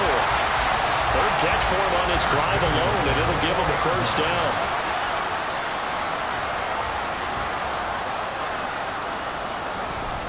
White. And they'll bring him down after just a short pickup. Give him 3 on the gain there. 2nd and goal. A gain of 3 brings up 2nd and goal. Again, this is White. And he'll take it into the end zone. Touchdown, Tampa Bay. Rashad White hitting double digits with his 10th rushing touchdown on the year. And the Buccaneers have got it back to within a score. So it's a pretty good season he's putting together running the football. That now 10 rushing touchdowns on the year. And we know this is a passing league, and those numbers throwing the football, they seem to go up and up every year. But there's still something to have a reliable back you can count on in the red zone to bring things home for you. And that's what he's been doing all season long. The kickoff team on the field now as they will send this one away. The drive will start at the 25-yard line here as Rodgers will not return it. Eagles offense and A.J. Brown headed back out there. He's been his typical solid and reliable self, hasn't he, Charles? When you have that go-to receiver that you can count on in the situation where you absolutely have to have him, there's nothing better for anybody who's throwing the football. But the best part is the payoff. 2 touchdowns already. That's the bottom line when you throw the ball to a guy. Absolutely. Not over 100 yards right now, but he does have the 2 touchdown catches. We've seen him escape similar situations earlier in the game and get away for pretty good yardage. At that time, they get him down. Yeah, they've had enough evidence that he can get away and run for good yardage, haven't they? That time it felt like, okay, enough of this. Let's play it the right way and get him on the ground before he does any damage. Here comes 3rd down at 7. Here's Hurts to throw. He delivers another to Goddard, complete. And he is going to have an Eagles first down as they're able to get the 3rd down conversion. And that's well executed there on 3rd down. And I love the confidence that they had to let their tight end try and find some space in the middle of the field, right in their quarterback's line of vision. And QBs love to make that easy throw, and they hooked up there for a first down. They'll throw on 1st down with Hurts. Over the middle to Smith. Hurts pass. Complete to number 6, Devontae Smith. So not quite a first down just yet as they come up on 2nd and less than a yard. Off the play fake, here's Hurts. That is caught. It's the tight end Goddard. And this is going to lead to another first down as the tackle's made at the Bucs' 29-yard line. A good pickup there of 22. So from Buccaneer territory now, it's 1st and 10 as they're down to the 29-yard line. Now a toss for Swift left side. And he gets it all the way down inside the 10 and mark him at the 5. 80 yards for him on the ground now as he has been terrific here this afternoon. I think we're seeing the effect that runs like that are starting to have on this game. They're a little bit slower, that front seven, reacting to the football, almost like body blows in boxing. Slowing them down. Touchdown! DeAndre Swift. His second touchdown of the afternoon. And the Eagles will add on to their lead here in the final minute of the third. Circle that drive because that might be one to remember. Well executed to give them a little cushion. Well, let's take it into the boxing ring. You talk about them commanding it, keeping the fight where they wanted to, whether it was in the center of the ring or putting them on the ropes because it was jab, jab, jab. And finally, the haymaker to put that drive away. Elliott now to add the extra point. And the lead is up to 14. So that drive 7 plays in length. And it was capped off by an Eagles touchdown. And here comes a return from just beyond the goal line. And in hindsight, probably should have taken a knee as he only gets this out to the 16-yard line. And Tampa Bay trots out there now. Right now, Charles, it just feels like they're trying to keep pace. They did score the touchdown last time out, but they still trail by double digits here. We'll see if this offense is once again up to the task. Yeah, and I think that after the last drive, they've gotten pretty revved up, don't you think? Everything they were doing was working pretty well. They go back out there with the same mindset, play the same tempo, the same pace. Still a lot of time left to make something happen in this one. Now a give up the middle. This is White. And forget about finding a lane. He barely had time to look up before he was planted in the backfield. 3 quarters in the books. We'll return with more after this. This is the NFL, and it's on EA Sports. Back now in Tampa. So their task a little bit more difficult now. 2nd and 13 that they're walking up on. Throwing now is Mahomes. Gets it out. And now the ball's out. Fumble near midfield. And it's picked up by the Eagles. And his guys are going to take over at their own 48-yard line. We have seen this before, and we know coaches preach about this and work on it all the time. Catch the ball. You know there's going to be some traffic somewhere. They've got to put it away and secure it as they try and get downfield. Eagles offense back out, getting set for this next drive. And they sit in a good spot, having the ball back after the fumble recovery and up 2 scores in the 4th quarter. And now, as with every potential turnover, they're going to take a second look at this just to make sure. Now the question, was the knee in fact down before this ball comes loose? And is the video convincing enough to overturn it? A lot of factors here. Remember, you also need clear possession of the football afterwards. This is a tough one to overturn. So that one overturned. They say the knee was down, and that will not be ruled a fumble. Mahomes now on 1st down. Completes it again to Gage. And he's going to get this down near the 30-yard line. It's another 1st down as they look his way again, this time 19 yards.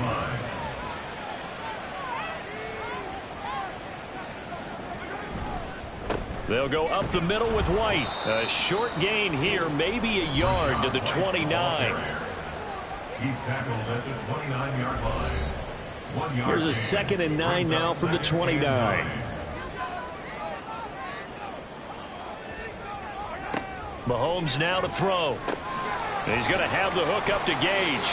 And he has another 1st down as they'll get the ball down to the Eagles' 18. 11 more yards there. This methodical drive continues. A quick throw caught by Evans out wide. And all the way down inside the 5 to the 4. Back-to-back nice gains. That one for 14 yards and another first. Good yardage on the completion there. When they look at the scoreboard, they do understand a field goal is not going to do them any good. My guess, they're going to press the ball downfield as far as possible, try and throw it into the end zone and get a score because they know they've got to get that done and get the ball back as quickly as possible. First and goal, and they got to be thinking a chance to get right back into this football game. Now here's Mahomes. And he hauls it in for the Buccaneer touchdown. From 4 yards out. And the Bucs have made it a one-score game again here in the fourth. So how about that for an answer? They get the touchdown there, and it's back to a one-score game here in the fourth. And that's what these guys have done all game long because they've scratched and slashed their way to stay in this game. And by now we should all realize they're not going away. Now the pressure again swings to their defense because they're going to need to find some way to get the ball back. Extra point by Patterson, up and good. And now things get a bit more interesting here in this fourth quarter. Set now to kick this one away, and off it goes. Taken at the goal line. And he won't get this to the 20-yard line as he's down at the 19. The Eagles offense making their way back out as we take a look at the playoff picture in the NFC. Their lead back down to one score after the touchdown a moment ago. First down's a must on this drive as they start out here 1st and 10. They'll start on the ground with Swift. Nifty move. And he's got room. And they're going to get this beyond the 40 before he's taken down. 102 yards on the ground here for Swift. He's got a first down as well. First down, Philadelphia. Hurts. This short throw caught by Goddard. And he maybe makes it back to the line of scrimmage. That's it. No gain on the play. And it's second down. Second and 10 at the 42-yard line. Hurts sets up to throw it. The throw left sideline falls incomplete. I see the surprise in your face there, partner. That is a rare incompletion for him. He's been on point this entire game. He has percentage completion-wise way up. Not that time. Play action. Here's Hurts. That's caught at the 25. And he'll finally be taken down at the 18. A big play there for Philly. And even 40 yards. When they've needed a play this year, he's certainly been the guy to deliver it. As this season has gone on, he's been awfully consistent and sometimes spectacular.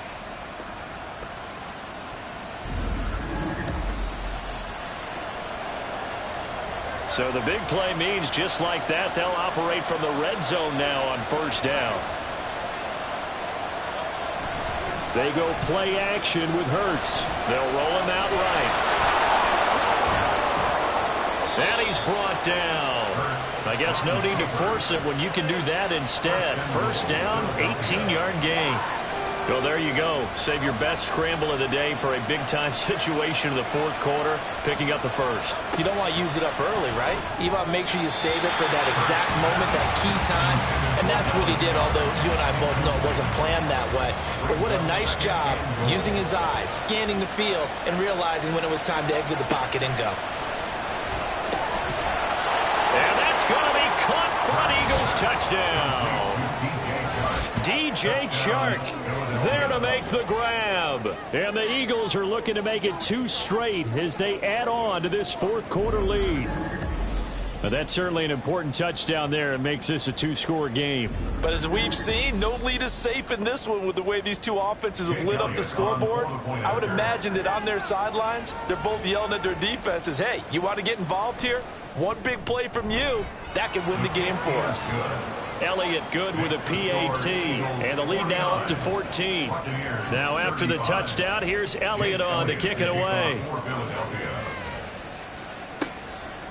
And he'll just sit on this one as their drive will start at the 25. And Tampa Bay trots out there now. And that last drive, so effective in the passing game, resulting in the touchdown. Maybe not many people were focused on the trenches. There was good protection there. Excellent protection. So now defensively, you've almost got to get down to those starters blocks like you're a sprinter. get lower than those guys on offense and find a way to roar through them or around them to get into the face of the passer. Easier said than done, though. Way easier said than done. But they've got to try something because right now they're just cutting them to shreds. On a handoff, it's White. Yeah, boy, this defense again really making things tough on him as they stop him for no gain. Here's 2nd and 10. No gain on the play. Brings up 2nd and 10 at the 35-yard line. Looking to throw is Mahomes. And this throw incomplete. Now the defender all over him that time, but it's going to lead to 3rd down. Now right where this set of downs started, they need a full 10 here to pick up the 1st down and move the chains. And now the 3rd down throw incomplete as well. This is part of why this guy's got multiple MVPs on the mantle. We're used to seeing him make the impossible throws, but here Mahomes knows he's got nothing, so he wisely just gets rid of it. Now Mahomes got to have this one. Pass taken in by his big tight end. And he's going to have the Bucs 1st down. And they convert in style right there. A big play on 4th and long. The time to pull out the stops is now, and they convert there on 4th down. And that last throw, Charles, is going to move him past 32,942 yards passing for his career. And that surpasses the total of the Hall of Famer and a colleague of both of ours, Troy Aikman. Yeah, played from 1989 to 2000. And Troy Aikman, he was about winning. Because remember, he had Michael Irvin to throw it to. We had Emmitt Smith to hand it to. Just imagine if he was throwing it the way they throw it around nowadays. His numbers, boy, would they be sky high. After the loss, they'll come up 2nd and 13. On play action, it's Mahomes. And this one caught downfield by Evans. And he has another 1st down as they'll get the ball down to the Eagles' 27-yard line. 19 yards to pick up there. Move the chains.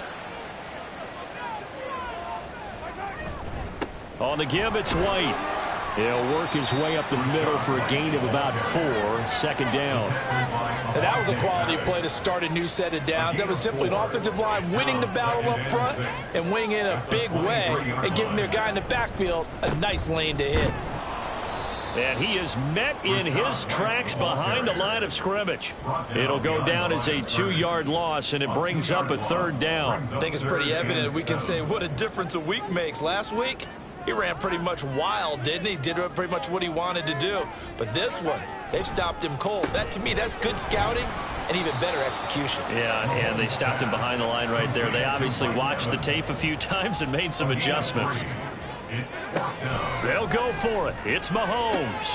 That is caught, and he will be brought down at about the 6-yard line. 1st and goal, and they got to be thinking a chance to get right back into this football game. And in for the Buccaneers, touchdown. Mike Evans from 6 yards away, and the Bucs are back within a score. I can't believe I'm saying this, but in today's NFL, I wouldn't want to play defense. Too many great receivers and guys who are accurate who can get them the ball. We've seen the result. Days like this one. Extra point by Patterson, up and good. And now things get a bit more interesting here in this 4th quarter.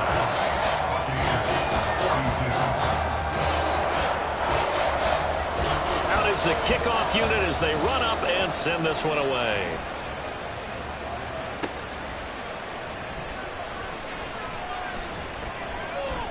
And he returns this to the 22.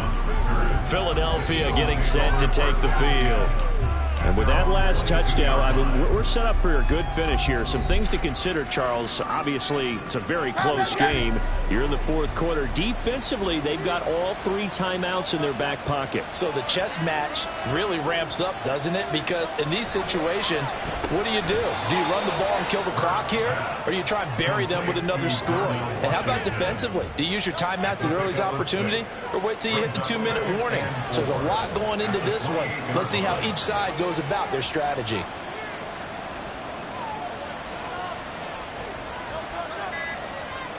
In motion left goes a tight end.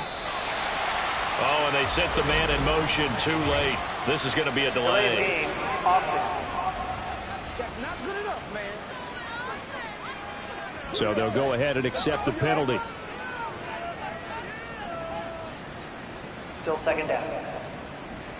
Following the delay, here's 2nd and 9.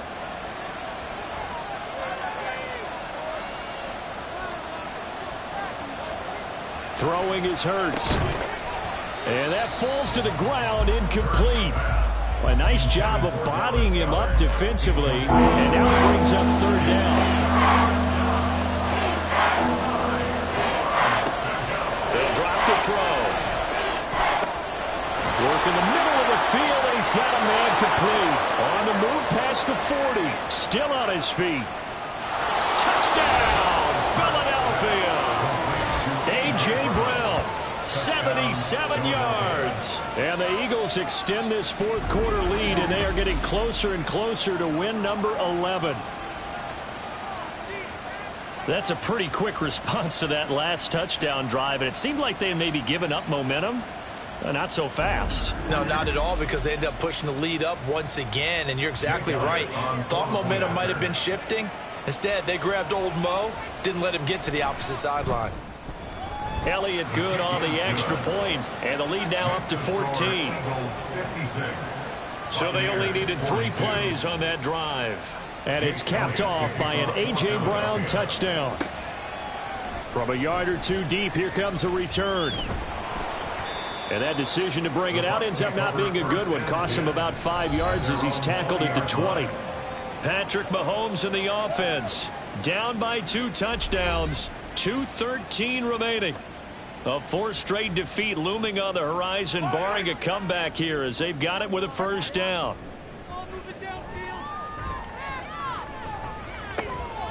And he's got his man on the out route. And he'll get this up past the 25 before he's out of bounds.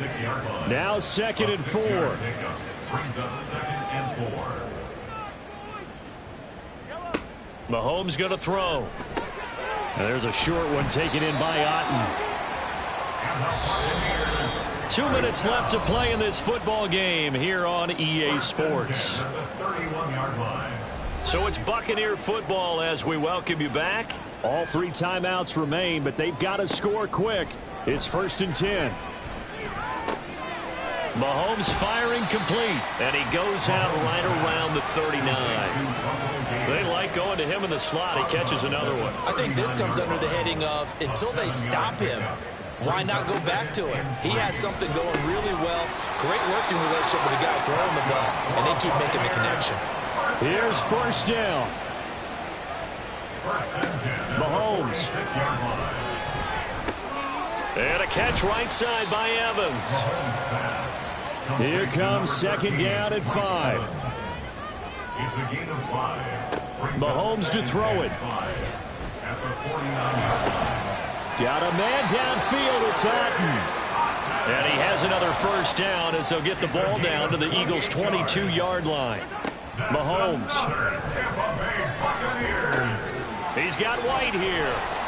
And the result here, a pickup of 8. Leaves him with 2 to go on 2nd down. Now the Bucs going to use the first of their timeouts as they'll stop it with just over 40 seconds to go in the game. And the Buccaneers are going to have a 1st and goal coming up as the tackle made at the 3-yard line. Mahomes. This is caught. Certainly worth noting he's now 1 catch away from 600. He's at 599 in his career. Here's Mahomes. And he takes this one into the end zone, and all of a sudden, here in the final minute, things get a little bit tighter.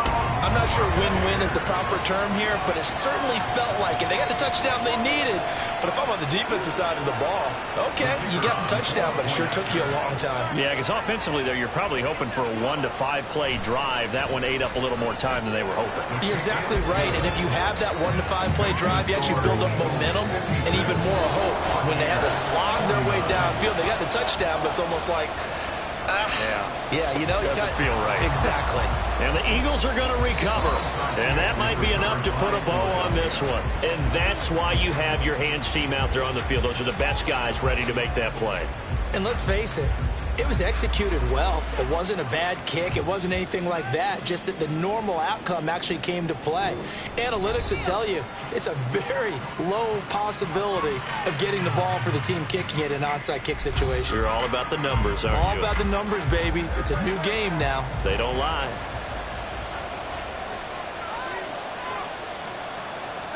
The Eagles in the victory formation as they take a knee. The Bucs forced to use their third and final timeout as they get it with just 19 seconds left on the clock. Yeah, it's fun to kneel down in front of your home crowd, but when you go on the road, that band of brothers attitude, right, just us against the world, and get it done, how happy are they? I remember a coach at a previous stop telling me, you get a win on the road, doesn't matter the opponent, get out of there like you stole something, and they did in this one. Charles, normally when you see a group score this many points, it's a complete blowout. But instead, they needed every single one of those in this close, high-scoring affair. And, Brandon, I'm still on the edge of my seat after that one because when you have that much scoring and it still comes down to a one-possession game at the end, that's not something we see very often. In this case, these offenses, they brought it. The defenses, they're going to need some work going forward. So for Philadelphia, the win pushes their record now to 11-2 on the year, and they will head back home next week. Meanwhile, for Tampa Bay, it's unfortunately more of the same as they'll fall to 3-10 on the year, and they'll get a chance to redeem themselves at home next week. I'm Brandon Gaudin. Certainly have to thank Charles Davis, my broadcast partner, and our entire crew. We'll catch you next time right here. It's the NFL on EA Sports.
It's Madden NFL 24, and we're going to see Mark Andrews. He comes in second in the NFL in touchdown receptions. It's the Ravens and the Giants, and it's coming up next on Madden Football.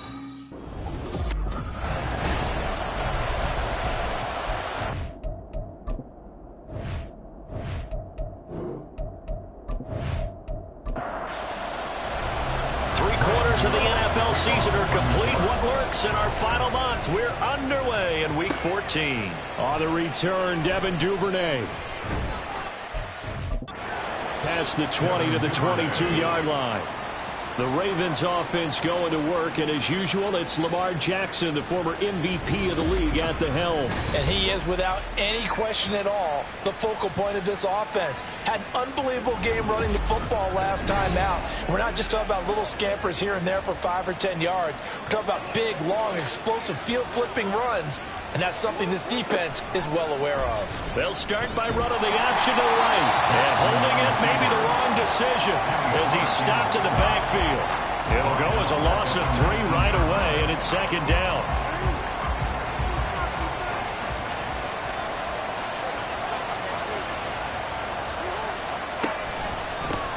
First carry for the Iowa State man, Breece Hall. Stopped at the 24-yard line after a gain of 5. An early tough test on the opening drive. This is 3rd and 8.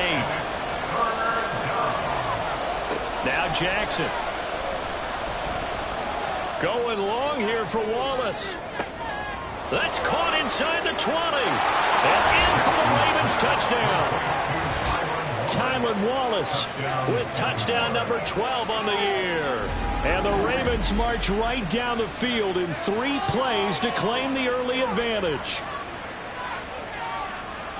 They're the favorite, no question. And when they score like that on the opening drive to set the tone, you're the underdog on the other bench. That's hard, isn't it? Yeah, because you can't bring the home crowd into it, because you're counting on that to be a part of your equalizer, ride their momentum. But you have to give them something to cheer for. So now what you're worried about is they're better than we are. We can't get going. Are we about to get blown out? Good news, still a long way to go.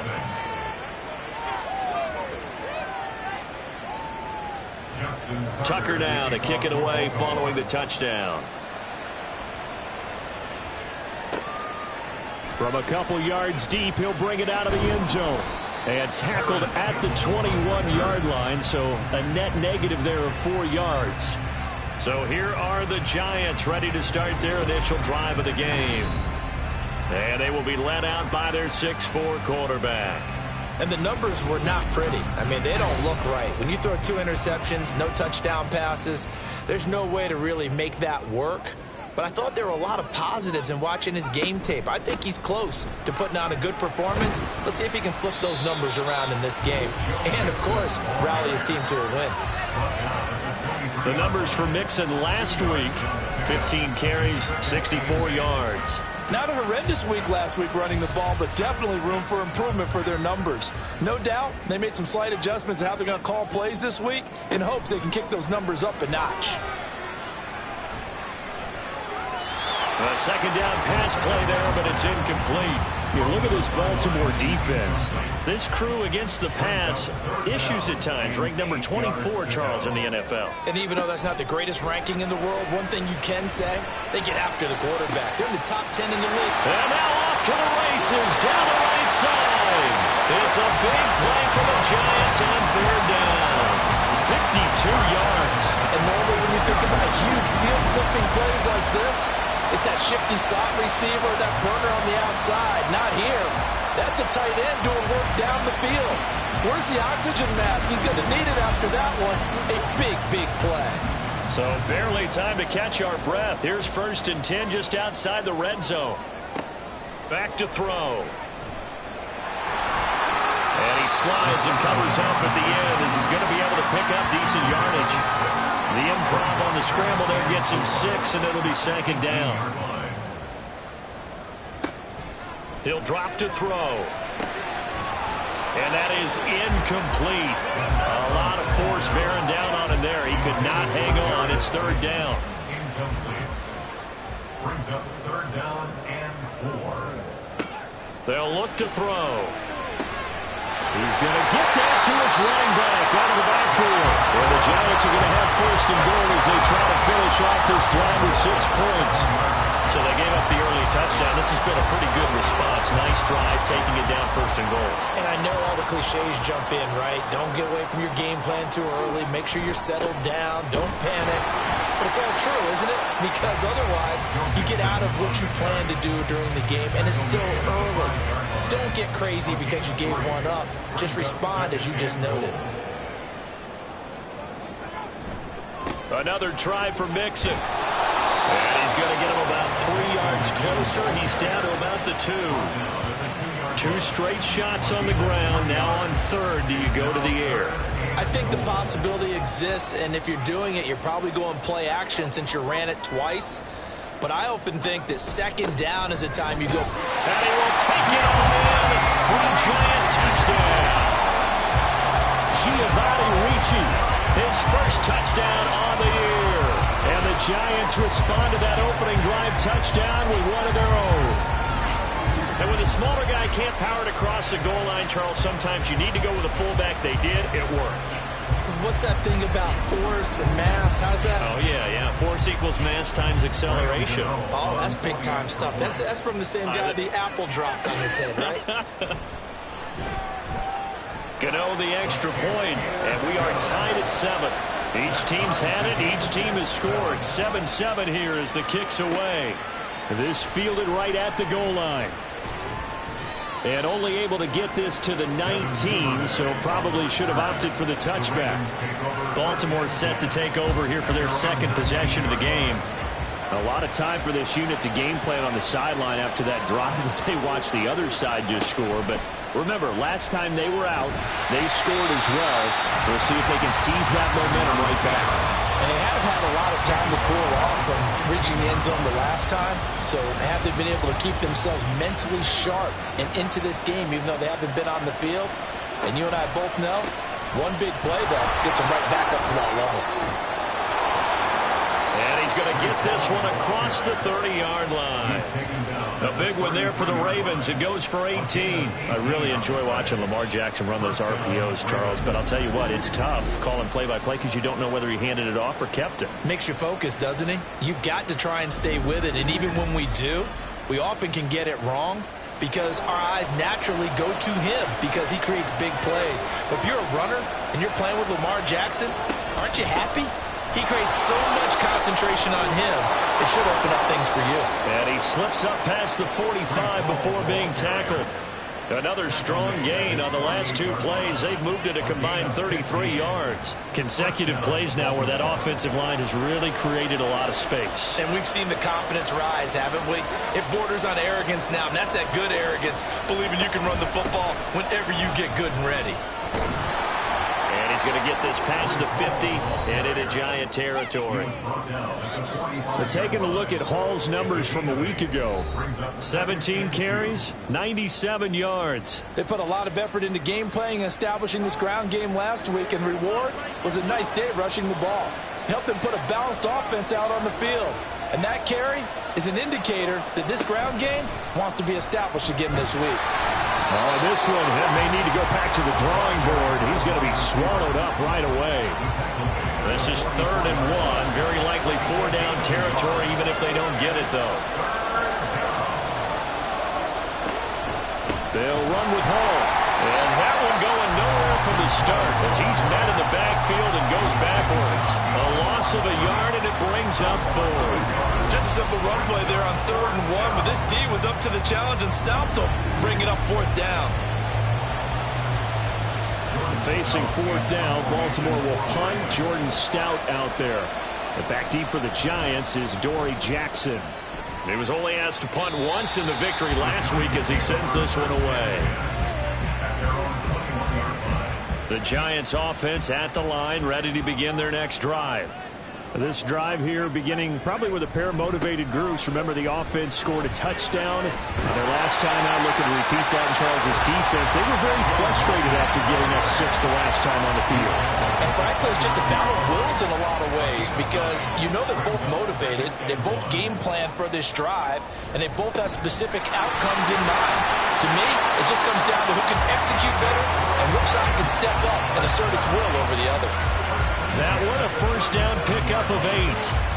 2nd and 1, and people want to run the football. This is where every back in the league is supposed to do exactly what we just saw there. Pick up the first down.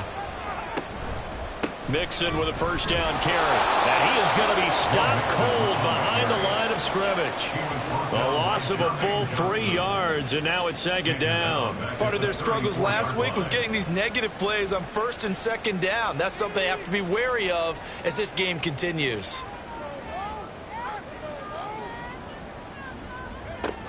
Now they'll switch it up here and look to throw.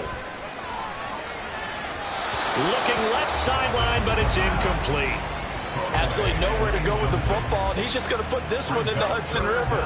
Maybe he's a little fortunate he didn't get called for grounding because that one was well over everyone's head. Now on 3rd and long, they'll look to throw. And that is incomplete. Now that's a good bounce back after giving up a touchdown on the opening drive. Just 1 first down permitted and then out. Obviously no loss of confidence with that defense, and now they get to turn it back to their offense. And here's Gillen on now to punt as he gets this one away. Fielded at the 20, pushing through the contact. A very nice punt that time, but they get 11 back on the return. And the Ravens, they'll take over. Now the Baltimore offense heading back out onto the field. Over on the sideline, hoping to hit that reset button between possessions. Last time out, they had to punt it away. This time hoping to finish this thing off in the end zone. They'll start by running the option to the right. Found a little room there as he's up to about the 37. 6 yards there on the keeper. It's 2nd down. A 6-yard pickup brings up 2nd and 4. Here's Jackson. That's complete. It's Zay Flowers with it. First catch for him on the afternoon, and it results in a first down. A gain of 7, and a Raven first down. On 1st and 10, it's Hall. And he'll take this one up close to about the 45. Brought down on the play by Kayvon Thibodeau. Ball spotted at the 45. Here's a 2nd and 9.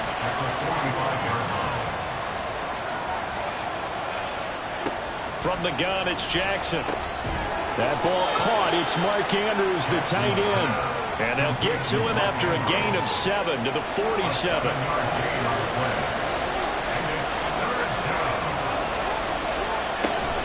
On 3rd down, here's Hall. And he's taken down at the 43, but not before picking up the first. It's a gain of 4 there, and it gives him a new set of downs. First down, Ravens.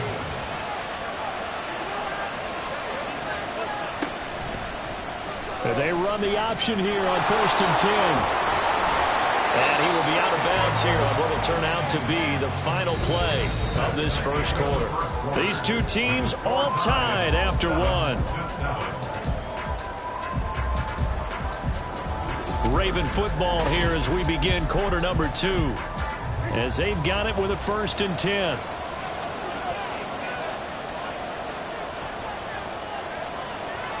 St. Brown in motion right.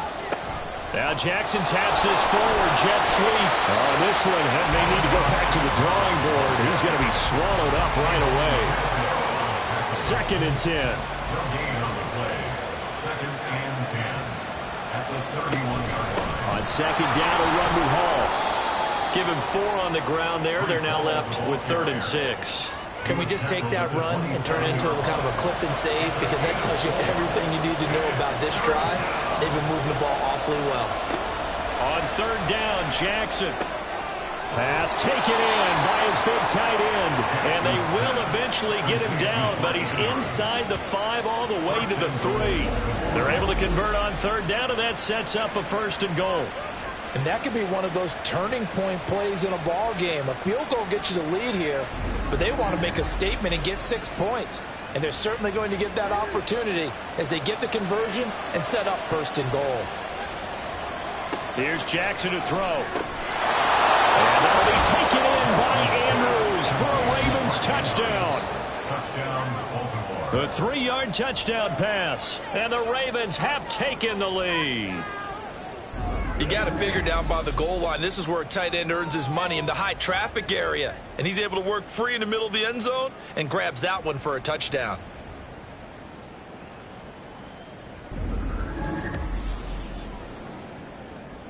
Tucker now to add the point after.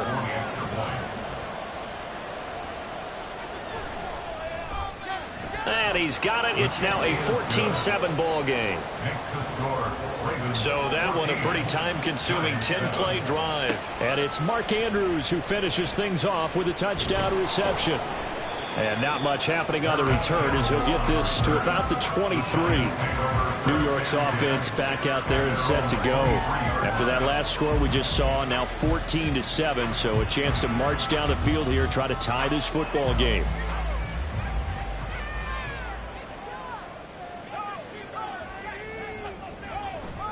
Here's Joe Mixon as they start on the ground. And he'll be taken down, but not before they work it across midfield. 52 yards now on the ground on just 7 carries. What I continually hear from running backs and offensive linemen is how often they're actually getting together to watch film so they can get in sync with each other, understand blocking patterns better, how a running back likes to cut, what he wants to do. Boy, it all came together on that one. That's one where they watch it and say, hey, we did everything we were supposed to do right there. That looked like the play we drew up and designed. And then we got to see it unfold in real time. And he goes down. The Ravens able to get to him. Travis Jones has now recorded 10 sacks on the season. The Giants on third down. They've been good, 3 for 4 thus far. This is 3rd and 16. Open target here, Darius Slayton. And he's going to be taken down with the first down at the Ravens 36. That was no 3rd and 2. That was 3rd and 16, but they get the conversion anyway. Oh, that was a pretty route right there because it's all about finding a window on a route like that. He lined up on his left, ran the deep in route over the middle, and the ball was right where it needed to be. Really good trust between quarterback and receiver. Really good completion. Mixing up the middle. And this time not quite to the 30. It'll be down at the 31-yard line. 5 yards on the carry. Good pickup on first down. On second down, here's a keeper by the QB. And he's dropped just before the line to gain. 4-yard pickup leaves him with 3rd and 1. But if you're going to run the read option, typically, you've got to keep an eye on the defensive end. And what does that mean? What are you looking for with a defensive end? Well, you want to play off of what he does. If he collapses inside towards the running back, then you pull it and take it yourself outside in. If he stays outside, you go ahead and leave it with the running back. In this case, pulled it and got the yardage himself. It's a 7-yard gain and good enough to move the chains. They show run with 3 tight ends here on first down. They'll look to throw here. And his throw's going to be incomplete. Daniel Bellinger, the intended target that time. That'll bring up second down. Marcus Williams on the coverage. Here comes the blitz as they look to throw. Complete right side to Hyatt. And able to get this down inside the 15, either the 13 or 14 before he's out of bounds. So 2 of 2 on third down conversions on this drive, and now they face a 3rd and 3 here. Throwing there, but this pass is going to wind up incomplete. So another incompletion there. He's hitting on fewer than half his pass attempts in this one, and that is not a winning formula. Yes, let's make sure we give a little bit of credit to the defense here. They've given him a lot to think about, a lot of different looks, and he seems a little bit confused trying to complete passes. So they're able to end that drive with 3 points in this one-possession ball game. And ideally, you want to end every drive with points. Most quarterbacks would tell you, let's end it with a kick, right? A PAT, that's number 1. Field goal you'll take. Punts, you really don't want to do that. In this case, they'll take the field goal and get prepared for the rest of the game. And he'll wind up getting a couple extra yards here for his trouble and bringing it out of the end zone as he's down at the 27. Lamar Jackson marching back onto the field. 5 for 5 that last drive. Touchdown pass as well. He was clicking. Receivers, I don't want to be cliche, but running really solid routes too. And what I love about it is when you look across any team, all right, there's body types of the receivers are usually different. The way that they get open, different as well. Some of them use power to get open. Some of them use those head fakes and subtle moves. Some of them just use pure speed. And the really good ones, when they're established, they know how to push off at the end of a route, too. Meanwhile, Jackson's throw complete there to St. Brown. Second catch for him today, and it'll wind up a first down. And that's a more than acceptable read right there because it's zone coverage, so timing is everything. This time he waits for his man to come open, puts it right on him, and they pick up a first down. Give credit to the defense for stringing that play out, and they gave up no cutback angle. You know he was trying to dart through. No place for him to go. A nice job there, only giving up a 3-yard gain. St. Brown motioning left. And he'll be brought down at about the 42. A nice play design there with the touch pass. Looked good at the start, but bottom line, the defense was ready. And they did a nice job scouting, didn't they? Not just scouting, but now executing once they saw the play for real after having worked on it all week in practice. They drilled on the play, then they drilled him. Back-to-back receptions for him, and it's another first down. That's the third time on this drive that these two have connected with each other. They've got a real rapport going, and right now it's paying off with big chunks of yardage as shown by that last play.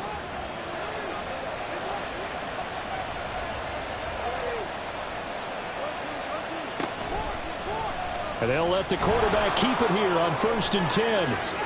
The quick feet. And he'll take it into the end zone for a Ravens touchdown. Lamar Jackson halfway to 100 now with career touchdown number 50 as his guys are able to extend their lead. Well, that was all Lamar Jackson all the time on that drive, both through the air and in the end with the touchdown run. Yeah, how about him doing things a little bit on the reverse side there, Brandon, because he softened him up throwing the football and opened up the running lanes. And when he gets a little bit of a sliver, he's gone. And that's exactly what he did there. Tucker able to connect on the extra point, and that makes it a 21-10 game. Giants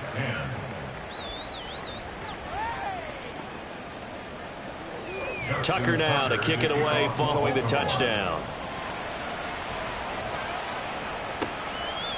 And it'll come out to the 25 as he will not attempt to return. Joe Mixon and the rest of his offense making their way back onto the field. They're behind in the first half here, CD, but it's not through any fault of their running back. He's had a strong start to this one. And you're right about that, partner, because watching him play, you would think that his team is in the lead. He has been a lot of fun in this contest. Now let's see if they can actually make something happen and put more points on the board behind his efforts. Yeah, I'm curious to see, Charles, if they can play complementary football and get that passing game going as well. 76 yards rushing for him as he has been tough to stop here this first half. Back to Mixon on first down. He had a great move, but he'll still be stopped shy of midfield. 5 yards is the tally on first down. That brings up 2nd and 5. Again, it's Mixon. And he'll be brought down at the 45-yard line. 6 yards the pickup, and that's a first down. Well, you know they had a third down play on standby just in case, but he says no need with that carry. Runs like that will continually earn him more work in this and future contests. Now this throw caught left side. And all the way inside the 15 before they drop him. It'll go as an impressive 31-yard gain. Obviously, they're not where they want to be right now on the scoreboard. Big plays like that, though, that'll trend them in the right direction. Yeah, a few more like that, they'll be right back in the game. And if they can continue to do that, maybe they'll inspire their defense as well and get a few stops. So how about this for field position after the big play? Inside the 15 now as they come up on 1st and 10. They're going to look to throw. Able to find Willis. And he'll get 2 or 3 out of that one as that is going to take us to the 2-minute warning. Forced out to his left. And he will take it on in for a giant touchdown. Taking it in from 11 yards out. And the Giants have cut it back within a score. And this is a balancing act for a head coach with a rookie quarterback. You've got to walk a line with it. You don't want him getting happy feet, but you also don't want to rein in what worked for him in college. And here, he pulls it down, takes it himself, and takes it into the end zone. Extra point try good by Gano. And it's now 21-17. 21. Giants 17. Devin Duvernay now returning from the end zone. And ultimately cannot get this out to the 25-yard line as he's dropped at the 23. The Ravens offense back out there. And right now we've got a little bit of an offensive masterpiece going on both sides, moving the football, scoring points. It's almost like somebody put the defense on rookie mode in this one. I mean, we haven't even left the first half, Charles, and we're certainly on pace for a shootout. An excellent start for both offenses. The fans have to be enjoying this to seeing all these points go up on the board. As a former defender, you know I'm not enjoying this at all. But right now, both these teams just trading haymakers. Let's see if anyone slips up first. Can anyone counter with a nice little jab and get things going in their direction?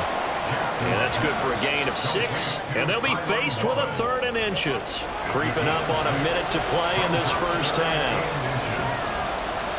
Jackson looking to throw on 3rd. Work in the middle of the field, and he's got a man complete.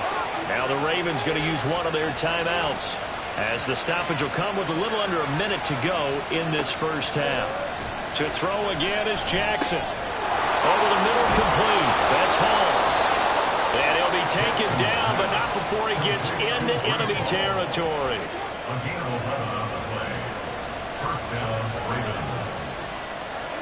Throwing now, Jackson on first down. He's got his man. It's Andrews. The Ravens going to use the second of their timeouts as they'll stop the clock with 24 seconds to go in this first half. Jackson's throw into the hands of Andrews. Well, that was a simple throw and catch, but even with that completion, 0 yards gained, so they're behind schedule on down and distance. I think they were hoping to get it to him. He could make a man or two miss, but that window closed quickly. So with 4 seconds to go in the half, here's the field goal unit onto the field. From the left hash, this will be a 52-yard attempt. Tucker's kick is good, and they will open their lead up to a touchdown at 24-17.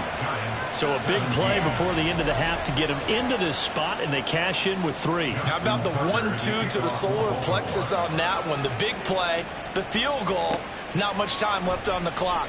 That's the way to go into the half. So we have reached halftime with a touchdown. That's the difference on the scoreboard. As we'll get you down the coast to Orlando for Jonathan Coachman at our EA Sports Halftime Report. Coach. All right, Brandon, we'll get back to you and Charles in a bit. But first, let's get to some of these scores around the NFL here in a busy Week 14. We'll get started up at Cleveland Browns Stadium in Cleveland. And those two are tied up as they play the second quarter. We'll stay in the NFC North as we head over to the Motor City to check on the Lions at home in Detroit. And you can see, currently they trail in that ball game. The Packers trying to gut this one out as it would be a good victory for them if they could get it. Finally, let's get to Indianapolis to check on the Colts at home at Lucas Oil Stadium. As you can see, the score there in the second quarter. 2 touchdown passes there for Brock Purdy. We saw a couple of high-octane offenses getting it done in the first half. Both teams had no problems moving the football. And you'd have to think, the team whose defense shows up in the second half is going to be the one who walks out of here with a victory.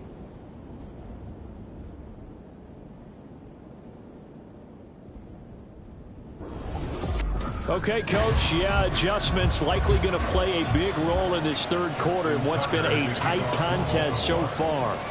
Both these offenses have been in fine form. What will the second half bring us as we are underway in quarter 3? And able to get this across the 20, but not much further as he's dropped at the 23-yard line. Darius Slayton and the rest of this offense about to begin their next drive. And the previous drive put him up over 1,000 yards for the season. So now it's what you like to refer to, my friend, as gravy time, right? It is. I mean, he's done it, right? He's accomplished the goal.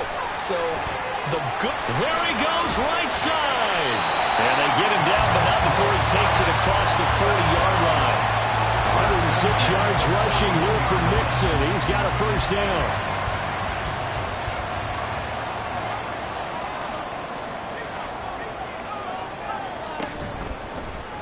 And they'll try to run the option here. Down the numbers. There he goes.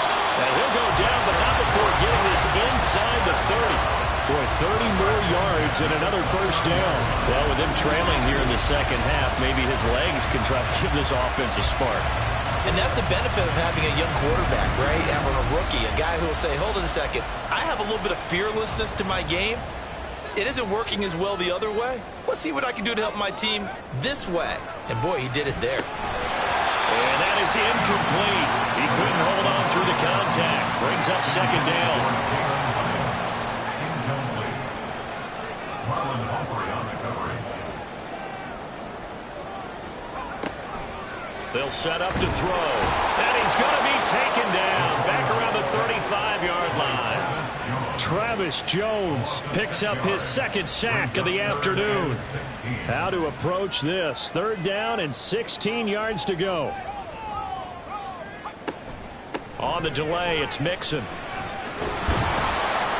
And this will not get close to the first down marker as he's brought down at the 26. 9 yards on the carry there, but it'll be fourth down now. They'll try the field goal now with Graham Gano. He hit his first. Now this from 43. Gano's kick is good, and that'll bring him back within 4. So they were facing the deficit coming out of the locker room at intermission, and at least they're able to get the field goal to cut into that deficit. Yeah, now your offense feels pretty good about itself, right? A little bit more up to speed coming out of the break. You turn to your defense now and say, hey, we got 3 there. We're chipping into the lead. Can you help us out? There he goes, left side. Devin Duvernay. And he'll be out of bounds just 3 yards shy of the end zone. Sets up first down and good at the 3-yard line.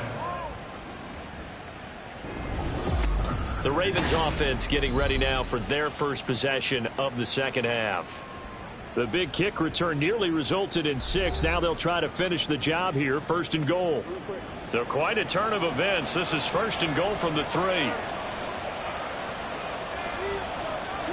Now Jackson rolling to his left.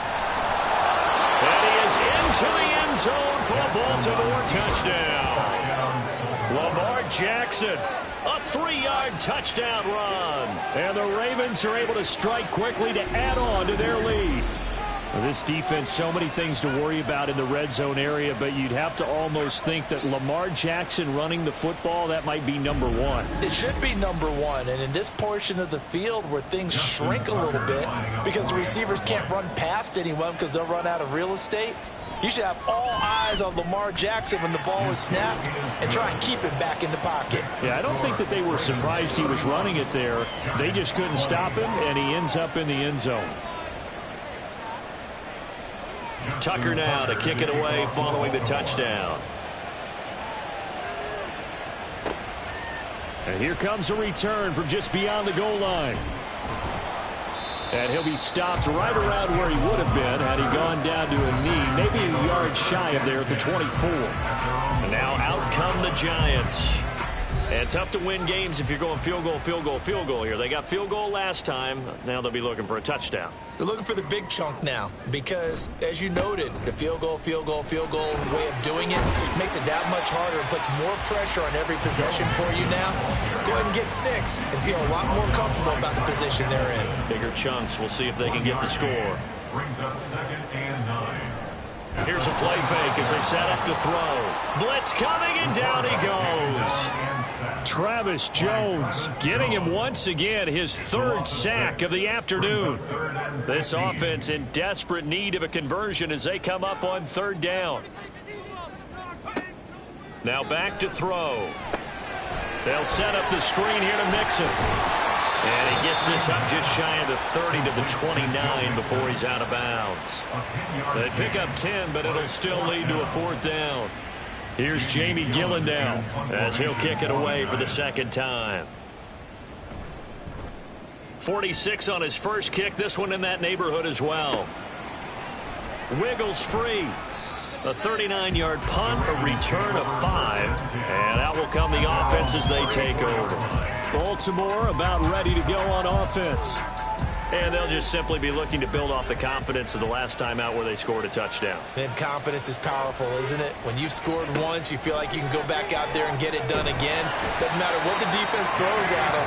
They feel like they're in a groove right now, and they want to get out there and show it. Yeah, hoping to stay in that groove here this go-around.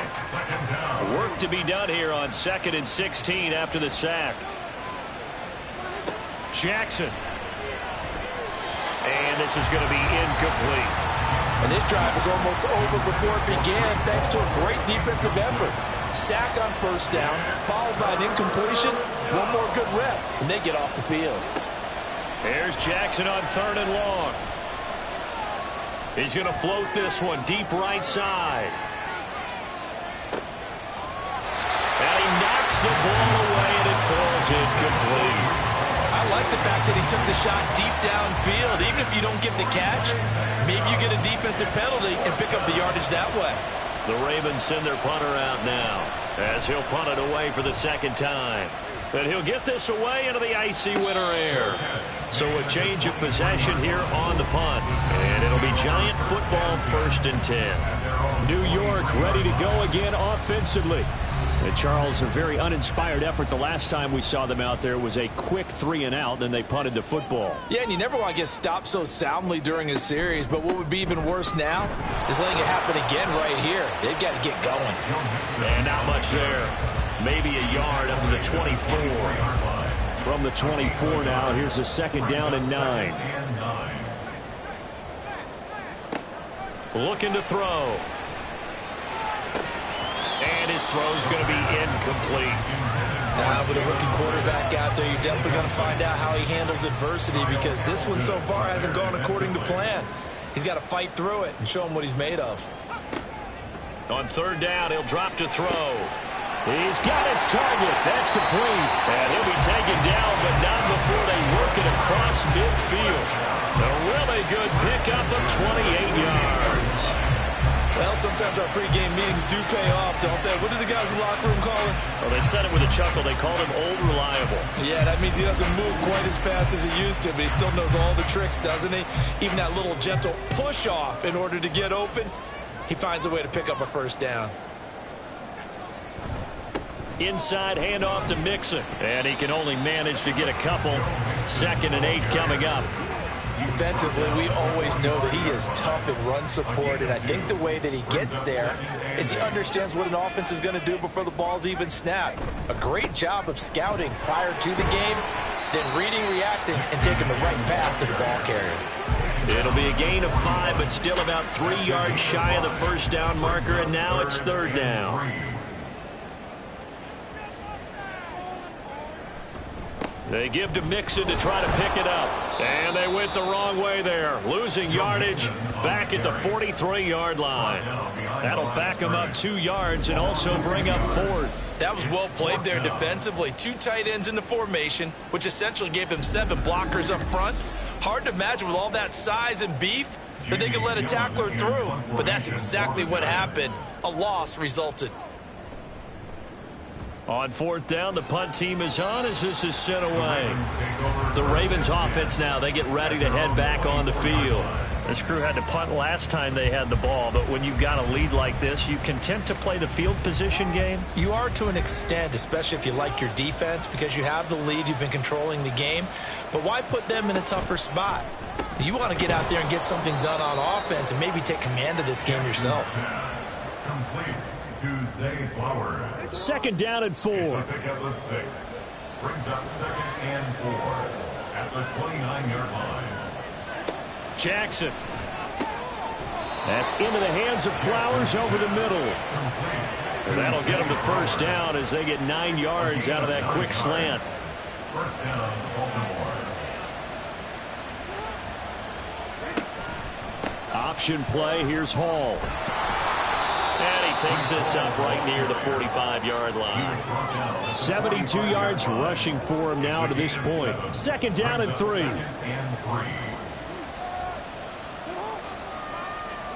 Here's Jackson. And this throw incomplete. And the defender all over him that time, but it's going to lead to 3rd down.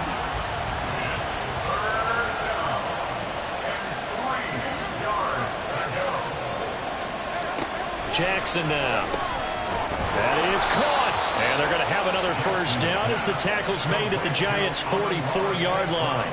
11 yards there as they connect on the quick slant. We use the term pitch and catch a lot to denote an easy completion. We just saw one right there on 3rd and 3 to pick up the 1st down. Why are those so tough to defend? Just because they hit so quickly? Yeah, it's all about timing and confidence. Quarterback sees it, rips it, there you go. They run the option here on 1st and 10. And he's going to be met at the line of scrimmage and taken down. No gain there as he kept it himself at 2nd down. 2nd and 10 at the 44-yard line. Here's Jackson to throw. And this is into the hands of Andrews downfield. And he gets this one inside the 15, just a yard or 2 shy of the 10. The previous play, they barely got back to the line of scrimmage. Now they pick up over 30 yards. Another big play right there, and this is where, as an offense, you can really put the hammer down. You've got a double-digit lead, but those other guys, they've been hanging around. A touchdown here could put this game out of reach, and that's a strong step towards getting it done. Jackson on 1st down. And it's caught. And that's good for a pickup of 10 yards. And that'll leave him with a 2nd and just a few inches left. 10 yards on the pickup. It's 2nd and inches at the 3-yard line. Back to the ground with Hall. And a nice move will yield nothing as he's stopped behind the line. That'll be a loss of a yard, and it leads to a 3rd down. That's a really alert defense there because they saw the heavy look come in from the offense, countered it with extra linebackers who brought a little bit of speed and heft, and able to really make a big-time play for their defense. Ball start, offense. And maybe they were coming with a blitz that time, and it caused a jump. I think if we saw it, you know that they saw it. Might have been a little discussion down there. Bad guys coming. Pick them up. Pick them up. And someone jumped. On 3rd down, Jackson. And he's going to be brought down just shy of the 5 at the 6. He opted to go with a scramble, gets 2 yards, and now it's 4th. And, partner, I would guess that in his headset he was hearing from his coach, it's 3rd down, don't take a sack. And in this case, he's able to avoid the pressure and get out of there. He doesn't get the 1st down, but he does turn a possible loss into positive yardage. And the attempt at 3 will have to come from the other end of the field as time has run out on this 3rd quarter. You're watching the NFL on EA Sports. Back now here at MetLife Stadium. It's the Ravens in control of the football. They've also got the lead as we get set for the 4th. Tucker's kick is good, and that will extend their lead even further. So that maybe not a knockout blow, but I suppose certainly every little bit helps when you're trying to salt one away in the 4th. Well, the possibility of being beaten by 2 late touchdowns or at least sent to overtime does exist. But time, definitely a big factor at this stage of the game, is in their favor. And he'll be tackled just shy of the 25. And New York set to take the field. Defense got the better of them last series, forcing a punt. See if they make a few changes in the game plan here and try to get points out of this drive. 1st and 10. The drive will commence with a run by Mixon. And a short gain there as he'll get it up only to about the 24. It's David Ajabo there for the tackle. Now 2nd and 9.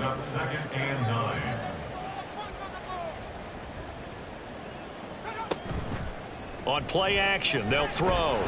Oh, hit as he throws there, incomplete. Isaiah Hodgins was his intended receiver, and that'll make it 3rd down.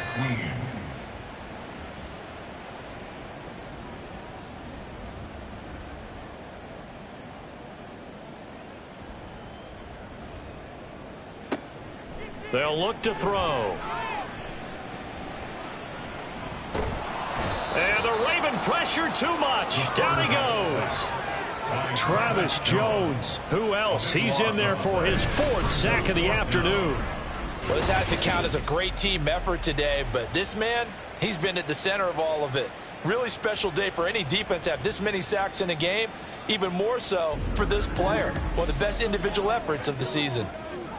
Here's Jamie Gillen now as the drive goes backwards, so he's on to punt it away.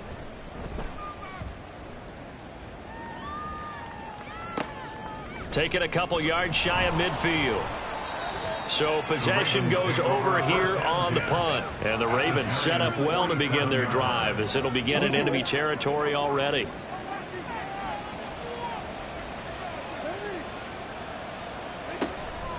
They run it with Hall off the option.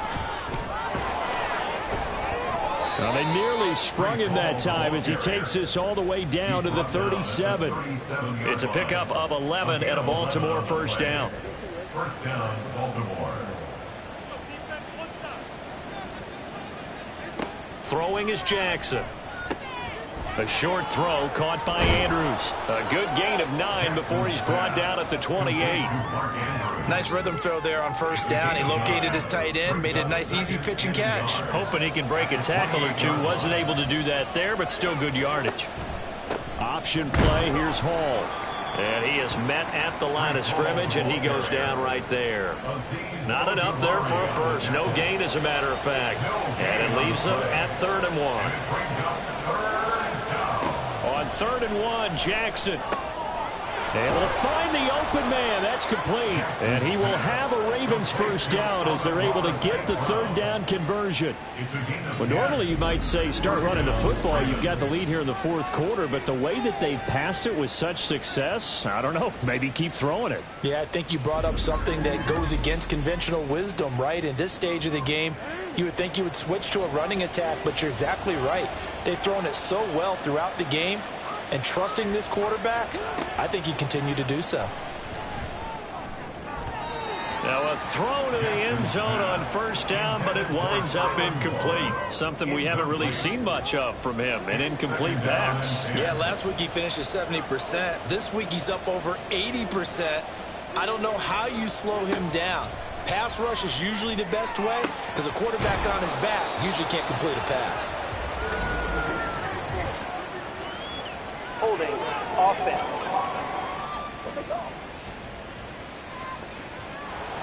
Now after the holding call, here's 2nd and 20.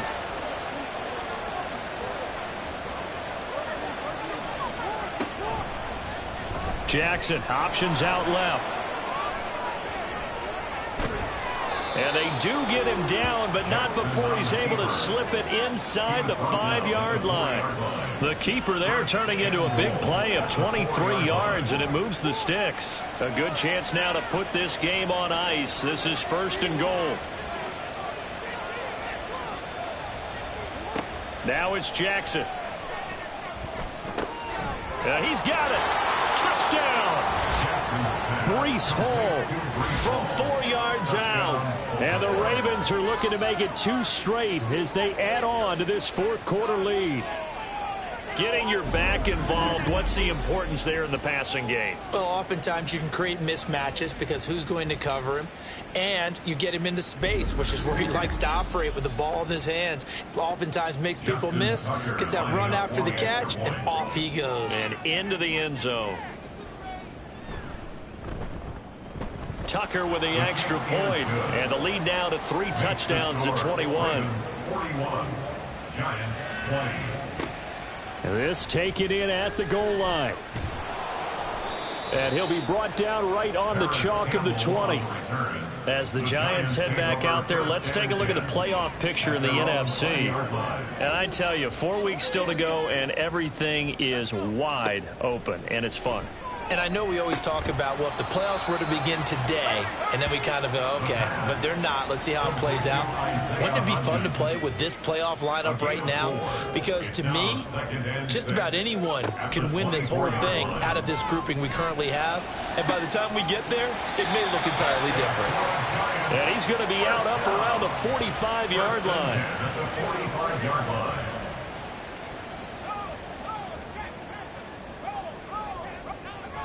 They'll look to throw now on first down. Oh, he dropped it. And that's pretty indicative of the way this one's gone. An incomplete pass on first down. That leads to a 2nd and 10. They'll stick with the passing game as he looks to throw. And he drops it incomplete. And their struggles continue here. Defensively, you look at the numbers. Another incomplete pass that we just saw, and they're under 200 yards passing for the game, so they've done their job on that side of the ball. Yeah, recently I was actually working a game where a quarterback had a streak of 5 straight games without a 200-yard game, and that was a big talk both in his town and amongst his team. How do we get the passing game going? So big credit to them holding them under 200 today. And now a throw on first down there, but it's incomplete. No coverage bust by the defense here. They did a nice job accounting for everybody, and that led to an incompletion. At the 40-yard line. Back to throw again. Boy, the numbers throwing the football just not trending in the right direction. Last week he was under 50%. He's under 50% again here. And we haven't gotten an announcement, but it appears to me that he might be a little dinged up and is just trying to play through. You know, he's one of those tough guys that wants to answer the bell each and every play for his team. That might be throwing off his accuracy. And he's going to be taken down with the first down at the Ravens' 28. 12 yards there as they move the chains. New York Giants. First and 10. They'll look to throw again. Here's a diving catch right side. And inside the 20 before he's brought down. So from the 17 now, here's a 1st and 10. First down. First and 10 at the 17-yard line. Again, he'll drop to throw. That's caught. It's Waller. Touchdown, Giants. From 17 yards out. And the Giants have got it back to a 2-score game here in the 4th. So a little bit of a letdown there defensively. I mean, look, you're still 2 scores to the good, CD, but things may be a little more uncomfortable than they had hoped. Yeah, if you'd kept them out of the end zone there, this game's over. You've locked the door on them. Instead, it's still open a little bit, and they've got a puncher's chance. Giants 27. And he brings us out past the 20 to the 24. The offense for the Ravens returns to the field. Well, there are 2 scores on the plus side. Still time here in this 4th quarter, but maybe you start thinking about playing keep away? Yeah, I think here's the situation. You're not thinking touchdowns anymore. You're just thinking first downs. To keep up with your theme there, playing keep away, first downs. Jackson hit, and he lost the football. And he's brought down, getting this one up to about the 35. When that ball popped free, we could hear it all the way up here. Those guys down on the field alerting everyone of the fumble. He's lucky that his offensive mates picked him up and jumped on it. Yeah, and you have to think to yourself, and I'm sure they've been echoing it on the sideline and into the huddle. Guys, we have the lead. Just take care of the football. Don't make it easier for them to start to make a comeback. That's a gain of 4 as we slip inside of 4 minutes left in regulation. Ball on the 40 now. Here's 2nd and 6.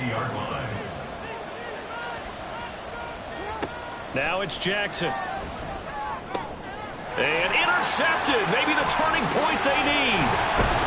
And the return stops at the 39-yard line. But just a lot going on there in the middle of the field, and this one winds up a turnover. Yeah, they're running a crossing route here, and the idea of it is to get defenders confused about who to go with. But if you throw it too early, sometimes it's your quarterback that gets confused, and here he throws it into coverage and gets it intercepted. And New York set to take the field. The interception was a great starting point, but now they need points pretty quickly, down 2 scores. So from the 39 now, they'll come up on a 1st and 10. They'll try and start this drive in the air. Able to locate his man Slayton on an out route. And he gets this to the 35. Good for a gain of 5. 2nd and 5. He gets this in the hands of Mixon. And he'll work it inside the 30 to the 29-yard line. Now on first down, he'll drop to throw it. And he's going to be taken down back around the 35-yard line. They're going to hurry back to the line now. Loss of 6. Brings up second The play and action 16 fake. They'll look to throw. 35-yard line. And this is caught. Touchdown, Giants. Darren Waller with now 2 fourth-quarter touchdowns. And the Giants have made it a one-score game again here in the fourth. So a nice touchdown pass for the rookie there. And, you know, as they go down the stretch, look, they're not a playoff team. This is just confidence building and growth time for him, right? Yeah, it's a game within the game, isn't it? Because every team wants to win all games on their schedule. But the development of this rookie quarterback is paramount for this team. So you're exactly right. Every rep, doesn't matter what the game, what the situation, what the score, valuable for him, valuable for his team as they look towards next year. Gano the extra point. And now things get a bit more interesting here in this fourth quarter. Duvernay going to sit on this in the end zone, so it'll come out to the 25. Ravens offense getting set and ready for this next drive. After the touchdown we just saw, we have a brand new ball game. And now look at the situation. You got plenty of time on the clock. Defensively, they have 3 timeouts. So do you run the football here or do you throw it? I think you have that full conversation with your offensive unit. And you tell them, here's the situation. They've got all their timeouts, so we are not going to play this conservatively. We've got to attack them. We've got to make them use those, gain the ground that we need in order to put this game away. If you think we're just going to run it 3 times and punt it, you got another thing coming. Yeah, and by the way, also the 2-minute warning in play, so essentially 4 timeouts left. They have to be aggressive here. Now, this is a big third down, and you'd have to think we'd see a timeout right away if they can't stop him here. Paul want to give up the middle. And he'll be tackled right on the chalk of the 45. So fresh out of the 2-minute warning, and here's another timeout taken with 1:55 remaining. 5 points of contact necessary at this stage as they'll run on first down. Now the Giants will use the second of their 3 timeouts. That'll leave them with just 1 remaining in this fourth quarter of play. And he's going to get this past the 50 and into Giant territory. The Giants going to burn their 3rd and final timeout as they'll head to the sideline and talk over what to do next. Well, he appears to be about 2 feet short on 3rd and 3. Leaves him with a 4th and 1. This late in the game, Charles, I think you maybe seriously have to think about going for it. Especially where they are in terms of field position, because this is almost like no man's land. Might hurt your punter because there might not be enough space, maybe too far for your field goal kicker. I like the old rule. Possession is 9/10 of the law. Possession is 9/10 of winning the game. Go for it. Get the first down. Close it out. Here's 1st and 10.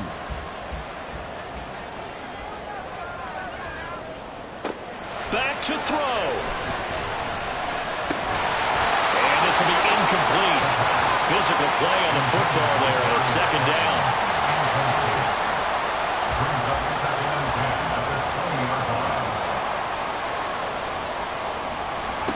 Back to throw. A quick throw there is incomplete. So back-to-back incompletions, now 3rd and 10. And first things first, before you think about marching the ball down the field, you got to move the chains. You're exactly right. Got to get back into focus here. Get the first down. That's what's vital to them. Work in the middle of the field, and he's got a man complete. And he'll be taken down, but not before they work it across midfield. He'll look to throw.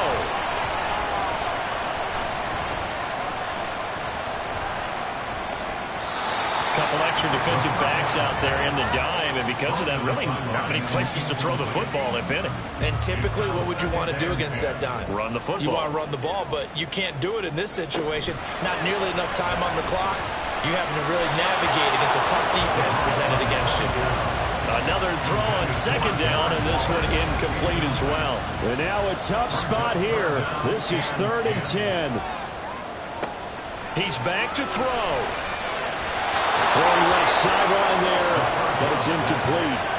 Partner, they've got 1 chance left to keep this one going, and I think for you and me, let's think along with their offensive coordinator now. Has to think back, cycle through every play of this contest, and remember what's worked and what hasn't. Because right here, he needs... This is caught inside the 15. And he is going to have the Giants first down as they manage to convert And that'll keep the drive alive.